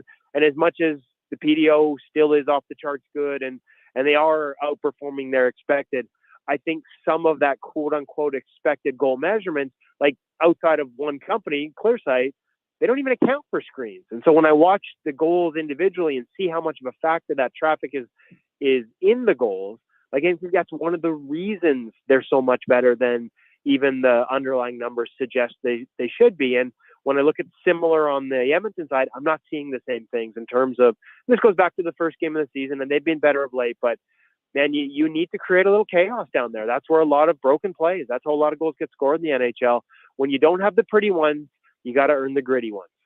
Kevin Woodley joins us. One last one, Kev. You mentioned that screening. Well, I've seen the opposition score quite a few goals from point shots with a little bit of traffic in front. So when you see those from Skinner, does he have to play those any different, or are they just really good screens? Because it's happened on 4 goals this year. Yeah, no, certainly we talked about this off the opening night. It wasn't screens, it was tips, and we talked about depth, right? So, Stewart's a big guy, and when he's at his most effective on screens, I think he's looking up and over. And I'll be honest with you, Jason, I don't want to blow smoke. I haven't looked at those goals, so I don't want to talk, out of my butt here. But I did get to see one of the best at managing screens on the weekend here. And Jake Ottinger made some say, it's funny, we were having this discussion in the locker room, me and Thomas Durant and Quinn Hughes, because Hughes thought he had a couple for sure, because the screens were perfect. It looked like there's no way that Ottinger could make a save, and he's literally reaching around the screen and picking the puck out of the air with his glove. And that's because Jake is one of the best at just your priority is find the release. Okay. And sometimes that means you can't go into save execution mode till the last minute. And there are times I think where Stewart can get lowered in his stance to the point where it costs him sight. And he's such a big guy. The longer he can stay tall and patient and see that release, the better chance he has. And yeah, hey, some of that is good screens, but some of that is how you manage it. And I tell you what, it'll be a homework project. I'll pay special attention tonight because he's going to see some good screens in terms of how he manages it. And then I'll look back at those. And when we reconvene next week, I'll have a more educated answer. But it's so important. And teams are trying so hard. And it's not just bodies, it's real specific ways to force you to go side to side so you give up that vision. And goalies have to work so hard to keep it. Your height is an advantage. But if you start lowering yourself into your stance prematurely, you give all of that advantage away. And so it's a matter of finding a way to be patient and hold those eyes and trust that if you see it, you can either shift into it, or in the case of Ottinger, frankly, react into it even while moving. You see it, you got to move around the screen into it and trusting that it'll be where you expected it to be on the other side of that screen. Kev, great stuff as always, man. I appreciate it. We'll talk more next Monday. Have a great week. Yes, and you'll get to see me in person next time. I apologize for no video today. Hey, buddy, it's all good, man. It's all good. Comb your hair. And we'll talk to you next Monday. That's Kevin Woodley from In Goal Magazine at NHL.com. It is Monday. Hey, tonight you got the Order game, but also, hey, Monday Night Football. Connor's Chargers are taking on the Jets. They're actually really competitive. This is a meaningful Monday night game. And Connor is at the Brew House in Sherwood Park. So you can watch Oilers, Canucks, and you can watch the Chargers and the Jets with the con man. Hey, he'll buy you a beverage. So stop in, say hi at the Brew House in Sherwood Park. We'll come back, wrap things up on the Jason Gregor Show on Sports 1440. We'll hear from Jay Woodcroft next. I got into reffing for the excitement. He's going for the chair. Turns out wrestling is completely scripted. But you know what's exciting and unscripted? PlayAlberta.ca. With an all-new sportsbook, odds boosts, and betting on any game. PlayAlberta.ca. Go all in on excitement. Sign up today with promo code SPORTS50 and get a $50 free bet. Official gaming partner of the Edmonton Oilers. Remember, if you gamble, use your game sense. At The Brick, we're not just proud of this city and its rich sports history. We're proud partners of it. The Brick started right here in Edmonton over 50 years ago. And when we're not cheering on the Oilers and Oil Kings live at the game, or the Edmonton Elks under the bright stadium lights, we're in our stores, providing everything you need to cheer them on in your home. The Brick, supporting Edmonton sports teams and fans since 1971, saving you more. Denim Ford's roots run deep in the history of Central Alberta. Like always, you can experience the same honest pricing and honest service that you've come to expect from all of us at Denim Ford for the past 65 years. Denim Ford is proud to be Canada's only 50-time President Award-winning dealership in customer satisfaction, treating every customer like family. Visit Denim Ford on the world-famous Wetaskiwin Auto Mile or from home at denimford.ca. Cars cost less than Wetaskiwin. Does anyone buy an RV in the fall? I mean, why would you go to all the trouble to find just the right one when you can't enjoy it until the spring? Only someone like Rick Showers from Noble RV would know the answer. Ain't that right, Rick? That's right, Bob. You'd be surprised how many people buy their RV from us in the fall. It's a buyer's market. The people who sell their RVs with us are often a little more motivated to sell this time of year. And that means a better deal for you. And when you buy your quality used RV from No Bull now, I cover the cost of storage and winterization for the coming winter. So you can pick it up in the spring, ready to roll, without paying an extra cent. Winterization and storage? That can cost quite a bit, Rick. Not when you come to No Bull. Our inventory is constantly changing. Something we have today, we might not have in the spring. So the best time to find the RV that's right for you is anytime. And that's No Bull. NoBullRV.ca.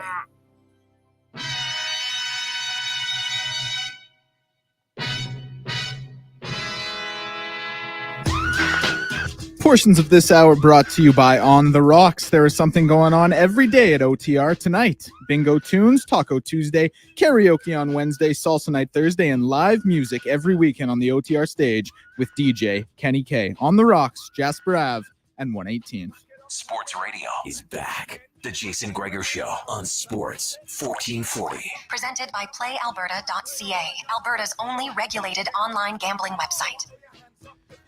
We roll through a busy Monday afternoon. The Gregor Show presented by PlayAlberta.ca. Lots of text in our Jiffy Lube inbox, 833-401-1440. Been a very busy day. Texters, I love it. The last week, every day we're setting new records. More people getting engaged, which is what we like. We love it. So thanks for listening, texting, telling your friends about it. We love it. Sports 1440 and Oilers Nation.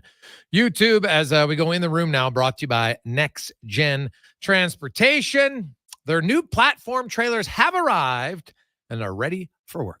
You need them? Contact them. nextgentransportation.com. And lots to chat about in regards to the Oilers and Jay Woodcroft shared his thoughts on quite a few different things. Like, hey, obviously, Captain Obvious, it's things aren't great right now for the Edmonton Oilers. There's lots of areas that they need to get to. I guess the first one was how can they move on? What's the coach's strategy here and moving on from the tough start to the season? Yeah, we talked about it yesterday.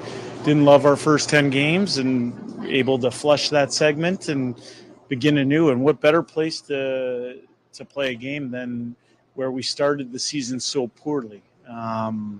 It gives us a chance to make good on that. We know, obviously, the start that Vancouver's got off to. They're one of the best teams in the Pacific Division, and what a great opportunity it is to put in a good effort and start the road trip the right way.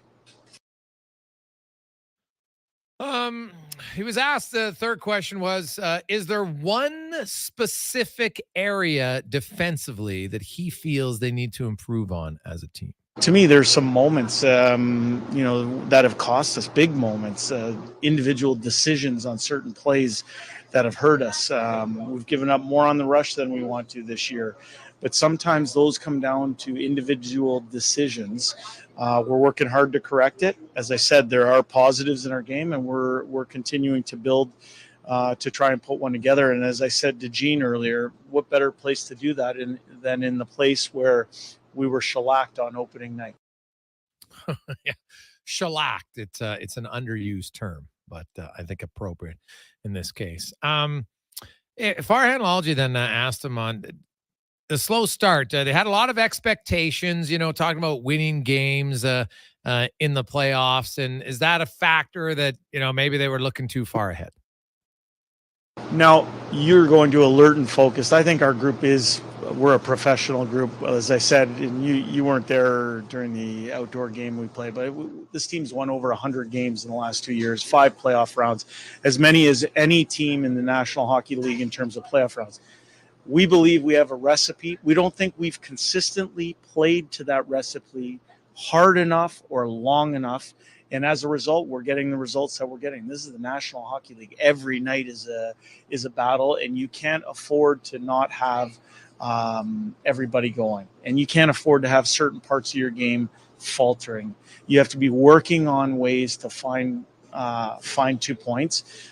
For us, it hasn't gone great in the first 10, but we're a confident group. We're confident in our people, but it's about making sure our process is correct. Process correct. They'll say, hey, the coach publicly, hey, he's positive. It's 10 games. Start game 11 in the place that you started game 1. The odds of the Oilers getting spanked 8-1, probably fairly low, but what are the chances that they win the game? Wow. Who knows? They're going to have to play way better than we've seen in the 10 games. Like, how many games out of 10 would you look and say, okay, the Oilers had a really sound game?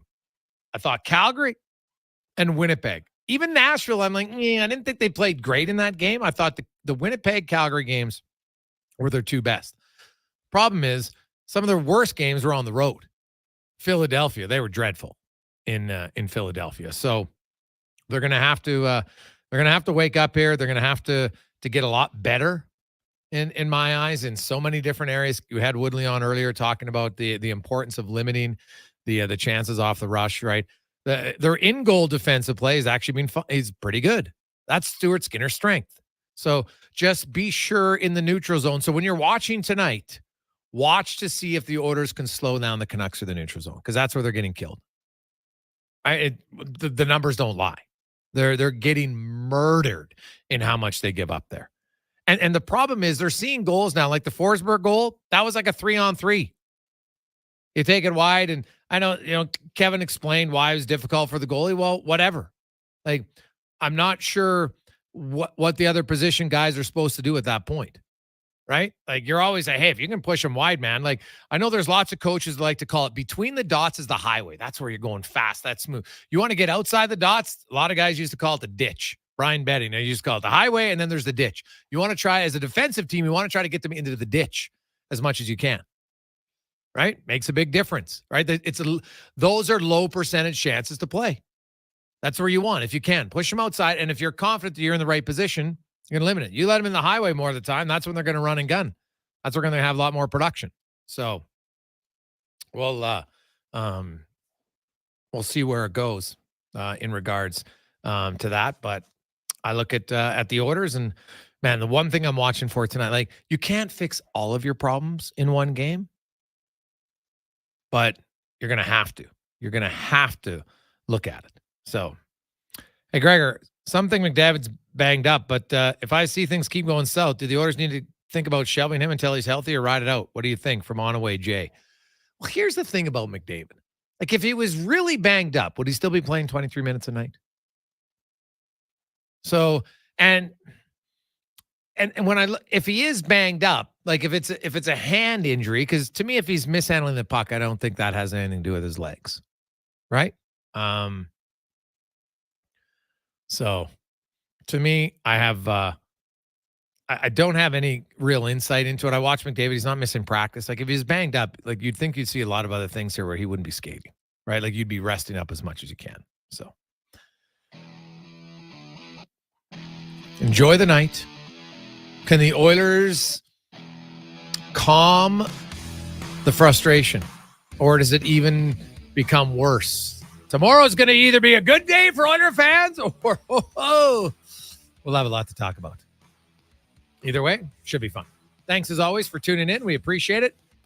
Sports 1440 live in Oilers Nation YouTube. You can stick there. They got the pregame show coming up at 7 o'clock at Oilers Nation YouTube. On behalf of Connor Halley and Declan Kruger, I'm Jason Gregor. Be safe. Enjoy the evening. Let's get to Sports 1440 update brought to you by Legacy Heating and Cooling. Home with no payments, no interest for 1 year on your furnace. Plan ahead. Be warm all winter at legacyheating.ca. Good night. This is a Sports 1440 update. And one last time from us before Fox Sports Radio at 9 p.m. This is Declan Krug with your Sports 1440 update on behalf of Connor Halley. NHL action, the end of the first period. Lightning up 4-1 over the Maple Leafs. That one in Toronto. Also at the end of the first, Panthers up 3-2 on the Columbus Blue Jackets. Bruins and Stars set to go here in just about 5 minutes. And of course, your Edmonton Oilers in action tonight. That game goes at 8 p.m. in Vancouver. Plenty of action around the NBA. Warriors up 51-41 over the Pistons near the end of the second. Spurs trailing the Pacers big. It's 56-38 midway through the second. Magic up 10 on the Mavericks. Wizards, they're holding steady, but they're losing to the Philadelphia 76ers right now. Milwaukee Bucks down 5 versus Brooklyn, and Lakers and Heat also in action right now. The Lakers lead that one by 4 points with about 6.5 minutes left to go in the first quarter. Jazz and Bulls on the way today. Kings and Rockets, Celtics and Timberwolves, as well as the Hawks and the Thunder, and the Pelicans and the Nuggets wrapping up the day. That one goes at 7. NFL Week 9 wraps up tonight. It is the Chargers and the Jets in action. You can join Connor Halley at the Sherwood Park Canadian Brewhouse for that one. I'm Declan Kruger. Carius and Douglas are going to be back at 7 a.m. tomorrow morning. Like I said, Fox Sports Radio coming to you at 9 p.m. This has been your Sports 1440 update. Good night. At the Brick, we're not just proud of this city and its rich sports history. We're proud partners of it. The Brick started right here in Edmonton over 50 years ago. And when we're not cheering on the Oilers and Oil Kings live at the game, or the Edmonton Elks under the bright stadium lights, we're in our stores, providing everything you need to cheer them on in your home. The Brick, supporting Edmonton sports teams and fans since 1971, saving you more. Any team looking to trade up is wise to wait for the right conditions. Right now at Volvo Cars Edmonton, they've got some exceptional offers to help move the remaining 2023 inventory. So whether your team wants to head to the game in the sporty XC60 or the spacious XC90, you'll get up to $5,000 off or finance rates from 2.49%. Volvo Cars Edmonton is Canada's only 12-time Volvo Excellence Award winner. Visit 1205 101st Street Southwest or chat online at volvocarsedmonton.com. Legacy Heating and Cooling is the #1 place for people who want heating and cooling, because you'll save a bundle and get both with a heat pump. Then you can use hot, cold, hot, cold. Come on, thermostat, do what you're told. Turn up the heat, turn up the cold, so the vents stop pushing out tornadoes. Time for a heat pump, bring it to me. Gonna get a deal from Legacy. Your heat pump from Legacy will heat and cool while saving you a bundle in energy costs. Plus, you'll get a rebate up to $5,000 and no payments, no interest for 1 year. Legacy Heating and Cooling. Hey world, get ready to believe. At Oodle Noodle, we serve up world-class, worldwide flavors in our sweet, saucy, and fiery noodles. We believe in the power of nudes. We've got everything from saucy mac and cheese to sizzling pad thai to so many other unbelievable dishes sure to make you a noodle convert for life. You've got to taste them to believe it. Don't be a skeptic. The proof is in the noodles. Check us out at oodlenoodle.ca. Oodle Noodle. We believe in noodles. Denim Ford's roots run deep in the history of Central Alberta.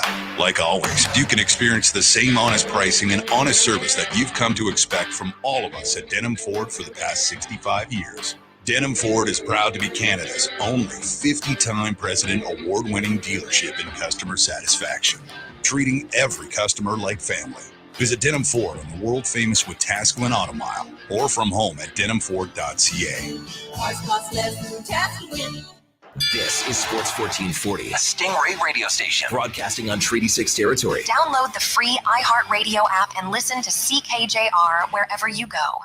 Silent Rides is one of Alberta's premier bus charter companies. With state-of-the-art motor coaches, we provide our customers with the safest and most reliable ground transportation. Our seatbelt-equipped buses have become the preferred carrier for many local sports teams, tours, corporate outings, and other various travel across Western Canada. For more information and to request a quote, contact Ted Nakamura at 780-940-0880 or visit silentrides.ca. You know, I got into reffing for the excitement. He's going for the chair. Turns out wrestling is completely scripted. But you know what's exciting and unscripted? PlayAlberta.ca with an all-new sportsbook, odds boost, and betting on any game. PlayAlberta.ca. Go all in on excitement. Sign up today with promo code SPORTS50 and get a $50 free bet. Official gaming partner of the Edmonton Oilers. Remember, if you gamble, use your game sense. This is the Universal Radio Network, and you're listening to us on 1440 AM. Stay tuned. I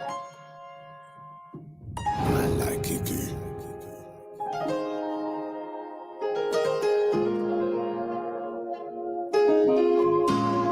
कदे मिल के बैठो